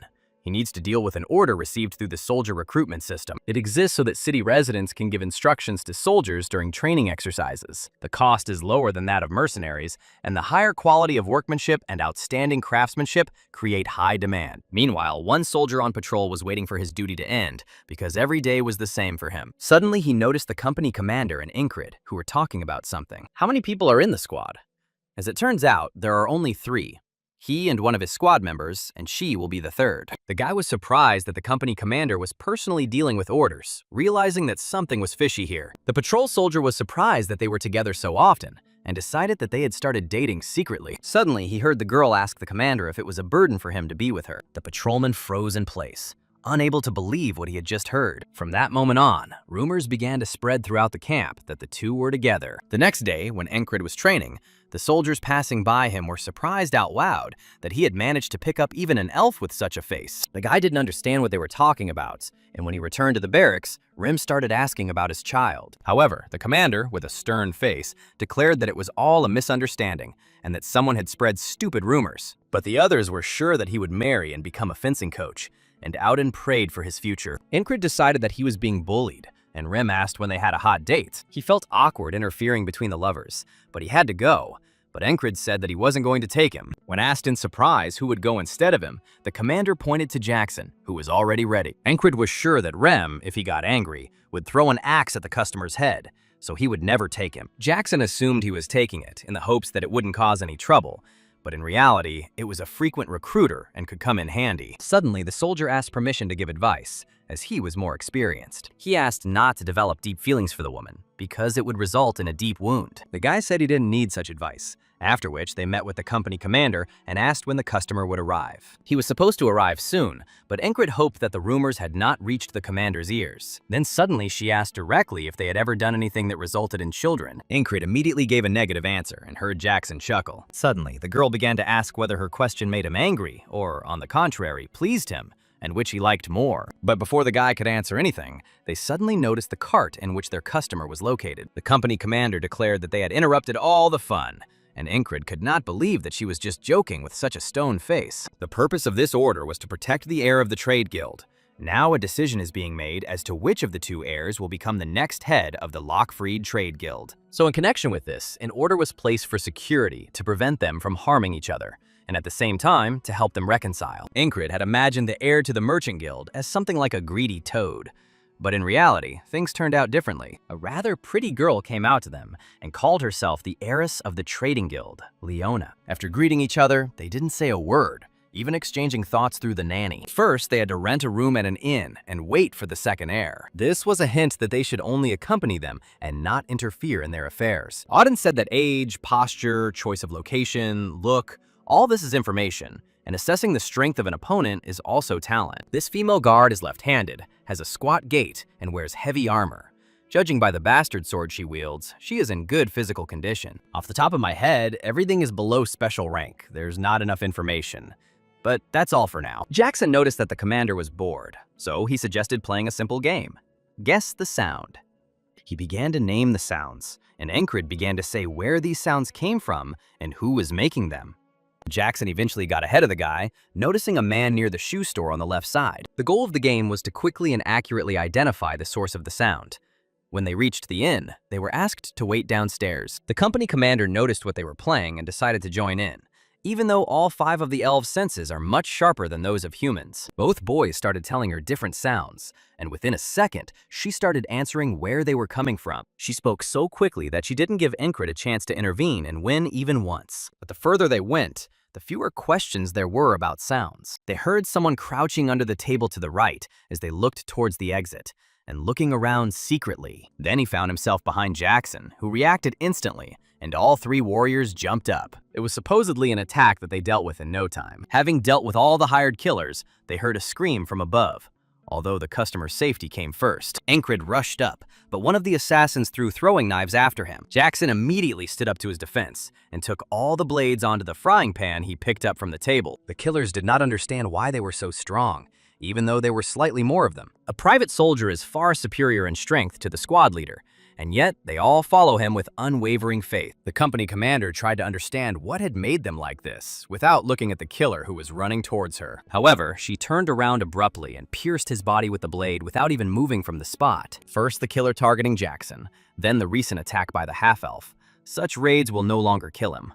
Moreover, recent training in physical strength and hand-to-hand combat has borne fruit. Even though Auden said the commander was still slow and clumsy, he felt everything. At that very moment, the killer knocked down the door with the guard girl and aimed at Leona. The nanny stepped in to take the blow, and Encrid noticed that it was too close to use the whistling dagger. At his current level, he definitely wouldn't get there, but he didn't know if he'd make it in time. He had once seen someone cover that distance in one go, but he couldn't copy his movements exactly. Encrid still managed to run up to them, but instead of protecting them with his blade, he exposed his back. The knife wound remained, but there was no wound thanks to Gilpin's leather armor. Then the guy suggested that the killer come down and talk, after which he attacked him and dragged him towards the window. The 2 of them fell out of the building and flew several meters, and Encrid fell right on top of the killer. He was writhing in pain, but was still alive, and the guy cushioned his fall by using him as a pillow. There were no more enemies on the 2nd floor, and the one in front of him surprised him because he took the full impact of the fall, but was still able to stand on his feet. And the enemy decided that the guy was from the border guard, but heard a negative answer. The assassin snatched up 2 blades and smiled, deciding that he didn't have to worry about losing. Encrid noticed 2 swords of different lengths, but his balance was not disturbed. If this was not meant to intimidate, then the question arose of how to counter it. As the killer began his speech, the boy interrupted him, asking how often he was told that he talked too much. It had been a long time since he had fought seriously, and his opponent looked to be of impressive strength. In a fighting stance, Encrid tried to decide which technique would be best to try first. 2 swords, differing in amplitude, a duet in the style of the mercenary Valen. The guy successfully dodged every attack of the killer, who could not understand why a simple private dodged with such ease. The commander became envious because he lacked the talent to master this technique, because if he had hit him, the guy would have been left disabled. However, these words further angered the enemy, who again rushed into the attack. At that very moment, Encrid noticed his line of attack and realized what he had to do. Seizing the moment, he dodged the attack and delivered a similar attack of his own, which achieved its target. However, the guy didn't like the result because he was aiming straight at the heart, but hit a little lower. The surviving killers immediately began to run so that they could report their defeat to their own. Encrid thought he needed to catch up with them, but Jackson noticed that he was fighting too noisily. The commander pointed out that his henchmen were escaping and offered to catch them. However, the soldier reminded that their assignment did not include eliminating criminals. The rest of the gang has escaped, which means the client is now safe. In other words, we need to focus on security in accordance with the order. The company commander approached him and praised him, and the guy asked if she was okay. The girl tilted her head slightly and decided that he was worried about his beloved and was so excited that she would not close her eyes today. Encrid also made a stony face, while Leona decided to find out if they were dating, to which she heard the guy's negative answer. The company commander assumed that he had had some fun with her and left her, while Incred was trying to figure out what was wrong with her. But suddenly, Leona decided to find out his name and thanked him for his protection, promising to repay him later for the injuries. However, Incred stated that he did not need it because it was his duty, after which he bowed low to the girl. They handed over several captured attackers to the local army, and they were sent reinforcements in case of a second attack. Incred wondered who these killers were. There was even a very talented guy among them, and it was unlikely that their goal was robbery. First of all, it is worth suspecting the second claimant to the inheritance, who could have approached them. As she walked down the stairs, Leona noticed that the guy had woken up quite early, but he was on guard duty. She sat down at the table with him and offered to move to her, since she was giving him a chance to become a bodyguard for the Lockfried Guild. They have a thriving, medium-sized guild that can afford such a gifted soldier. Moreover, the guild's main clients are the wasteland shepherds living on bad land, the Hunters Organization, the Black Leather Guild, who hunt dragons, and Ranger Glacier, who guards the glacier. Moreover, if someone steals and sells Lockfried's trade route map, the proceeds will provide them with a comfortable old age. For the idiot son of the former guild leader, this is an unaffordable luxury. She must inherit the will of the past generation and protects this guild. And to do that, she needs people like Incred. Anyone would want to join their guild, and he is no exception, so she will give him everything he wants to join her. But suddenly the guy refused, without even thinking, which surprised Leona. At that very moment, Jackson came down to them, saying that it was unsightly to cling to a person even after a refusal. The company commander, descending behind him, agreed with the soldier, hinting that she did not like the idea. Leona then stood up, stating that the second heir of the guild would arrive in the morning, so she needed to get ready. Jackson decided that the commander had seduced even the guild's heiress, and that he preferred incomprehensible women. The soldier advised him to get rid of the habit of throwing flirtatious glances. With a completely stony face, the company commander declared that he had cheated on her and hurt her feelings. Incred grinned for a moment and apologized to her, replying that his tastes had changed. Those who were eavesdropping on them began to discuss out loud that Incred had seduced another woman in front of the commander. The next day, Kreis stated that he had heard everything and learned that after a day of dating, the commander spent the night with the clients. Hearing this, the others began to discuss that he had seduced the guild's heiress, and that he was a destroyer, not of witchcraft, but of women's hearts. Incred asked if he came here to laugh at him, but Kreis is here because of the Gilpin Guild, because they need to be kept an eye on. However, the commander decided that he had arrived just in time and asked him to do one thing. There was talk about a gang of escaped robbers. They needed to be caught and some things checked. The previous head of the trade guild, Renos Lockfried, was an outstanding businessman and a man worthy of respect. He believed that his adopted daughter Leona, with her recklessness and wisdom, was the perfect choice for the role of heir. But he couldn't decide because he couldn't abandon his own son. As a result, the previous leader died without bringing clarity to the guild's future. And now, the second heir has been informed that, unfortunately, the assassination attempt failed. That's why it was necessary to entrust this to other subordinates. But the guy was hasty. His subordinates are ready to do everything to control the issue, because their agreements are still in force. Followed will not forget to reward them as soon as he himself becomes the head of the guild. Having reached the place, the guy smelled dust with displeasure, declaring that nothing else should have been expected from Leona. At that very moment, Incred noticed that the man standing next to the heir was quite strong. Suddenly, Follett turned rudely to Jackson, asking him to go call his sister. Incred was now very glad that he took Jackson with him, because if it had been Rom, the consequences were scary to imagine. He would say something about a big shot from the capital and then drive an axe into his head. But suddenly, he noticed Jackson reaching behind his back to take out a dagger, and he hurried to stop him. At that very second, a girl's scream was heard from the second floor, asking her brother not to disgrace himself. In response, Follett advised his sister to teach her guards some manners. Without further ado, the girl swung her arm and delivered a powerful slap to the arrogant guy. Follett decided that she had gone crazy, but the girl was sure that he was the one who was out of his mind. He decided to touch a soldier from the regular border guard army,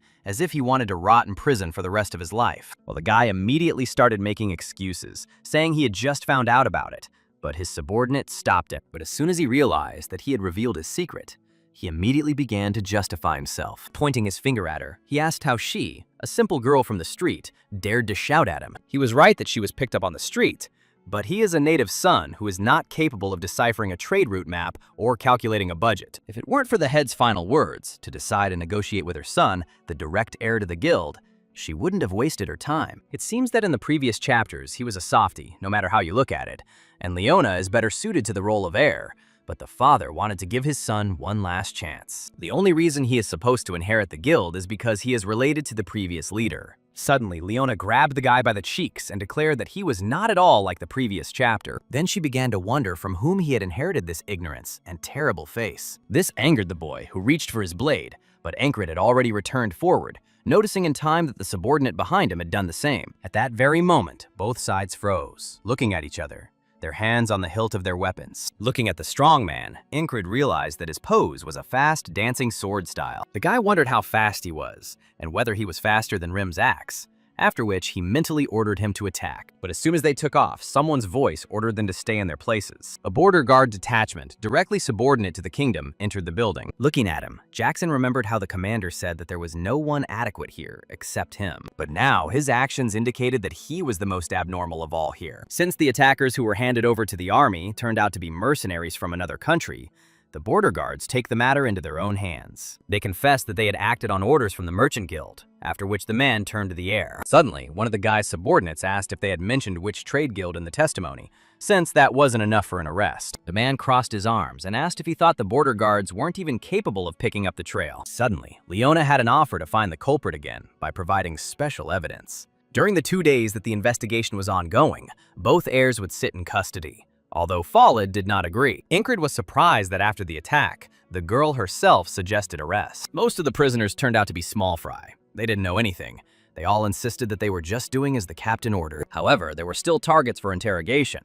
The gang that escaped from the crime scene, perhaps among them was the captain who was mentioned. But if even this doesn't help find the customer, border guards will have to investigate further. They would no longer be able to discuss the heir and border guard, so they would return to their hometown, provided they could summon each of them at any time. The army won't be able to protect her once she leaves border guard.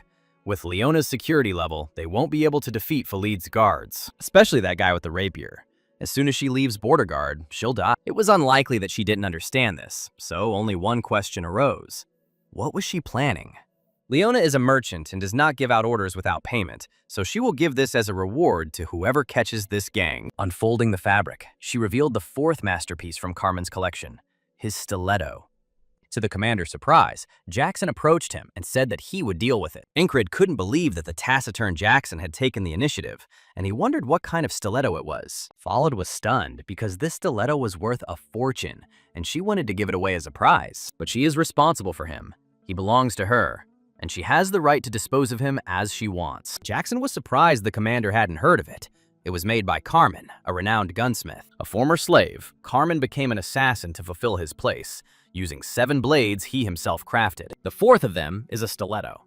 There are those willing to give up their lives to obtain his weapon. The border guards then decided to take all those present into custody for 2 days, and none of them would be able to leave the inn. Lost in thought, Ankrit asked his comrade not to worry about the stiletto. He has already ordered Kreis to catch the fugitives, and there should be news from him soon. For the last time, Ankrit met the gaze of the strong swordsman, who turned and followed his master. The heir's subordinates thought it would be better not to become a target for the border guards and wanted to wait first. If they fail to decide which of them will become the heir, the right to choose will pass to the investors. They need to wait for this moment. Fallid sent letters that he would reward him generously if he was elected head of the guild. At this time, the swordsman who was with them in the room watched through the window as Ankrit trained. Suddenly, Torres asked him if he was tired of continuing the most boring training in the world. The man decided that this was a unique chance to laze around. Ankrit would have thought so if time were fair, but for a genius and a mediocrity, it flows differently. What he will master in just a week, the guy will spend a month or even a year on. Therefore, he does not waste time and wants to accumulate daily efforts to make the wall even higher. At that very moment, his subordinate turned to the man, suggesting that they were the lazy ones. Then Torres asked the guy to stop strength training because he saw that he could give Minnie a head start in strength. But he didn't know this then, and that's why the fight ended in a draw. So he offered a rematch. A few minutes later, they were fighting at full speed, using ordinary sticks instead of blades. This was already the junior commander's 7th victory, which Thors was very happy about. Ankrit offered to fight again, which surprised the man, since they had already fought 11 times. Suddenly, another soldier volunteered to take over, and a line began to form behind him. Fallid, watching them, did not understand what these barbarians were doing in the middle of the night. When Ankrit was knocked to the ground, he asked the soldier to show him again. And the soldier decided that he really was crazy. Even though he lost, it didn't hurt his pride. On the contrary, he was like a child who had discovered a new interesting game. Moreover, he knows that the swordsman is much stronger, but he does not hide his desire to win. But compared to this, he cannot counterattack until he has tried the unfamiliar technique on himself 3 or 4 times. His intuition in battle is very weak, and he wants to fix it with all his might. After several repetitions, the guy finally managed to knock his opponent to the ground with the same technique. The rest sided with Encred, supporting his endeavors. The company commander stated that wherever he goes, he charms everyone without exception. And in response to Leona's question, she replied that they were married. She said it so Encred could hear, which made him uneasy, and he wanted the commander to return to the room. Suddenly, that same swordsman, Folid, came out to them and asked them to join them. Everyone immediately frowned, and Thors tried to understand what he was planning. The swordsman noticed that the boy's abilities were not that outstanding, but he wanted to teach him so much that he could not restrain his impulse. One of the soldiers told him that they were in slightly different positions, so he suggested that they sit in the corner and watch. But suddenly Encred abandoned the idea, smiling and saying that he had been waiting for him. Jackson noticed that the man looked threatening, even just by holding a wooden stick in his hands. He realized that he had to be prepared, because anything could happen during this fight. Encred felt a tension piercing his entire body, as if he were standing on a battlefield. He sees the lines of his attack clearly. The trajectory is a little variable, but it is definitely the neck. If he could break his line and finish his own, he could win. But before the guy could think about it, he felt his neck being pierced. And the swordsman realized that the boy had calculated the trajectory accurately, but had reacted slowly. It was a fast and swift dancing sword, faster and more impressive than the boy could have imagined. He thought that he had remained stronger, but he was wrong, because someone was able to move him once again. Before him again stood an infinitely distant and impressive height. But this only made the guy more excited, and he wanted to fight again, and his attitude amazed the swordsman. After some time, some of the soldiers were already asleep, while these two were still fighting. Any swordsman would stand firm against a superior opponent, but Encred kept losing time and time again. The man had made it clear to him about the gap between them, but somehow his spirit was still not broken. The commander's reaction speed is too slow to observe and counterattack, and right now, he can't overcome this wall, no matter how hard he tries. In that case, Jackson thought, he should be taught all the rules. The swordsman suggested ending it here, as he already wanted to sleep. Encred told him with a smile that he was amazed by the dancing sword, and that he would definitely get hold of it someday. Sword smiled back, deciding that in his opinion, this guy was much more amazing, but he lacked a little talent. The next morning, the junior commander was informed that they had captured the escaped mercenary. Kreis and his guild stood on the threshold, and the escaped assassins were kneeling before them. Encred mentally praised him, and the boy decided that it was not a dirty job. Leona immediately realized that it was the commander's subordinate who had done this, for which she thanked him. Torres immediately sat down in front of one of the killers and began asking who the customer was and what kind of guild it was. The hostage said that it was the Aspan Guild, in order to monopolize the imposition of trade law. They didn't know the exact name of the guild, and simply received money along with a letter promising a reward for successful completion. As was said further, the border guards must sort this out themselves. Torres noticed that Leona was suspiciously happy with the outcome, since she could have expected that her brother would turn out to be a criminal. Of course that was the case. She even announced a reward, a precious stiletto. The man turned his head away and accepted this answer, because their job is to arrest criminals. They also lift the arrest on the Lockfried Guild, allowing them to leave the tavern. Jackson was happy to receive the stiletto, and Encred asked him not to take it out just anywhere. Suddenly, Kreis asked the commander not to love Leona, because she is a truly terrible woman. It's strange, no matter how you look at it. Those mercenaries were hired by Folid, so what does Aspan have to do with it? Last night they found him and arrested them in a crowd, but suddenly a man approached them. Somehow he found out that the guy was the head of the Gilpin Guild, or rather, Kreis from the 444th Squad. They revealed their location and knew about the guild.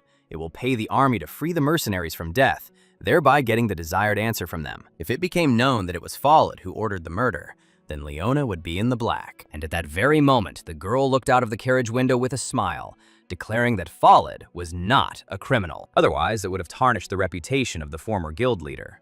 When suddenly she noticed that the commander was tired of such conversations, but he didn't know if she was confident she could handle it. They wouldn't be able to protect her once she left border guard if Folid's guards attacked her. But suddenly the girl declared that everything had already been decided about this long ago. At that very moment, a huge army lined up in front of them, and in front stood the captain of the garrison of the Trade Guild, Matis. By unanimous decision of the investors, Ms. Leona was elected as the new head of the guild, and they arrived to accompany her. After this, the crowd of knights fell on their knees before her, awaiting further orders. She deliberately arranged a 2-day arrest, gathered investors during this time, and organized a vote. Kreis's sense of duty, awareness, and efficiency were right. She is a terrible woman. Suddenly, she turned around and said that she didn't like to impose herself, so she wouldn't ask the commander to go with her. He has a strength that makes her want to support him, and she hopes that someday they will be useful to each other as friends. Encred shook her hand, accepting the offer, which brought a smile to her face. Suddenly, Falid turned to Mathis, declaring that his dad was his choice, and he betrayed him. The man looked menacingly at the boy and ordered him not to tarnish the name of the previous head anymore. But this plan also bore fruit. Now they know that the head of the trade guild is extremely talented. The swordsman also noticed an unusual soldier whom they might meet in the future. He had previously given Encred advice. His will and efforts were impressive, but he lacked the talent to support them. It's sad and painful because, in his opinion, the guy has reached his limit. It wasn't the first time Encred had heard this, but it was precisely because he had never listened that he had been able to get to this point. To his surprise, the swordsman noticed only a smile on the boy's face, after which he went to bed. When the commander returned, he turned to Rem, but he asked not to pronounce his name. However, the guy didn't want to practice something, and he needed him for it. The barbarian's mood immediately changed, and Encred began to wonder what it took to make a swift sword. The intelligence to create the most effective lines of attack. It also requires explosive muscular power flowing throughout the body. When Encred was able to scratch Rem's neck, he realized that he had become faster than him. Repetition of the basics. Flexibility without force. Trained muscles. All this together produced results. The commander surprised the soldier, and he realized what it meant to swing quickly, so he decided to increase the speed. The next moment, Ram actually became noticeably faster than he was before. The axe, which was already like a whip, is now as fast as a beam of light. The commander was still far from perfect, but he continued his endless training. Jackson noticed that the commander had good hearing and vision, so he no longer needed this training. The guy was surprised that he came specifically to say only this at the moment. But as soon as Encred turned away, Jackson silently jumped up to him and stabbed him in the neck. Jackson explained that anger is a feeling that comes from the desire to kill an opponent. If the attack cannot be detected by the eyes or ears, he must notice the malice and react. A technique for recognizing this malice using a special sense that goes beyond the sixth sense. Suddenly, the soldier decided to teach the commander this, to accept stilettos as a thank you. The commander still had an endless amount of things to learn, so he was all for it. Jackson advised him not to rely solely on sight and hearing, as there are more than just 5 senses. For example, the sense of direction or movement, the intuition with which a predator hunts prey, is entirely instinctive. If you arm yourself with all your senses, like blades, and fight with them, you can feel anger. It will definitely be difficult to do it right at first, but experience will come with time. If a commander trains again and again, sooner or later, he will discover a 6th sense. As the evening approached, Ram noticed that the commander had changed a little, but it wasn't just his muscles. Auden decided that the commander was smiling more often than before, but Ragna doubted that was exactly what was meant. Then Kreis assumed that Encred had become even more insane than before. All members of the squad immediately and unanimously agreed with this assumption. However, the guy, on the contrary, felt like the only sane person among the crazies. When everyone went to bed, Rem noticed that the panther was walking towards the commander again, as if it had honey smeared on it. Esther noticed that Encred had again overtired his body with his training. He trains to the point of exhaustion every day, without missing a second. And if it weren't for her magic, he would have long since passed out from exhaustion. If he died like this, her curse would never be lifted, which was absolutely unacceptable. Every day the same thing, repetition, repetition, and more repetition. But this doesn't bother him, because Encred knows that they contribute to his growth. The commander tried to train his 6th sense at any convenient time, until Rem decided to take back his words about the changes. He concluded that the commander had not grown at all, but had apparently suddenly gained strength overnight. Ragna felt it too, and kept wondering if he really was a genius, because now it seemed like nothing had changed. No matter how much he trains, there are no results. Nothing is better than practice, but it is better for him to stop for a while. If they get an outside request and go monster hunting, maybe things will get better. Encred called the 4 of them to work and fight with him to test their improved skills. Suddenly, one of the soldiers said that if he didn't see anything suitable, he could take it on, and then handed him an advertisement. Reading the request carefully, the guy discovered that someone in the shoe store was asking to explore the basement. The commander thought it would be better to entrust this to the patrolmen, but it turned out they couldn't handle it. According to the shop owner, the basement is inhabited by undead creatures that they must deal with. But this can't happen within the city limits. Perhaps he mistook the machine beep for something else. He was asked to try, because no one would take on this job. The uncle from the shoe shop is stubborn, but a good man. Moreover, his wife recently disappeared. so he is worried in every possible way he needs to go and calm the old man down. Incrid initially wanted to refuse this assignment, but eventually agreed. After some time, he came to the right shop, and when they met him, they immediately invited him to go into the basement. The girl began to tell how the owner had an urge to dig the earth, and he realized that it was not in vain that they told him about the stubborn one. When they went down to the basement, they met a man who was glad to see the soldier. He pointed to a huge hole that was under the floor he had dug up. Incrid was surprised that there was an underground cave right in the very center of the city. Having gone down and taken a torch, the guy immediately realized that it was made by human hands. Such a cave had impressive dimensions, and it would not be surprising to encounter a monster here. After walking some distance, the guy noticed 6 branches. Someone had deliberately dug a labyrinth. Incrid asked the man to stop, since it would be better for him not to go there. He would go first, and he would return. But as soon as the guy took another step, he felt heat, and a bright light gushed from the depths of the cave. At that very moment, Incrid's eyes suddenly opened, finding himself in his bed. Before he could take a step, he felt himself engulfed in flames and burned to ashes in the blink of an eye. It was definitely a magical trap, because his perception of magicians was unambiguous.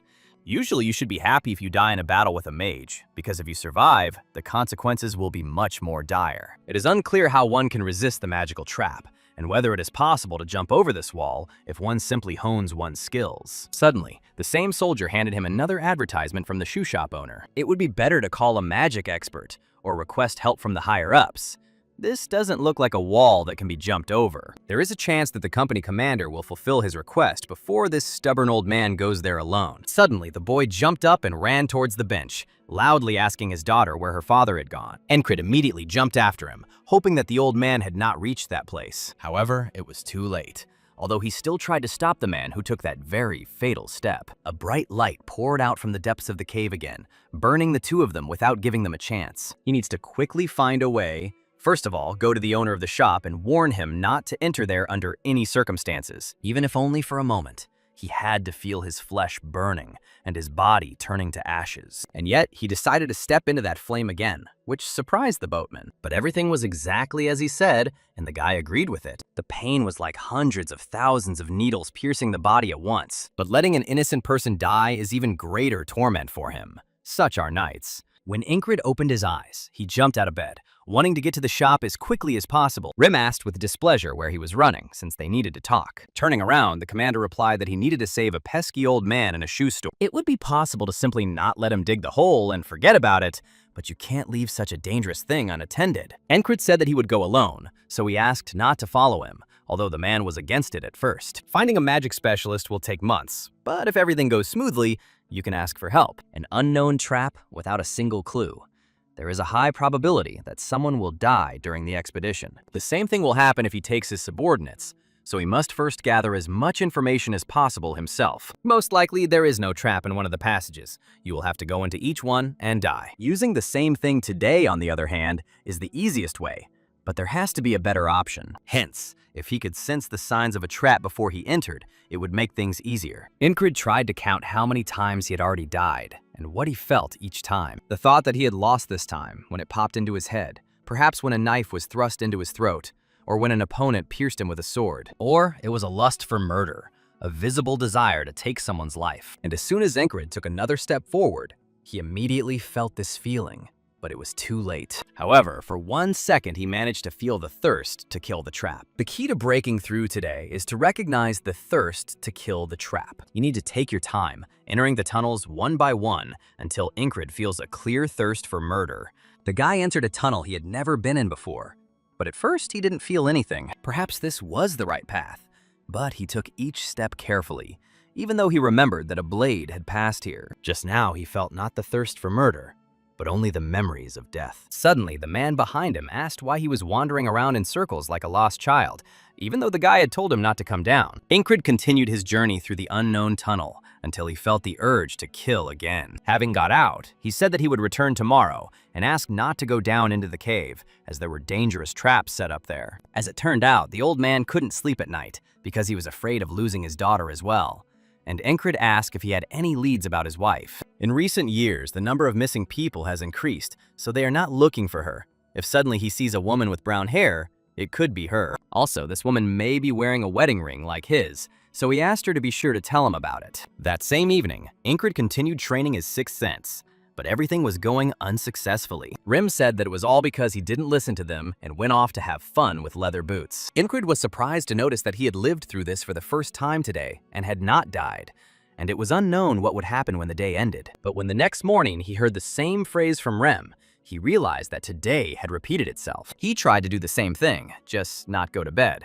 But after a long time, sleep finally overcame him. Getting out of bed, the guy remembered that he had closed his eyes briefly, but he was already in bed. Rom reiterated that they thought yesterday that he needed real combat experience. Until he gets over the wall, he won't be able to free himself from this today. But it was still not planned to meet tomorrow until the wall was overcome. And this day was repeated over and over again. He had relived this day for the 70th time, but still hadn't found any clues. One of the last days in the cave, hands appeared out of nowhere and dragged him underground. One night, Incred felt the urge to kill and didn't realize Jackson was next to him. He was surprised that the commander mastered the door of the sixth sense in just a couple of days. On the 72nd day, he wondered for 2 days why he was going to the shoe store as if he were going to war. But the guy decided not to return until he calmed down his boots. 6 tunnels, one of them a normal passage without a trap, Incred thought. He didn't know who created the cave, but it was a terrible man who placed traps in all 6 passages. There was no safe exit from the start, and something terrible was hidden in each one. But this does not mean that there are no passages at all. In the end, you just need to not step on them. The very first tunnel, one wrong step and you'll instantly turn to ashes. The guy took every step carefully, weighed every decision, and felt the door of the sixth sense. Once again, he managed to overcome the wall, but suddenly, a monster flew out of nowhere at him, which he cut down with his sword. Then he saw a horde of dead people, deciding that it would be a great congratulatory gift. The claws of a ghoul contain a powerful poison. One touch, and he is dead. Usually there are several soldiers for every ghoul. However, Incred successfully dealt with each monster he encountered, cutting his way through. Even by his standards, he fought well, and wanted the bastards in the squad to see it. Suddenly, another creature attacked him. It didn't look like a devil wolf. All the animals were mixed together indiscriminately. As he advanced into the attack, the guy tried to understand what was in front of him. Meanwhile, Esther was trying to understand why this man needed a weapon if he went to a shoe store. It won't be good if he dies because of his recklessness, of which he has more than enough. Suddenly, she felt energy coming from the shoe shop, which smelled like a spell. At this time, Incred had already dealt with the beast, when he suddenly heard breathing from the depths of the cave. It was so weak that it was about to break off. Perhaps it was the owner of the cave that dug it. Walking a little further, Incred noticed various body parts of people that were suspended on hooks. Suddenly, one still living person who was in a cage begged to be killed because he wanted peace. Incred noticed on the finger the same wedding ring that the shop owner had spoken about. He immediately realized that this person was that man's wife, but now she didn't look like herself. Suddenly, another man entered the room, declaring that he had received a healthy specimen, although it was unclear how it had gotten there. Now he would be able to make a friend of Armillo, but Incred decided to find out if all these corpses were his doing, although the answer was obvious. The man replied that these scraps were defective, and this child was Varmillo, a true masterpiece. Looking at the guy, he added that he too would become something great.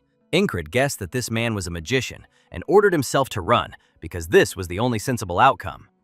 But then he told himself that he would kill him even if he had to give his life tens of thousands of times. The guy tried to throw a whistling dagger at him, but it crashed into the protective sphere. It was just a diversionary tactic, but in reality, he ran closer and wanted to attack with a blade, but the magic threw him back. Esther, watching from around the corner, guessed that his opponent was a magician, but his accumulated power was still too little. But if you collect it all, an opponent of his level may not be a hindrance to her. Having barely returned from the magical attack, Incred did not see or hear, but felt its thirst for murder. One day, just in case, he asked the members of the squad how to resist the magician. Rom advised shooting him with an arrow, but Jackson decided it would be better to kill him while he wasn't looking. Auden advised to grab him tightly and be done with it, which sounded quite logical. Ragna agreed with the others because everything living would die if it was chopped down. As he attacked him, Incred noticed that the mage had erected a transparent shield around himself. If he can't break it with a whistling dagger, he will cut it with force, no matter what it costs him. Esther concluded that the man had won, and the magician could not understand how his magical wall had collapsed. With a powerful movement, Incred was able to cut through the body of the wizard, who did not expect such a thing. Incred was surprised to see that his sword had broken, but that was the best outcome. This blow could have torn his entire body apart, but for some reason he did not feel the shockwave. At first he thought it was the strength of the armor, but then he raised his head towards the woman. but he did not hear even the faintest breath. He was able to open his sixth sense and even defeat the magician on the first try, but this does not make him happy. The magician lost because he was unable to use his powers to the best advantage. Varmillo, who complemented the mage's physical abilities, would have woken up if another spell had been cast on him. But Esther didn't need him now. Returning back, Encred reported to the company commander about the magician's cave in the dungeon. A city resident was kidnapped and subjected to a strange experiment. If this becomes known, unrest will arise. Encred decided that there was no point in delving into this matter any further, and leaving everything as it was, which surprised the girl. Usually, he is an unyielding fighter for justice, but now the most important thing is people's lives. When they reached the shop, they noticed that the soldiers were filling up the holes that the Thieves Guild had dug. Everyone was surprised that this was their doing and not the monsters, but the owner still hastened to thank Encred. He had very old shoes, so the man made a new pair especially for him. Now that he has gotten rid of one of his worries, he only wants his wife to return safe and sound. It may have been shameless of him, but he asked that she be found. Encred promised that he would try, but he didn't know exactly whether it would be better to give him false hope or let him learn the truth and experience despair. The boy didn't know if he could prevent something like this in advance when he became a knight. The next day, their squad was called to fight the monsters. They weren't particularly enthusiastic, but they did their job calmly. Soon after defeating the mage, Encred immediately agreed to the request to eliminate the monsters. However, looking at what was happening, he understood that this was not a sufficient level. The guy doubted that this would help him become stronger, since his opponents did not cause him any feelings of delight or fear. Ram also noted that the commander was frustrated with taking on the job alone. After that, he said with a smile that he would deal with this very thing and ran forward. The other soldiers tried to stop him, but it was too late. One of the soldiers wanted to complain about the barbarian, but the commander also rushed forward. Looking at the guy, Rem realized that he should have immediately said that they had succumbed to the commander's influence. The two of them cut down monsters left and right, while the rest of the soldiers watched in shock. But if these two fight so well, then okay, because the rest won't have to strain themselves. Rim noticed that the commander was still not satisfied, looking at his indifferent face. One of the soldiers stated that if they were in such a hurry, they might end up in the direction of the detachment. Encred asked if there were any more strong monsters, to which he was told that a mid-level squad had gone to destroy their pack. However, on the battlefield, a real bacchanalia reigned, and the soldiers fought both ground monsters and harpies. They lifted soldiers into the air and then dropped them from a great height, giving them no chance of survival. The mercenaries in whose ranks Encred served for some time were killed by harpies, although they were very good guys. Having drawn his sword from its sheath, the boy promised that he would never let anyone else die. Suddenly, one of the harpies let out a howl that made the soldiers' ears pop. The cry of the harpies has a powerful effect on a person, almost as painful as the feeling of approaching death. However, the guy was able to stand firm and cut off her wing, while Rim stated that the commander was fussing too much. While destroying his harpy, the barbarian offered him a bet, but they had not come here to have fun. The other soldiers noticed that Rim had always been a good fighter, but he was no less a witch destroyer. Torres noticed that Encred's skills had improved significantly since their last meeting. His subordinates asked in surprise if they could just sit there and watch everything. Encred dropped his sword, but did not lose his composure, and threw a whistling dagger into the harpy's face. But another one immediately flew to her aid. Her paw approached the commander, but he managed to pick up his sword from the ground and deliver the decisive blow. The soldiers noticed that the harpies were retreating and realized that those guys were definitely unusual people since they scared off the monsters. The harpies that killed the mercenary squad may not have been the same ones, but he still had to do it. Last time, one of the men said it was because Encred was weak and they died trying to save him. But now the commander was firmly convinced that he was saving others from the same threat. Thors claimed that the harpies were gone, so they could come back, although in reality they had done nothing. The soldiers also stated that they were leaving since they had managed to deal with the harpies. However, Encred wasn't finished yet, causing the others to think he was truly crazy. As the evening wore on, people were discussing how Encred had saved the army, which was like a whole other level. He is so strong, yet he still tries his best, which made the others think about training as well. The next day, near the notice board, Encred decided to take another order, which surprised the others. During the day, the guy carried out the maximum number of orders and spent the evenings training. The others, observing the commander, decided to try his regime too.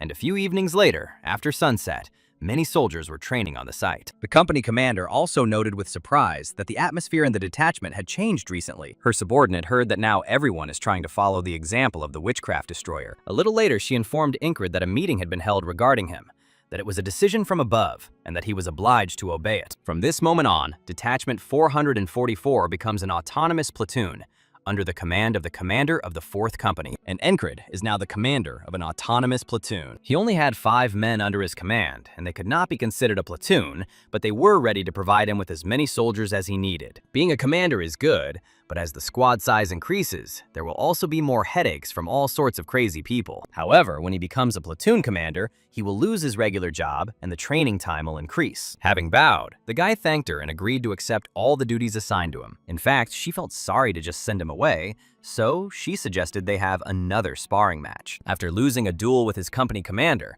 he studied martial arts with Auden, and now the girl has suggested a fist fight. So it's time to test the results of the training. Auden said that hand-to-hand combat is used at very close range, and it is more effective to use quick and simple techniques than complex ones. The company commander was the first to jump up and immediately began attacking the guy. But even more effective is to use weight classes to take down your opponent. After just a few moments, the guy managed to knock out the commander. Having pinned her to the ground, he declared that he had won, and the girl did not even resist. At first, she agreed with him, saying that it was a very bold assumption, but it was a clear hint. Suddenly, the girl sharply swung her leg, and a second later, the guy was on the ground, and she was on top. You need to identify your enemy's weaknesses and use them to destroy him. She found this fight interesting, but she asked him to work harder, calling him her fiancé along the way. Encred, with a stony face, replied that he was not the groom, after which he asked to get off him. Once on her feet, the girl apologized to him for not being able to stop him. Encred didn't understand what she was talking about.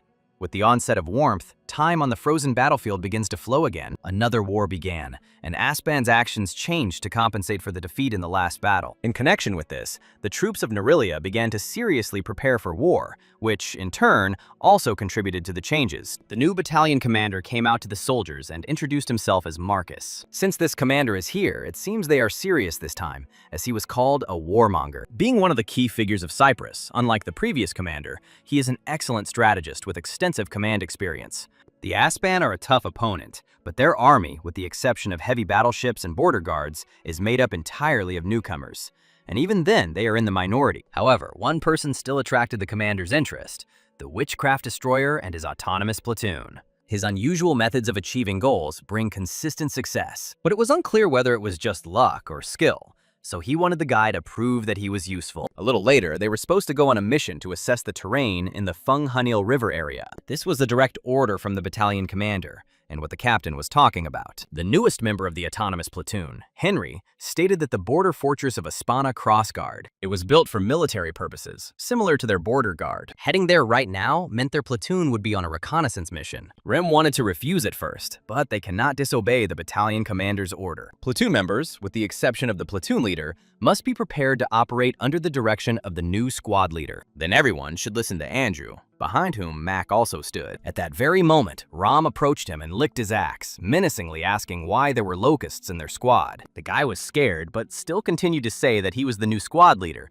and they all had to follow his orders. However, his trembling could be felt even from a distance, and Ragna could hardly believe that this guy was the squad leader. Andrew stated that he had voluntarily gone to hell to serve under Commander Encred. Auden immediately offered to gently stretch his joints, and Jackson asked to cut off one of his fingers. Encred asked them to calm down and focus on their studies. Suddenly, Mac asked him to stop. Although if they were the ones who suggested it first, then it was the greatest friendly gesture. The man froze for a second, because for the first time, he assumed that they wanted to kill his comrade, but it was just a duel. Andrew asked them to attack, as he was not afraid to take on a challenge, while Mac tried to pull him away. Meanwhile, Henry said that there were many dangers in the area around the river, and he could help them with something before they went on the mission. Later in the evening, Torres was surprised to find himself going on a mission with Encred. They see each other quite often, which is why the man decided that it was fate, then congratulated the guy on his promotion to platoon commander. Now they were in the same position, but it was nothing compared to the Royal Army. When the man learned that Encred was 30 years old,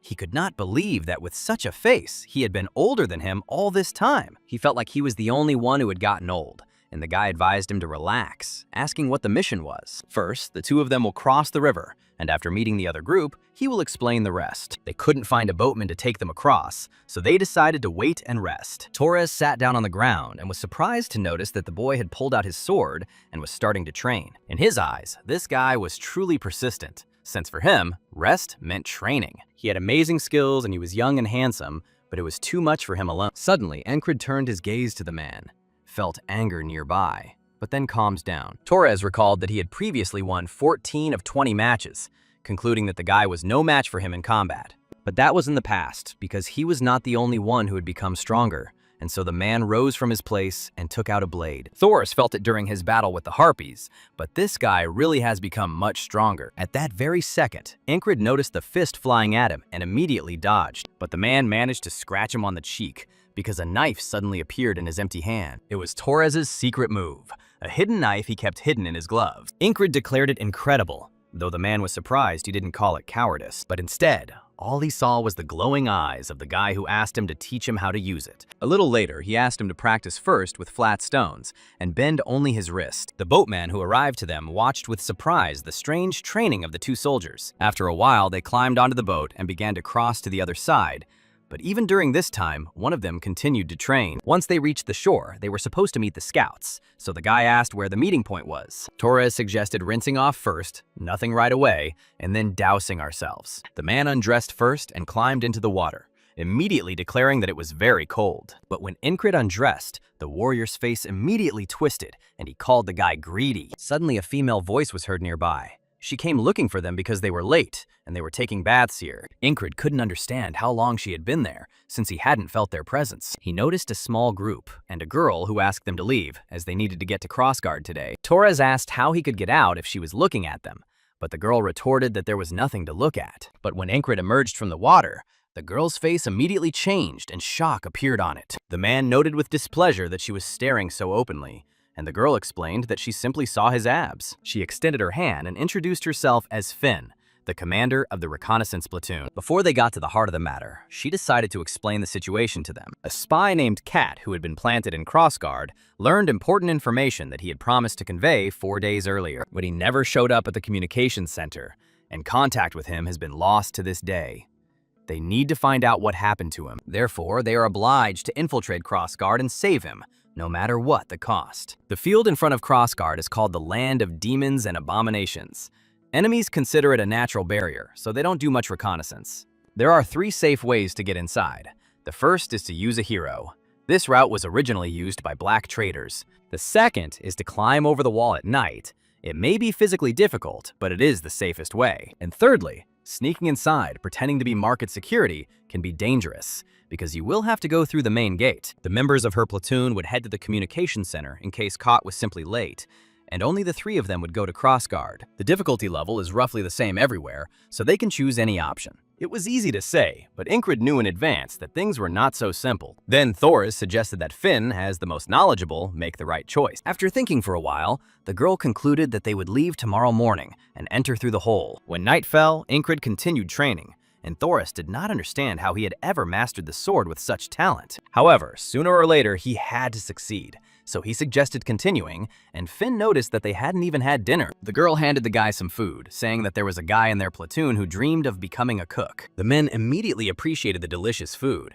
This guy's parents serve in the border guard, so it's probably worth visiting them. But if they were going to continue training, this girl advised them not to go there. She wanted to say that there was a poisonous snake under that flat yellow stone, but Incred beat her to it. One of his squad members was a former hunter, and he taught him to listen carefully. And the girl appreciated the thorough training. She really liked this arrangement, after which she invited the guy to practice with her like an adult. For a second, he looked interested, but then his face became stony again. Finn said that she might look scary, but she was actually quite kind, and Thors suggested doing it somewhere where he wasn't. But Incred immediately refused, and the girl assumed that he was already taken. Then she remembered that she had heard that the guy was dating the company commander, and Incred didn't understand when this became an absolute fact. They don't communicate formally, so they can communicate with her in the same way, and the guy could agree with this. Then she advised him to go and rest early, because they were leaving tomorrow. As Incred fell asleep, he dreamed of the boatman's silhouette, but he said nothing. When he woke up, the guy thought that he hadn't appeared for a long time, although he thought that he had something to say. Suddenly, he remembered the words of the company commander and her apologies for not being able to stop him. When they reached their destination, Incred realized that this mission was just another wall. Torres decided to find out why they were leaving in the morning, since they usually invade at night. No matter how irresponsible the security guards are, they still don't fully pay attention to the road. They don't expect anyone to break in the morning, and the girl remarked that there was something special about handsome guys, referring to Encred. She then stated that the ranger would go first, and then slowly stepped inside. Since the ranger needs to pave the way, he knows how to move silently, with a light weapon. This is important. Listening closely, Encred noticed that her steps were almost inaudible, and wanted to try to repeat this. But as soon as he took a step, a crowd of armed opponents immediately lined up in front of them. It was an ambush, so Finn ordered everyone to retreat, but they were surrounded and had nowhere to run. Then a new order was given to break through, and 3 soldiers drew their weapons to fight their way out. Finn fought like a seasoned warrior, preventing the crossbowmen from shooting her. Encred realized that Thors and Finn were weak in one-on-one fights, and in such a situation he could not show his strength. While the man was fighting with one spearman, another came up behind him and pierced his body. Of course, this wall was very high, but Encred was not going to die so easily. He tried to kill as many opponents as possible in order to survive, although he felt sorry for his comrade. But suddenly the guy was knocked down by a strong blow, after which they surrounded him and began piercing him with spears. At first, they avoided hitting vital organs so that Encred would suffer as long as possible. When the next day came, he realized that such a number of troops could not have appeared there just like that. It was a planned ambush. The enemy knew about their invasion, but it is unknown how they learned about it and whether someone betrayed them. Thors and Finn approached him and asked if he was getting ready, as they had to leave already. Encred immediately stated that he had a bad feeling about this, so he suggested getting in through the wall. The man remembered that thanks to this feeling, he had once been able to find and destroy witchcraft, so they would not lose anything if they went in like this. However, this was not a feeling, but an experience of the day.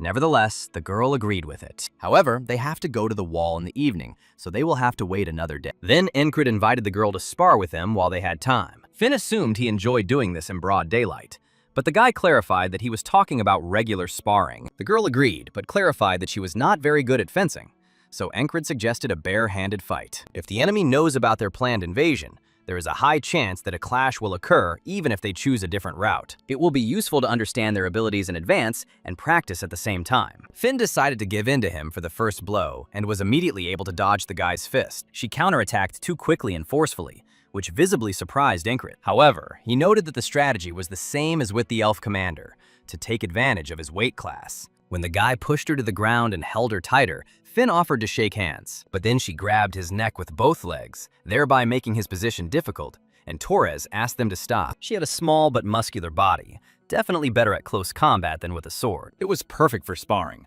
and the girl initially thought he was completely defeated, but Encred asked to try again. The guy again clarified that he was talking about regular sparring, and Torres again asked to do it without him. When evening came, they were supposed to go to the wall, and Finn noticed with surprise that Encred was fully armed. But if he walked with such a heavy weight, he would fall halfway, which confused him. Torres asked what happened to his weapon, but the girl only returned and asked him to take care of it himself. However, Encred was confident that he had enough strength to climb the wall with this. However, they have to climb not only over the wall, but also over this rock to reach the walls. She looked terribly tall, and it was obvious that climbing would not be easy. However, overcoming walls had never been easy for Encred, so he was prepared for it. When I returned from the magician's cave, I collected the trophies I found there to arm myself with a new sword to replace the broken one. Kreis was happy, because if he sold just one piece, it would be enough to equip him from head to toe. Encred asked for the best sword for that price, and his comrade was shocked that he was only interested in swords. For a man whose life depends on a gun, this is really important. So he set his priorities. Initially, there was no option to go without a sword, even if it made climbing difficult. When his 2 comrades were at the top, he was still climbing, although the girl asked him to leave the sword. It was definitely a heavy load, but muscles that are pushed to their limits become stronger. Besides, Encred has already overcome countless obstacles, so this won't stop him. When the boy came up to them, Finn sighed, realizing the suffering he had gone through. Thors assumed he had taken the sword specifically to train, although he couldn't be that crazy. Suddenly, they discovered a pack of lycanthropes below, although they rarely move in such groups. Finn suddenly announced that it was time to get nervous, as the wall was already visible. As Torres surveyed the area, he realized that they had nowhere to hide once they got dangerously close. The girl asked not to worry, because on the night of 2 full moons, it is light enough, so the guards relaxed their vigilance. When the right moment came, they quickly ran to the wall so that no one would notice them. They managed to reach the place safely, although this was not the most difficult part of the plan. At first, Encred thought they had been discovered, or it was just his imagination. When they climb over the wall, there will be slums behind it. If they hide there, they won't be found.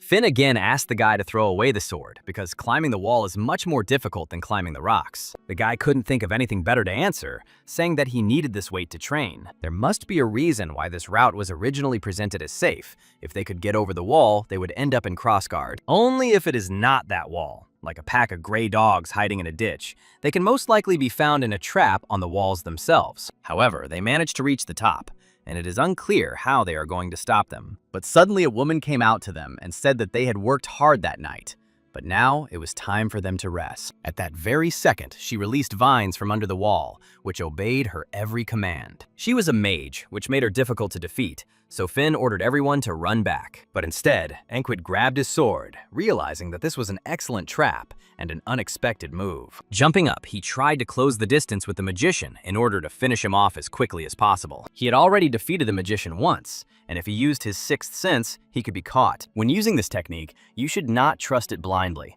A strong opponent can sometimes deceive his feelings, and especially magicians. That's exactly what happened. As soon as Ingrid got too close, the vines immediately grabbed him. Noticing the senseless battle, Finn tried to figure out what this idiot was doing. But at that very moment, the vines rushed towards them as they were descending from the wall and pierced their bodies. Ingrid knew that the vine was too strong, and it would not be easy to get out of it. The woman applauded his courage and bravery because he was the only one who did not run away. Before she closed her fist and killed the boy, she called herself Risha the Rose Vine. Just as soldiers cannot all be of the same level, mages also differ from each other. Encred was too overconfident. Intoxicated by the feeling of having become stronger, he rushed into the attack without even looking at the enemy. Then a boatman appeared nearby and asked if the guy now understood his level. In his eyes, Encred was strange, because he was using what was created for suffering today to become stronger. But in front of this wall, he is no different from an ordinary ant.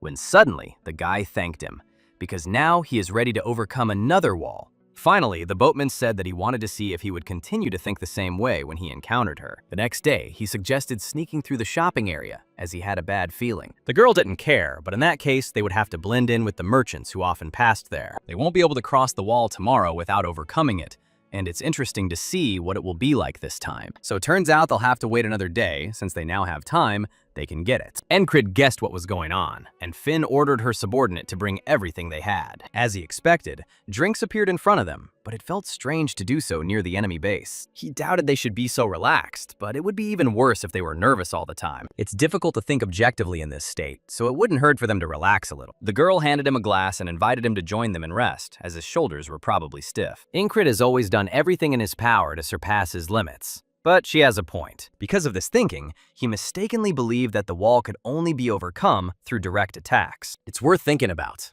Crazy training is far from the only way. He should live the present moment and day fully, changing his routine a little. The girl was surprised because she told him to rest, but he decided to take up the sword again. But in his understanding, this is rest. Looking at how Ingrid was training, Finn smiled, saying that at least it was pleasing to the eyes. When night fell, Ingrid noticed that he had learned something new, which already made the day worth living. Now they would already be at the fortress wall, where an ambush of gray dogs would be waiting for them at that hole, and a magician hiding on the wall. And he became curious about what might happen this time, when suddenly they heard the loud howl of a lycanthrope. Everyone immediately jumped up from their seats and grabbed their weapons, realizing the terrible situation. A pack of lycanthropes, which they had noticed on the way to the wall, was approaching them. Usually, it takes at least 10 soldiers to fight one lycanthrope, but there are more than 20 of these beasts here, and there are only 6 of them. Finn definitely didn't sense the presence of monsters, and didn't understand where they came from. Encred also didn't sense their approach. They were able to deceive intuition,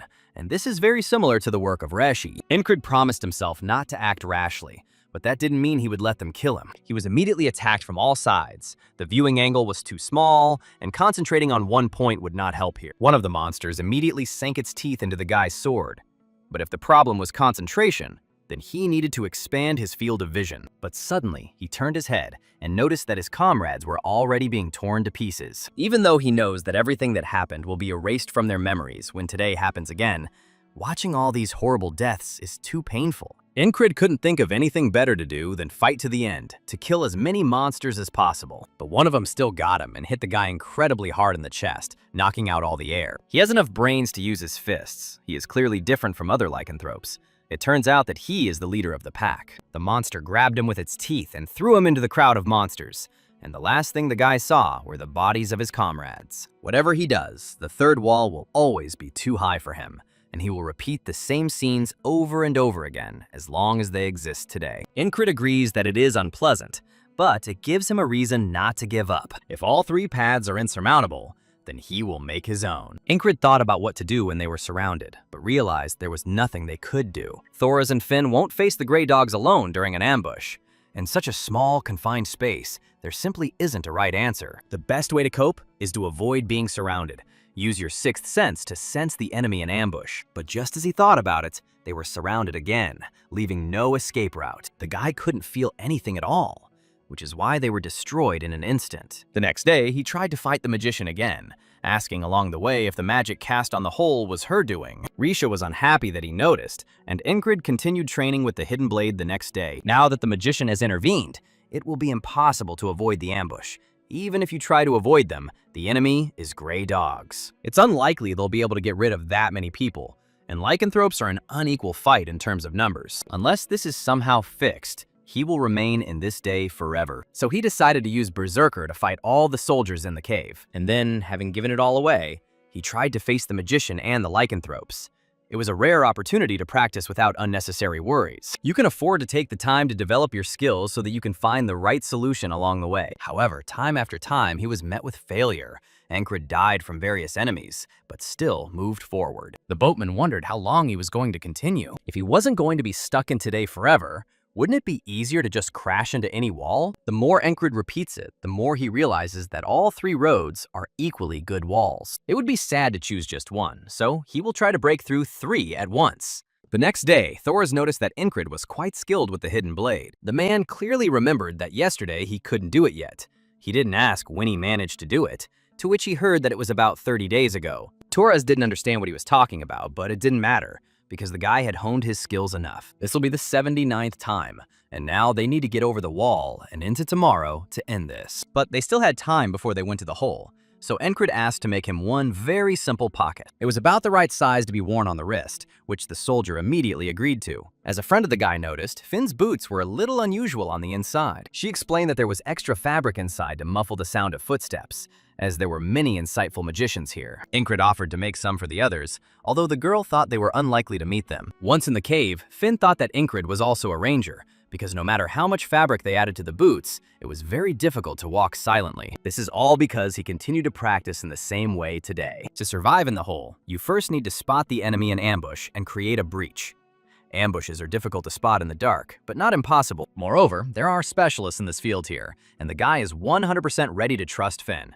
There is a small chance that the enemy is waiting for them inside, but if so, they will simply eliminate him. But if the exit is blocked, what is the height and width of this cave? And if both the exit and entrance are blocked, is there a third option? Torres decided that the boy was either scared or sick, asking so many unanswered questions. But if he is afraid, then the girl suggested that he give up immediately. It is better than continuing. However, Incrid was simply talking about caution. It was a way to force his comrades to act as he wanted. Due to the status, it will not be possible to act as last time in the High Meadows. In that case, he will have to instill the feeling of fear that arose in the infirmary, an impulse that allows him to get what he wants with the help of a strong will. Suddenly, Finn agreed and admitted that she had been too relaxed. The atmosphere in their squad immediately changed when the girl began to act more sensibly. Suddenly, Finn discovered footprints on the ground, and it looked like someone had deliberately erased them. Realizing the situation, she ordered everyone to return, but first, to secure an escape route. The enemy soldiers were already ready, but Thoras and Finn managed to hide behind the wall. Suddenly, Incrid ran out from behind the wall towards the enemy and shouted that he had an order from Captain Roseau. The soldiers immediately hesitated,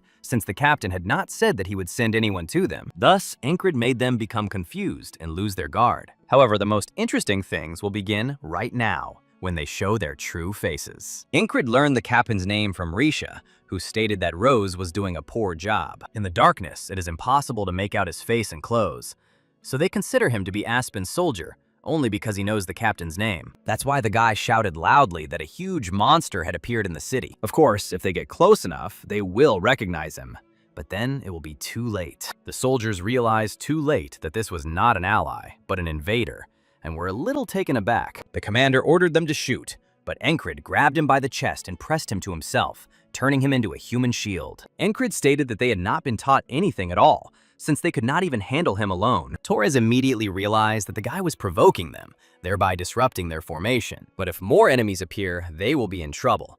We need to check if there is still movement. However, Finn couldn't hear anything over the boy's screams, which made her very angry. Suddenly, her eyes widened as she realized why Incred was doing this. At this time, the guy continued to throw mud at the enemy captain because no one could shoot him. While the boy was screaming, a girl crept up behind the soldiers, killing them unnoticed. While she was dealing with the enemies, someone was thinking that Incred was a damn genius, but the soldiers still noticed someone behind them, after which they all turned around. However, it was too late, as the enemy had gotten too close to them. One of the soldiers became overly nervous and fired a crossbow, hitting the captain in the head. Throwing the body aside, the guy realized that he couldn't waste time any longer. In any case, it was enough for them to be able to fight their way to the exit. But as soon as they moved, they noticed that the main forces of the Grey Dogs had arrived, led by Rose. Turning around, Incred shouted that he was relaying Reshi's words, and the captain froze, not understanding how this guy knew her. When they started running away, Rose became angry and ordered the soldiers to catch them. The trio made it to the exit successfully and continued running without stopping. But it is unclear whether they will pursue them endlessly, and where to go to escape. Incred suggested running to the camp and suggested that his comrades hurry, as there was no time to delay. The boy noticed that the sun would soon set, so it was time to call them out carefully. He remembered Henry telling him that there were flat, yellowish stones near the river, and dangerous, poisonous snakes lived under them. So Incred thrust his sword into the stone while running and cut it, sending it flying towards his opponents. At first, they thought it was a simple trick, but then they noticed with horror the poisonous snakes. As Finn ran, she tried to figure out what these psychos were doing making such a noise. Incred smiled, realizing that such large ears could not have failed to hear all this noise. After some time, the moon rose, and it was the perfect time for night monsters. Monsters don't care who their opponent is, because they only need blood and flesh. Right as he was running, the guy asked his comrades to move aside, and they immediately understood what was going on. Believed that he suggests leaving his friend, and the girl asked where he was going alone. Unable to bear it any longer, the guy shouted at them to just run.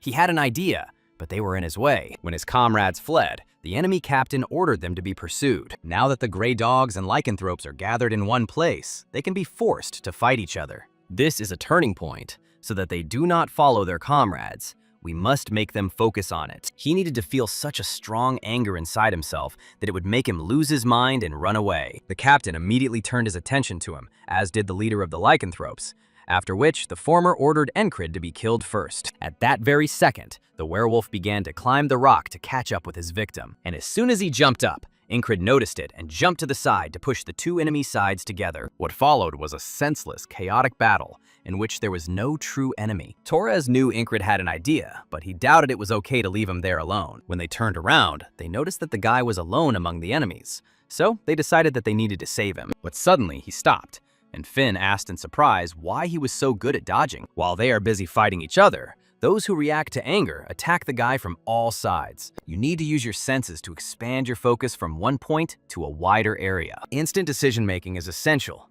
Even a small mistake can now lead to death. The Grey Dogs are elite soldiers, and if they can hold their ground, the lycanthropes are no match for them. For his purposes, this fight must continue. Incred discovered an unexpected fact in one of his past battles when he was surrounded by enemies. The soldier said he was acting stupid, as if he was attacking Roger, and that he was not taking off his helmet. At first, Incred couldn't understand what the helmet had to do with it, after which he knocked the helmet off the captain's head. The soldiers immediately froze in disbelief, realizing that he had not removed his helmet because of his bald head. However, the guy guessed that Roger was not embarrassed by his baldness. He was ashamed of it. At that very moment, Incred turned to Roger, loudly asking him to take off his helmet. He has already killed his hair and sent it to heaven, so he must reveal to them his wasteland without a single blade of grass. The man immediately became angry, but asked himself to calm down because there was no need to give in to such base provocations. But when Incred proudly waved his hair, the captain's patience snapped. He ran forward towards the guy, promising that he would not let him die so easily. Incred lunged forward and swung his sword above himself, declaring that it was time for him to meet the hare. But before the guy could strike, one of the lycanthropes sensed the man's anger and cut off his head. One of the soldiers immediately noticed that their captain had been killed while trying to fight off a werewolf attack. Their leader waited until the last minute and pounced on the poor man. At that very moment, Incred noticed that he was trying to get inside and make a surprise attack in the midst of the chaos. Blind Eye was a more challenging opponent than Rose. The monster's strength combined with his exceptional intelligence made the battle necessary to be fought again and again. The guy realized that it was time to resolve this issue, and so he reacted instantly, blocking the monster's attack. He decided to act at full speed, which is why he managed to cut off the werewolf's paw. With the next movement, he cut his chest and realized that this was the end, after which he pierced his body with a sword. Finn watched in shock, as they didn't even plan to attack Ingrid. It was too overwhelming. But they too had no time to waste and had to join in. Running past the battle, the girl asked the guy to get out of there, and he rushed after them. The girl couldn't believe that Ingrid had planned all this, and how he knew that lycanthropes would be here. But Torres was more interested in when the boy hadn't managed to become so strong, and how he had learned that their commander's name was Rose. From the point of view of people who don't know about today, it all seems strange, not a coincidence, and naturally there will be doubts. But he can't explain all of this, so he said that there are more important things, because their mission is not over yet. They have one more wall to overcome, which is waiting for them in the person of Reshi. As Finn climbed up the wall, she doubted Ingrid was a ranger because he moved too well. Because of that mage, he still can't use his instincts, but he knows where she will be. The magician did not change her location every day and was on top of the wall. They slowly and quietly made their way up, while the boy signaled to his comrades. He announced that there was an enemy ahead and that he would go first, after which he jumped up and returned to Resha. However, the girl immediately grabbed him with her roots and threw him away, but still holding him tightly. She didn't understand how this guy ended up here because she was sure that her henchmen were there. Encred explained that those guys were too busy having fun with the gray dogs. Upon learning of this, Risha became angry and then launched new vines towards the guy. The girl was surprised that he reflected spears made of thick vines and cut through whips made of them. Finn didn't expect him to be so strong against the mage, but if she interfered now, she'd only be in the way. Instead, they had to deal with the soldiers who rushed to help the magician. Risha became even more angry, after which she launched new shoots towards the guy. Last time, Ingrid had already figured out how to break through her defenses. After all, mages are just people. Cut, chop, and they will die.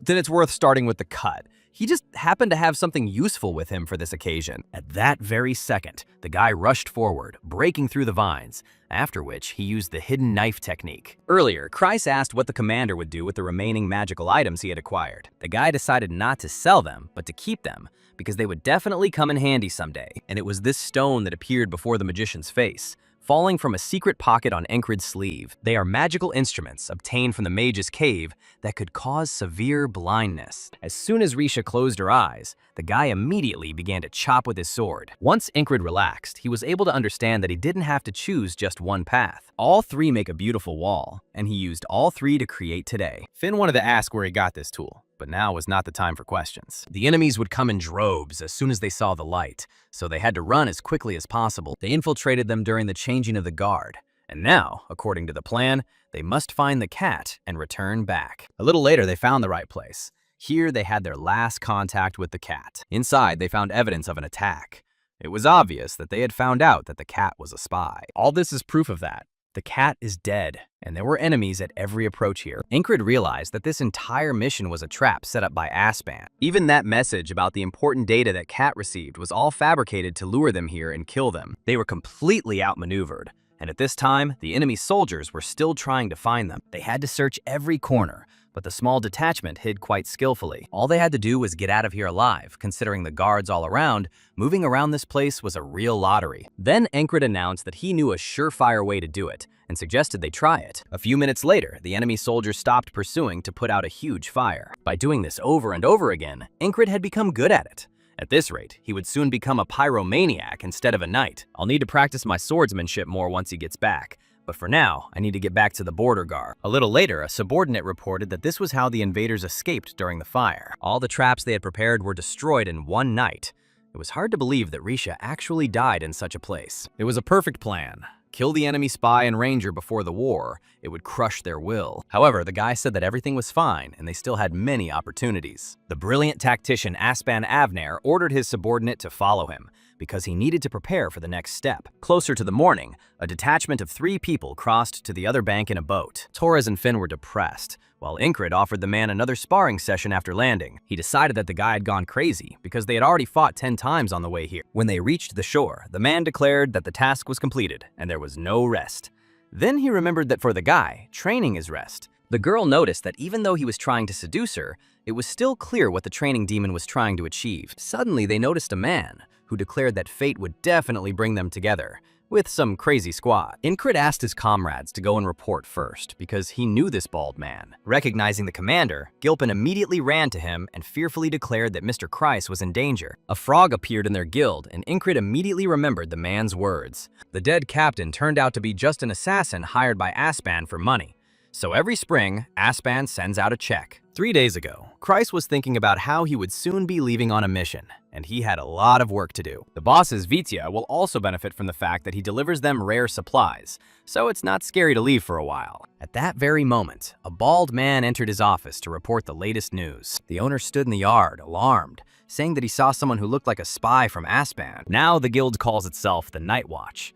They keep order in those corners where the regular army cannot reach. Thanks to this, the guild's reputation grew, and collecting dues became easier. Now all the locals have the ears of Kreis. The flow of information has become completely different. If we continue to build up our strength, our influence will increase on its own. And if they're lucky, in a year or even 6 months, they'll completely subjugate the entire dark area. At the same time, some figure was heading towards his office, attracting the attention of the guard. However, the man was unable to do anything, as the stranger simply kicked down the door for them. Recognizing the mysterious guest, Gilpin asked in fear why he was already there. Kreis stood up from his seat and recognized the frog, but he didn't kill it, so conversation was still possible. The guy invited the guest to sit down, and he appreciated the interesting reaction, asking if Kreis knew who he was. However, he thought it was unimportant, and then politely asked if the guest had dined. The frog thought the guy was funny, and then punched him in the chin. Grabbing the guy by the lapels, Frog explained that he talks to people better when he gives them a hard time. That's his credo. Kreis continued to smile, replying that he would have told him everything anyway, and asked what he wanted to know. The frog was surprised that the guy was smiling after the beating, and asked where the head had gone in the past, after which he learned that he was dead. Kreis added that it was the work of the regular border guard army, but the frog was interested in the name. For a second, the smile disappeared from the guy's face, after which he stated that it was a soldier named Ragna who did it. Turning her head, the frog asked the bald man to bring that same Ragna here. Kreis ordered him to bring the real head of their guild. Then the man realized what was happening and ran. So at Kreis' request, Gilpin went to look for Ragna, but all the fighters of the autonomous platoon had already been recruited into the vanguard. The big-eyed guy showed his ingenuity, the laziest among them, Ragna. For him, even just getting up from his seat is a feat. This means that the order was to bring from the detachment anyone who was capable of killing Frog. He simply didn't expect the entire squad to go on a mission. But how did he even get these madmen there who only listened to him? Then Incrid began to ask if the little eye had died in 3 days, but found out that he was still alive. It also became known that he was not tortured, which already reassured the commander. The guy beheaded the commander of the Grey Dogs, a lycanthrope, finished off the magician, and clearly became much stronger than he was before. But what about Frog? Last time he was powerless against the frog, but now he just wants to fight and test his strength. He needed only 1 day to recover from Crossguard, so he asked Gilpin to come back. However, he must tell Frog that Ragna will come to him personally tomorrow. In 1 day, 4 of my people won't die. This is clear from the enemy's behavior. He is waiting for a completely different person. Frogs are known for being dumb and tough, but just like people, they're all different. Frog has deliberately taken Kreis hostage and is waiting. A little later, Incrid reported his return, and the captain stated that his squad had gone to the vanguard. He then invited the guy to join them, but he replied that he would join in 2 days. If he dies in battle with Frog, he will have to start all over again. It is better to bring his body to perfect condition beforehand. The next morning after training, he discovered that he had not managed to take everything.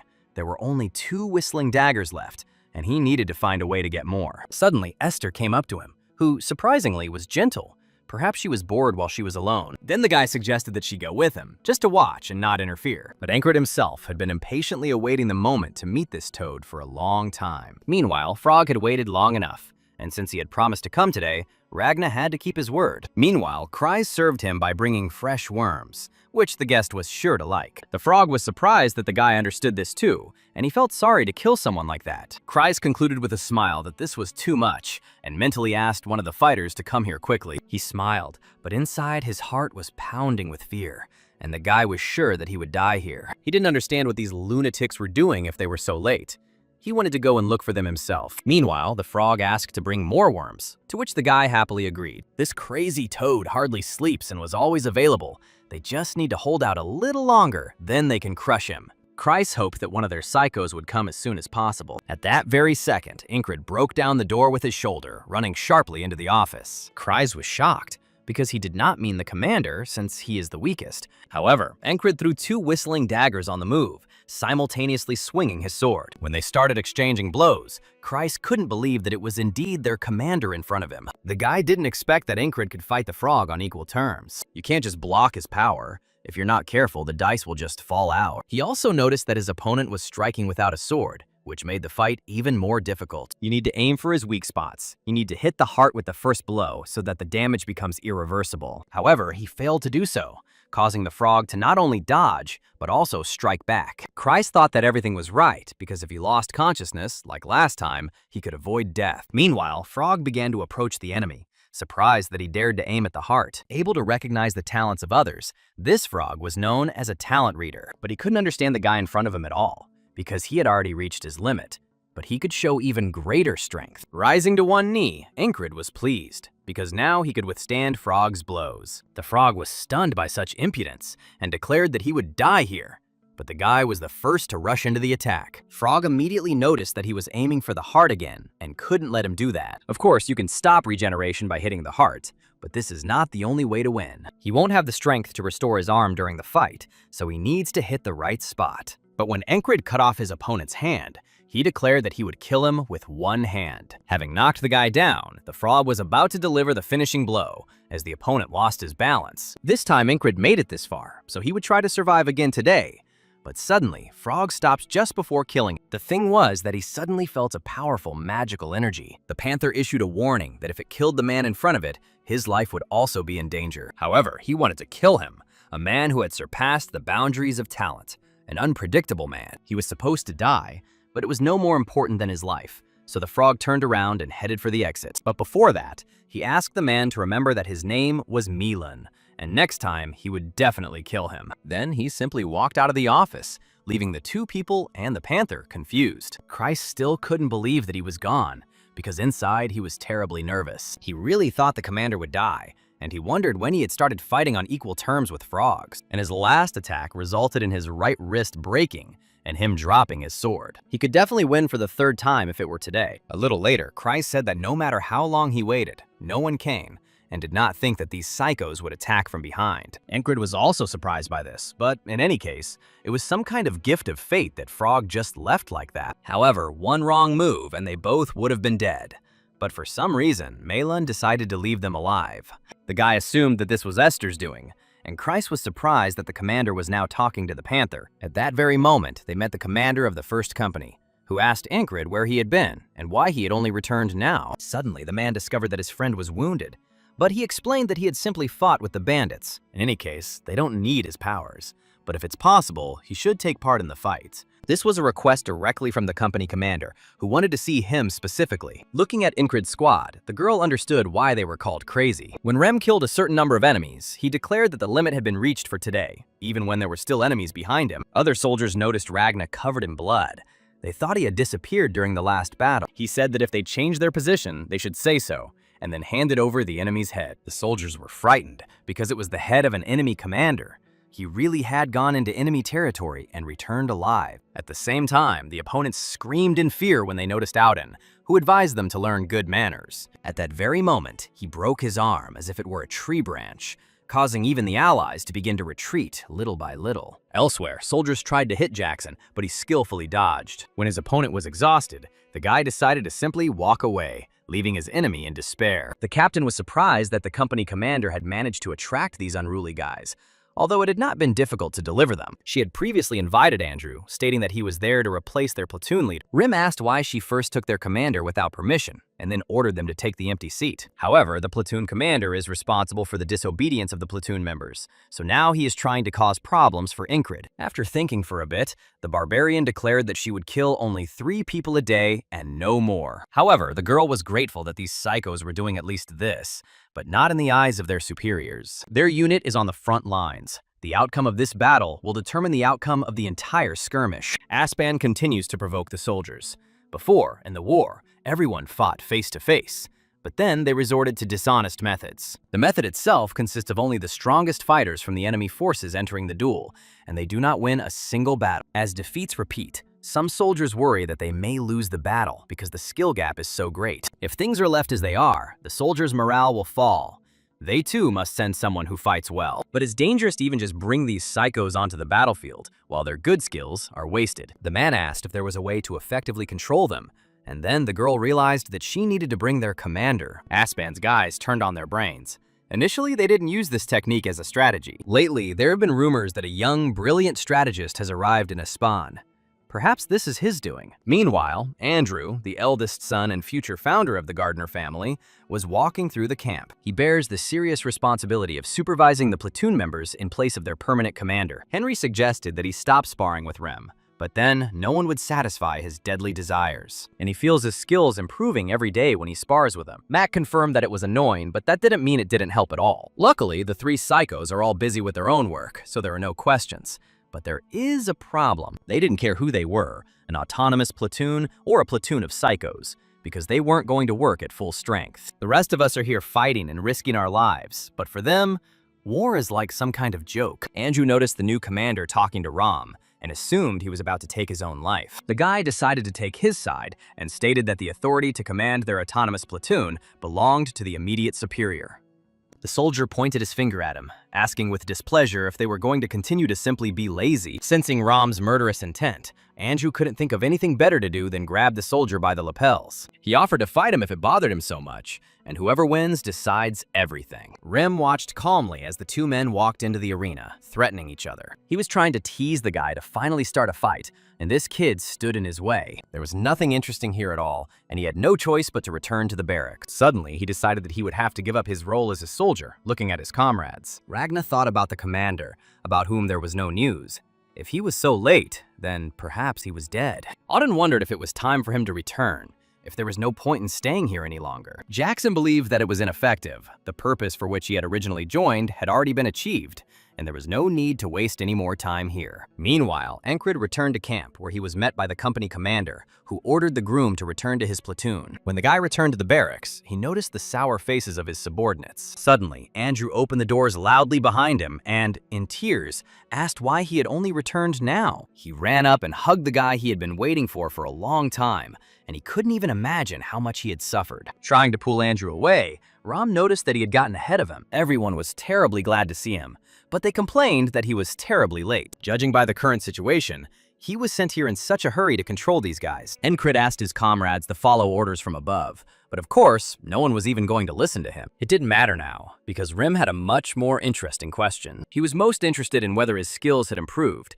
when suddenly Ragnar came in and asked the commander to spar. Christ tried to explain that the commander's wrist was injured, but the two soldiers had already started fighting with each other. Auden immediately grabbed their heads, trying to calm them down, but to no avail. First, they needed to relax their stiff bodies, but Rim asked him to stop bothering them and get out of here. Incrid asked them to stop making noise, causing everyone to immediately freeze. He added that he would fight each one separately, but Christ was still trying to dissuade him because he was wounded. The commander was confident that nothing would be broken and that he could move slowly, but Jackson said that minor wounds should not be underestimated. Incrid didn't think he could use all his strength, but he was quite capable of swinging a sword. By making his way to Crossguard and fighting the frog, he greatly increased his level. Of course, it's still a long way to becoming a knight. They say the path there is long. But the guy has already risen quite high and is not going to go down even a meter lower. Therefore, Incrid wants to show them the power he acquired in his absence. Jackson was still trying to warn him that if he overdid it, it would be worse, and if he suffered, it would be his own fault.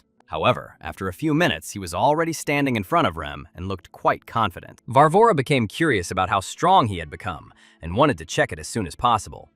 With a sharp movement of his sword, he parried the first attack of the axe, which noticeably surprised his comrade. Incrid moves without hesitation, a confidence that only a person who has leveled up can have. Rem asked him to show him more with a smile, after which he rushed into the attack again. Jackson noticed that the commander had only been gone for a week, and it was amazing how much his skills had changed. Auden felt his patience reaching its limits, which was quite rare, and the others also asked Rem to finish faster. They all lined up to fight the commander, and Rem noticed the reproachful way they looked at him. Later in the evening, Jackson asked the commander to talk, asking how he had managed to increase his strength so much. He replied that it was nothing special, and before coming here, he had managed to run into Frog. However, Andrew thought that this collision was something special. The Frog came from behind the guild, and when he returned to the border service, he was injured. Auden clarified that there was nothing special about the mission, and Incred explained that the enemies had set traps. Among them were a squad of gray dogs, lycanthropes, and a magician, with whom he successfully dealt. Andrew couldn't believe his words because he also tried and fought with all his might with this madman. He felt the gap between him and his commander was not closing,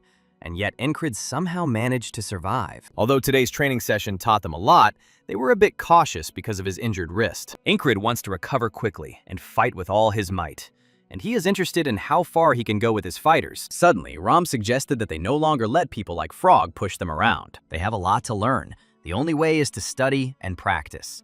However, there are still visible shortcomings that they need to cover up and eliminate. When they fight again, they will definitely win, and Rem praised the commander's confidence. Then each soldier suggested to the commander that he correct some bad habits and find a way to engage the senses even more. He was willing to do all this when his hand healed, but now he was slowly becoming sleepy. However, Rem still wouldn't let up and asked the commander to heal his hand to make him a real frog hunter. In addition to the basic swordsmanship style, it is necessary to learn other basic styles. They continued to go on and on about their training, but Encred abruptly interrupted them, suggesting they get some sleep. The next morning, the boy noticed that he had overslept and hadn't woken up at such an hour in a long time.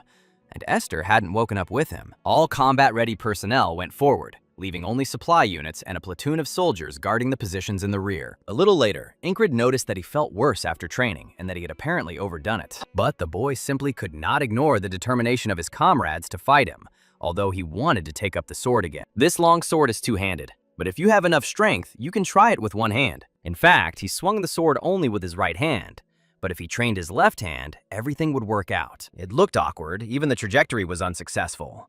Just like the very first time, this was an excellent opportunity to repeat everything he had learned so far. It's not easy to start everything from the very beginning every time, thanks to the techniques of isolating forces. He has no shortage of them. Virgins was informed that Encred was wounded, and now he himself is performing such tricks. The guy was surprised to see him because he thought he was sent to the front lines, but their unit was ordered to defend the camp. The man noticed that both the sword and its owner were in terrible condition, after which he took it, doubting that he could fix it with one hand. Previously, Virgins would immediately yell at him as soon as he saw him, but now he suddenly behaves in a friendly manner. It was unclear why he had behaved differently then, which is what Incred decided to ask him about directly. The man explained that it was all because of Ginny. He was talking about that same herb seller. Realizing that Incred didn't remember anything, he rudely handed him the sword and declared that he had talked to him enough. Suddenly, the guy remembered who he was talking about and said that he was not interested in her and that Ginny herself fell in love with him. She had a herbal shop in the border area.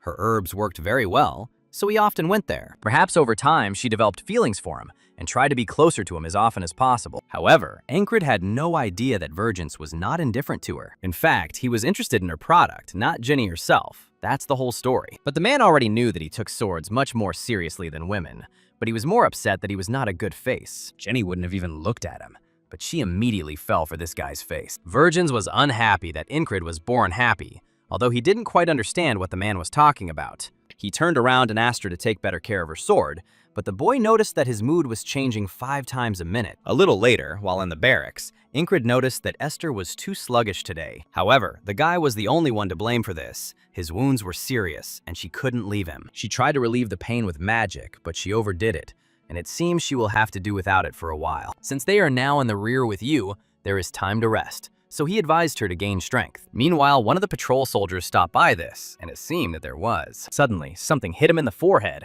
and the other soldiers announced that the enemy was attacking. Virgins, he was ordered to protect and not let them get to their supplies. Cries, in shock, asked where the commander was running since he was wounded, and asked to return to the hospital. Encred froze in place, not expecting to meet him here, noticing that Mitch began to climb out of the water along with the soldiers. Having noticed the guy, the man declared that the gods had heard his prayers because he had long wanted to meet him again. Thanks to him, Mitch realized how arrogant he had been and was able to rise to another level. He can't wait to kill Encred with his own hands, and Encred asked Cries to protect Esther. After this, the two soldiers rushed at each other once again, crossing their blades. But Mitch quickly discovered that his opponent was wounded and was ready to finish him off. At that very moment, Virgins came to his aid, but Encred asked him to step back. He could not defeat him. Suddenly, towards the end, He himself saw that his comrade's head had been torn off his shoulders. But at the same time, Esther broke free from Kreis's hands and ran menacingly towards the enemy. Encred could do nothing as he watched Mitch kill his animal and the comrade who had rushed after her. The man felt sorry, because if only the boy's hand was okay, he would be able to show how strong he had become. When Encred woke up the next morning, he realized that he had been unable to do anything. Just because his wrist was injured, he was powerless. There was no one left from the team to help. Before evening, the gray dogs would attack the camp, and it was necessary to prepare for this at all costs. He remembered the words of an old comrade, who said that it was all because he was weak, and the guys died trying to save them. Virgins approached him again, noticing that the guy had injured his right hand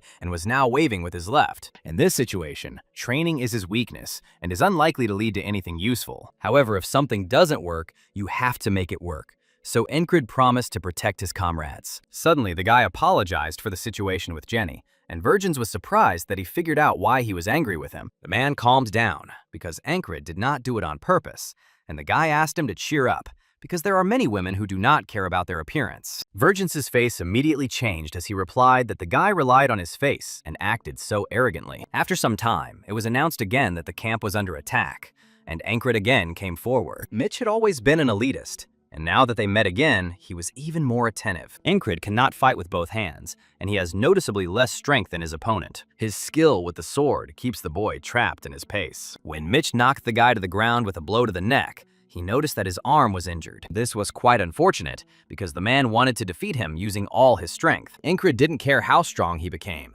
and could only do one thing: train his left hand.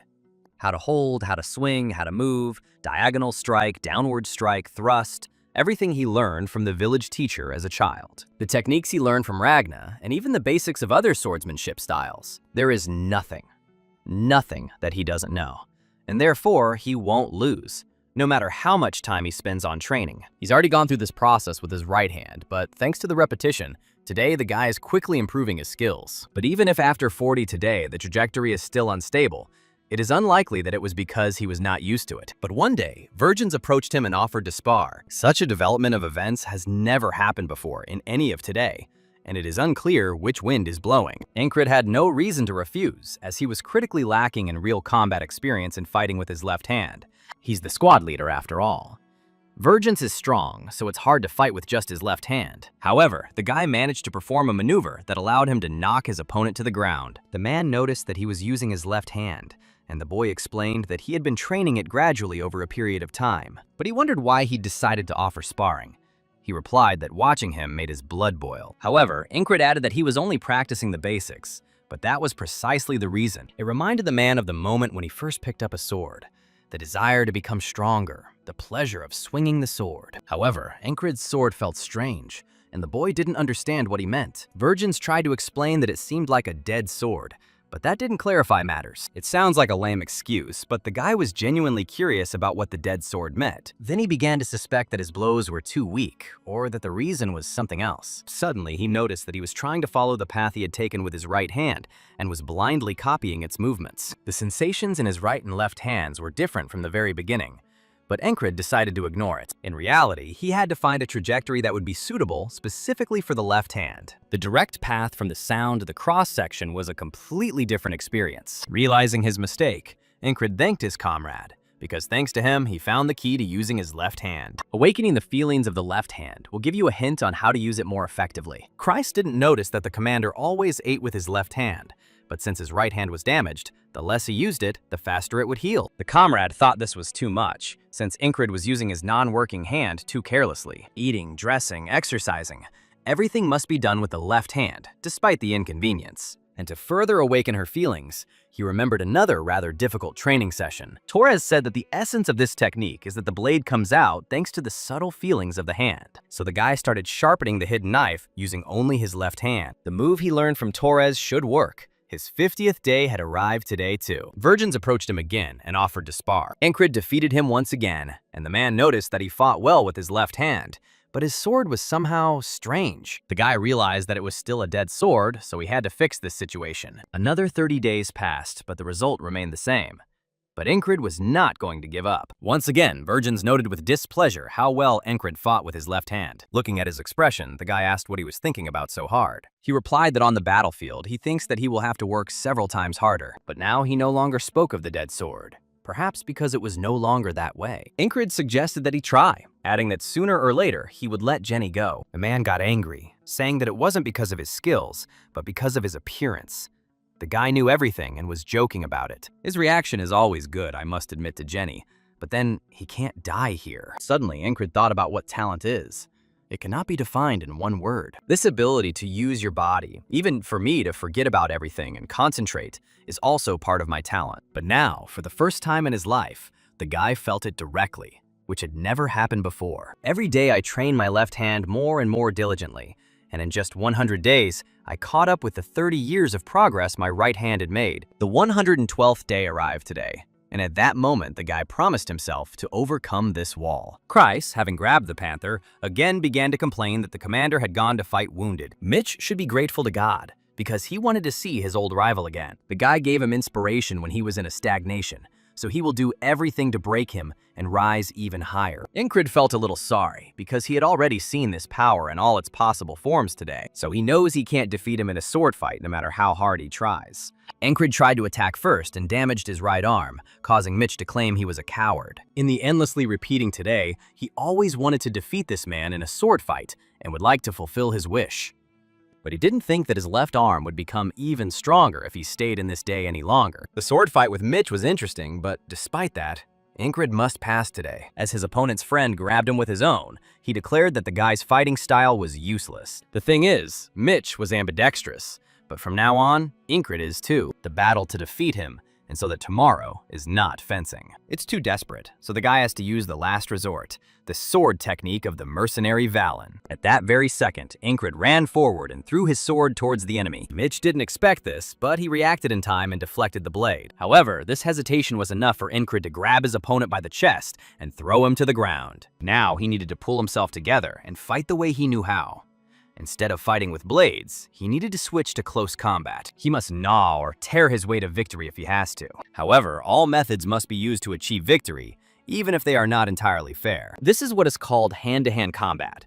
But at one point, Mitch was able to throw the guy aside. The man asked to take this more seriously and take his sword to fight for real. But when the enemy's sword hit the iron plate on his shoulder, the guy replied that he was dead serious now. He then extended his arm forward, using a hidden knife to stab his opponent in the face. Mitch screamed in pain, but managed to pierce Encrid's shoulder with his sword. First the wrist, now the shoulder.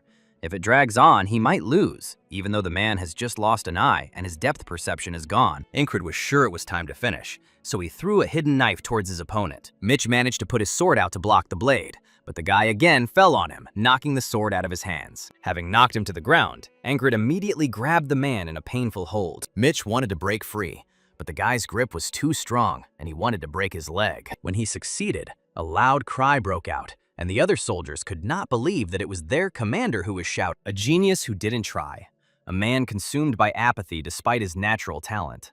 He, Mitch, has changed noticeably since that last fight, but the result remains the same, although he did not leave the training grounds and continued to sharpen his blade. With his efforts, his talent and his sword shone, which inspired him at first. But now he didn't understand why this was happening to him, and how such an extraordinary guy could defeat him. Previously, this was a hopelessly high wall for Encrid, but it was this opponent who gave him an epiphany. Mitch suddenly stated that he never wanted such a fight, but just wanted a real duel with him. At that very moment, Encrid grabbed a sword from the ground and raised it above the man, declaring that this was a battlefield. Before he could respond, he felt a blade pierce his body, and darkness enveloped his eyes. The Allied soldiers were immediately inspired by the death of the enemy commander and began to attack. At this time, Encrid thought that he was interested in Mitch, but he stepped over him to get higher. If this place had fallen, things could have turned out badly, but everything turned out well. The main unit knew about this, so they sent archers, thanks to whom they were saved. But in reality, they survived because Encrid was stalling for time by fighting the enemy commander. Virgins brought the boy his sword, not understanding how he could leave it on the ground, and asked him to take better care of it. Kreis was surprised that the commander did not pick it up, but the sword belonged to Mitch.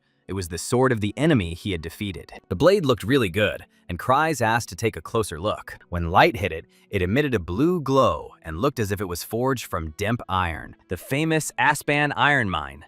This metal is much more expensive than the steel or iron that the captain usually uses. Suddenly, Incred asked if Virgins would soon be leaving for the front. The guy couldn't leave his squad unattended for long, even despite his wounds. Kryze was surprised that the commander was going to change swords, although there was no need to get attached to one. No matter how good the sword is, the one you are familiar with is better.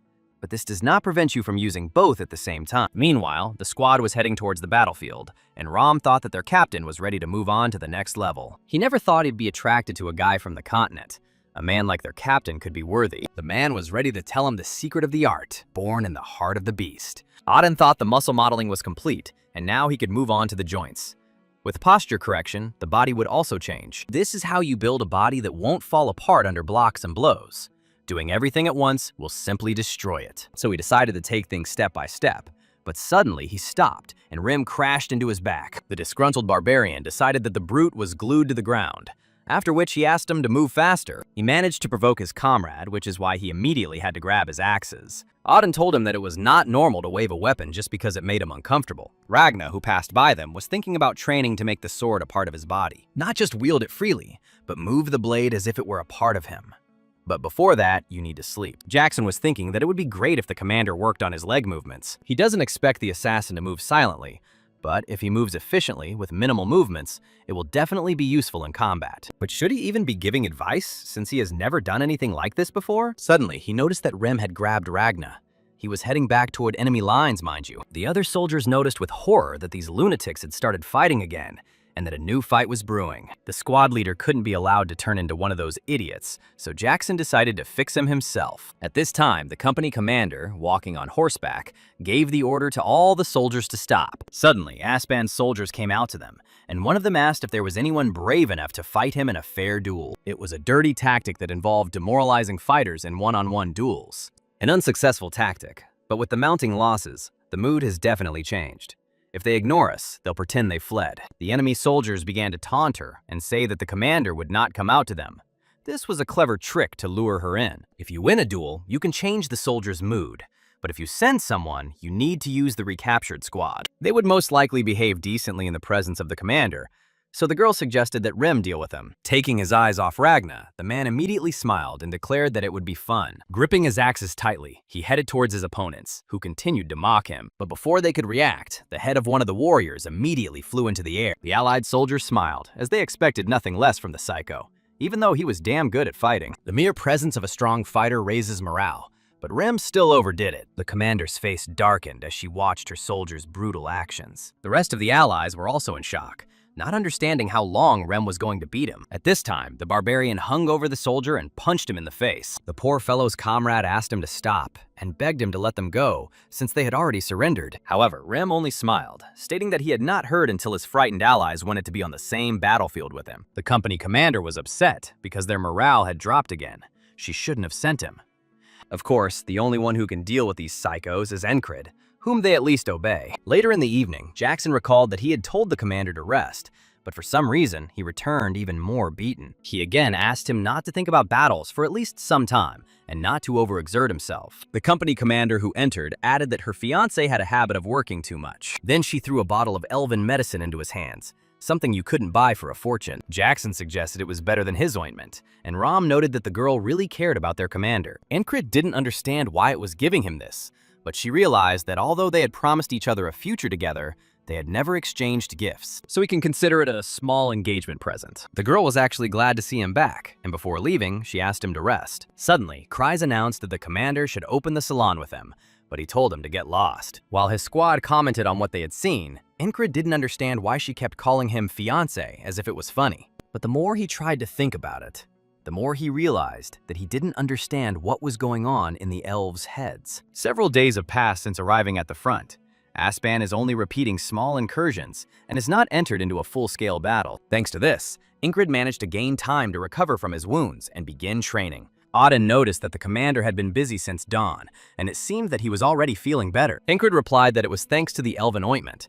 Then his comrade offered to give him a little massage, to which he agreed. Auden noted that the commander still couldn't use the force properly, But if a battle began, he would definitely fight. He will do this while his body is moving, and at the same second, his comrade will freeze. But suddenly he used his sacred power, which stunned the guy. Incred wanted to tell him something, but the man asked him not to say anything. He didn't intend to tell anyone else either, and then he swore to God that he would do so. Auden turned around, saying that the fog on the riverbank was also a blessing from the Lord. Divine power is proof that the priest follows God, a miracle that heals the wounded. Auden always prayed to God, but he had never used divine power, so no one knew if he was really a priest. But is the use of the divine itself connected with the commandments?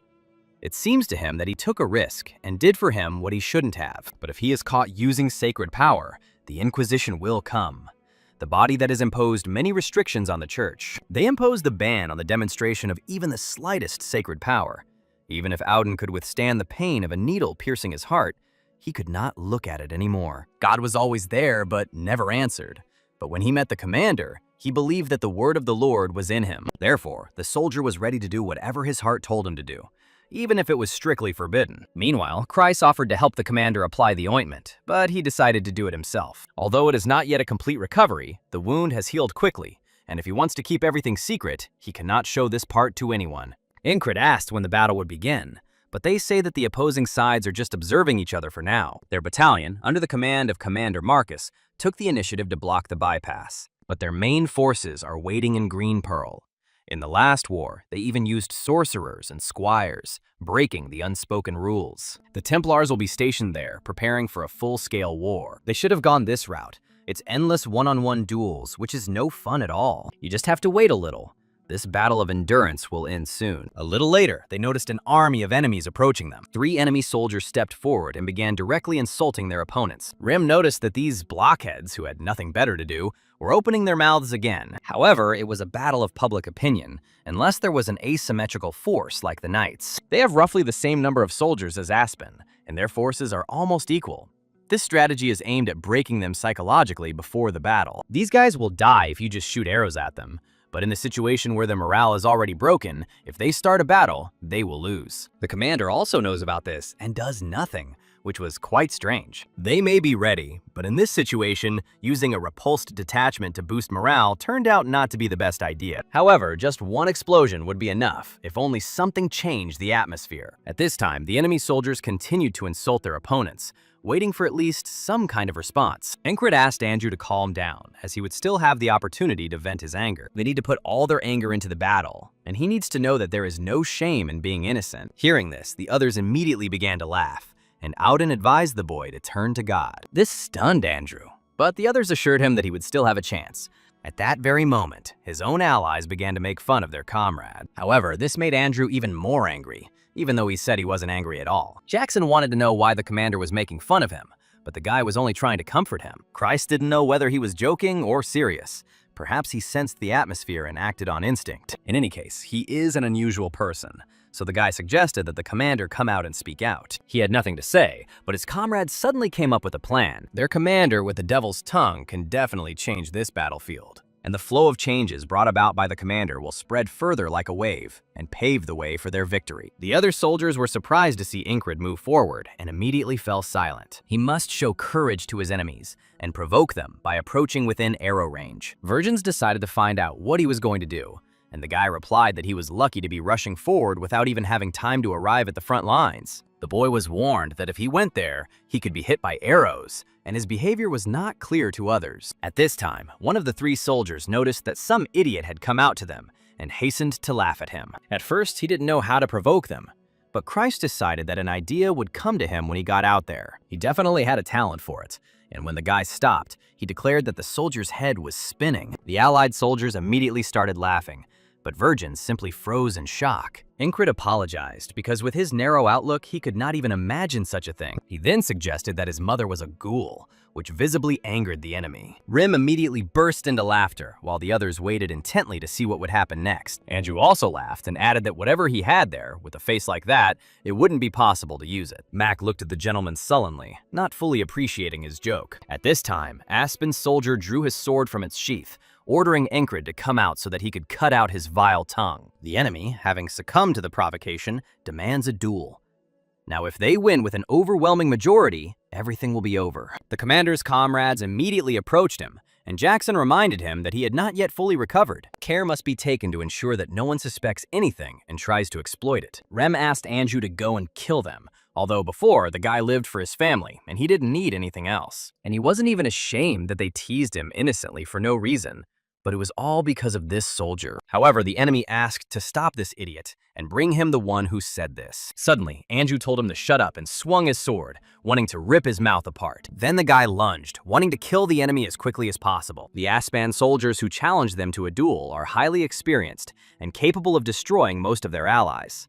This is not an opponent that can be easily defeated. However, Andrew tried his best while trying not to expose himself to attack. He is Andrew, and no matter what difficulties or adversities come his way, he will prevail for the sake of his dream. But compared to his determination, the enemy was too weak, so Andrew pierced his body with his sword. Mac knew that the gentleman was originally very talented, although his strange surroundings somewhat hid this. The rest of the soldiers started to support the guy and call him the killer of the ghoul's head. If you think about it, it looks exactly like that. So even Encrid decided to support him. Suddenly, Andrew shouted loudly to the enemy that he had everything ready, but the allies only laughed at this. As expected, although the commander did not fight, this option was even more effective. At that very second, the captain gave the command to move forward and destroy the ranks of Aspan's army. The troops immediately rushed forward with all their anger, dealing with every enemy. The enemy was noticeably frightened, and when they were distracted by the border guards, the captain ordered the archers to attack. At that very moment, a stream of arrows, reminiscent of rain clouds, poured into the sky. The tide had turned.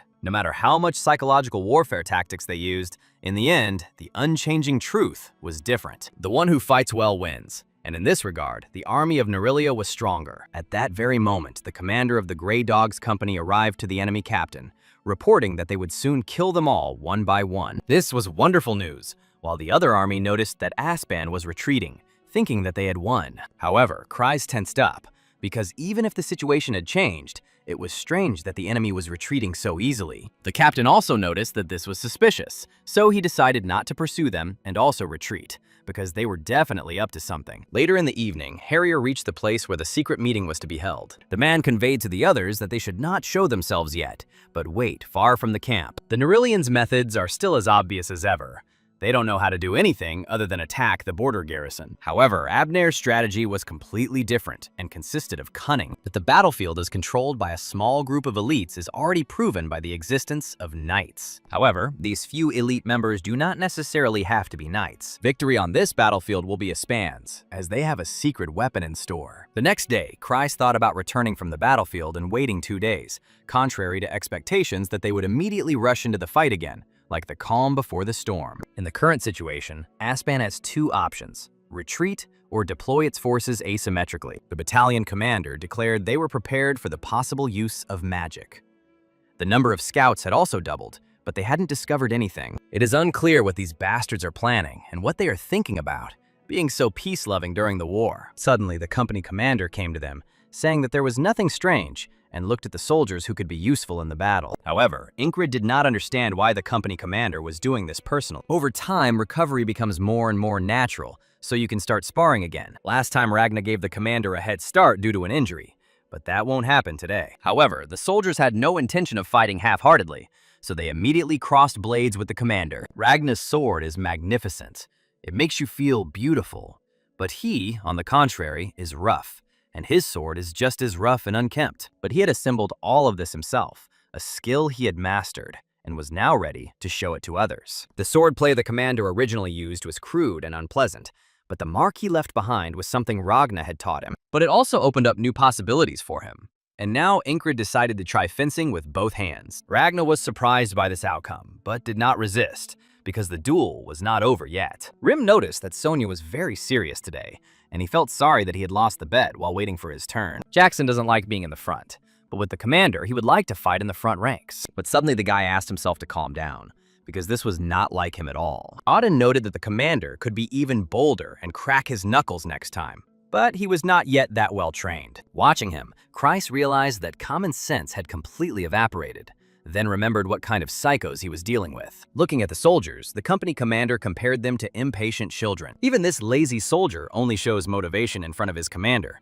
and it is unclear why. It was as if he made her feel an inexplicable attraction that affected her too. Then suddenly, she declared that she also wanted to fight Incred, which surprised Kreis. Rem declared that he was ready to kill this swindler, even if she was the company commander, since it was not his turn yet. The guys from the recaptured camp are strong, but perhaps they still don't use all their strength during sparring. But one thing is clear: the true spirit of victory that can be seen in everyone's eyes. The day he returned from reconnaissance, Incred swore he would make her make exactly that expression. Suddenly, the guy declared that if she had time to argue, then let her attack, and he wouldn't get tired until he dealt with everyone. Later in the evening, Incred fell lifeless on the bed, and Rem asked Andrew to leave him alone. Kreis had no idea how many sparring sessions they'd had. The commander had just started to recover, and they decided to send him back. At this time, Incred opened his eyes, but immediately realized that he found himself in a dream. But there was no boat or flowers around. Rising up, he noticed a harpy flying above him, and his former allies next to him. Suddenly, he turned his head and noticed the guy who had accused him last time behind the tree. Then one of the men told the young guy not to show off and to stand behind. His comrades, though rude, showed concern.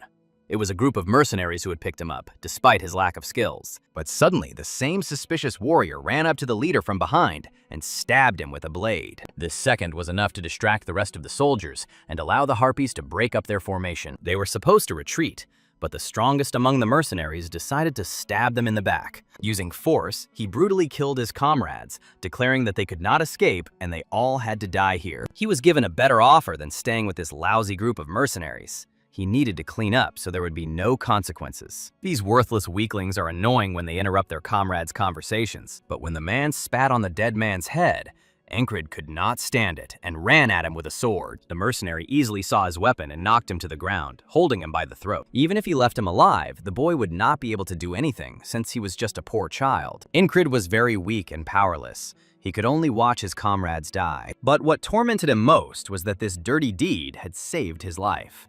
Burning lives for revenge was a game to him. Incred decided to bury the sorrows of his lost comrades deep in his soul and become a better person for the sake of his dream. However, if he had the strength, he would gladly fight this mercenary again. Like a friend, the man turned around and angrily asked if he should be killed this time, after which he began to increase in size. Incred knew it was all a dream, but suddenly some force calmed him down, and the mercenary disappeared from sight. Esther helped him, realizing how many worries and experiences he had. In the rear, she did everything she could to take away his fatigue, to help in some way. After all, Incred was so exhausted that he couldn't do anything even when his life was in danger. Then she decided not to repeat this mistake again, and the next morning, they were informed that Aspan's little bastards, who had been hiding until then, had crawled out. They were supposed to go into battle, but Incred looked with concern at the panther, who was not herself. The voice the boy heard at the end of the dream, the first thing that came to his mind was Esther. A little later, Rem decided that the enemies had prepared something since they made him wait,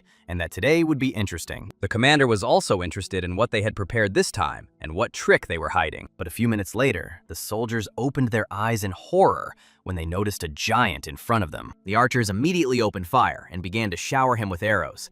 But all this was to no avail. Coming closer, the giant swung his axe, destroying several soldiers at once with one blow. The worst thing is that this giant was not alone, and these non-human species lived peacefully on the continent. Frogs live in dreams and desires, while elves revere nature. Dwarves are mad about metal, while beastmen prefer reproduction.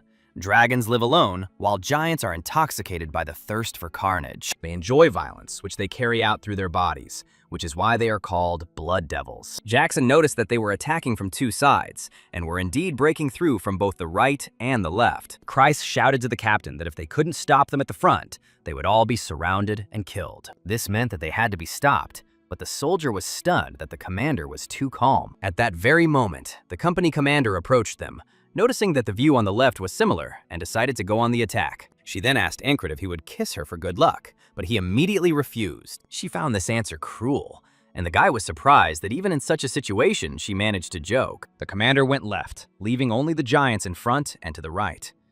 As a friend, Rem stepped forward, deciding to make a demonstration. Grabbing his axes, he asked the captain to watch carefully so that he could learn something new. Incred noticed that the barbarian was in a surprisingly good mood, but it was unclear what he was going to do. Rem felt the same feeling as his very first time on the battlefield. He never needed this beast's heart. Even if an axe flies into his face, he won't even blink an eye. And yet, he specially studied and trained the heart in vain, because it is of much greater benefit.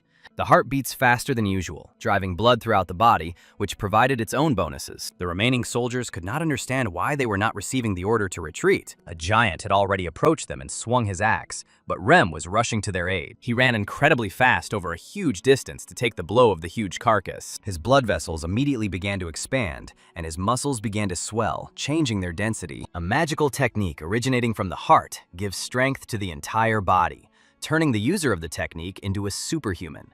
At that very moment, Rem felt a heart of monstrous power within himself and was ready to fight on par even with a giant. Feeling the power within himself, the man was able to break the monster's axe and shake it a little. Unable to bear it any longer, the giant called the man a damned insect. But this did not provoke Rem. The barbarian was too focused, and so with a deft movement, he climbed onto the giant's neck, plunging the axe straight into his skull. He was unable to inflict any significant damage with this attack, and his axe broke, when suddenly, a very young soldier behind him threw a spear into his hand. He asked the man to win, and he smiled and realized that the young brats were starting to get their heads around them at least a little. When Ram rushed at the giant again, the other soldiers also regained their spirit and wanted to help him. Several dozen people rushed towards the monster, trying to pierce its body with spears. Ingrid understood that Rem continued to fight, surpassing the giant's strength. Truly inhuman power.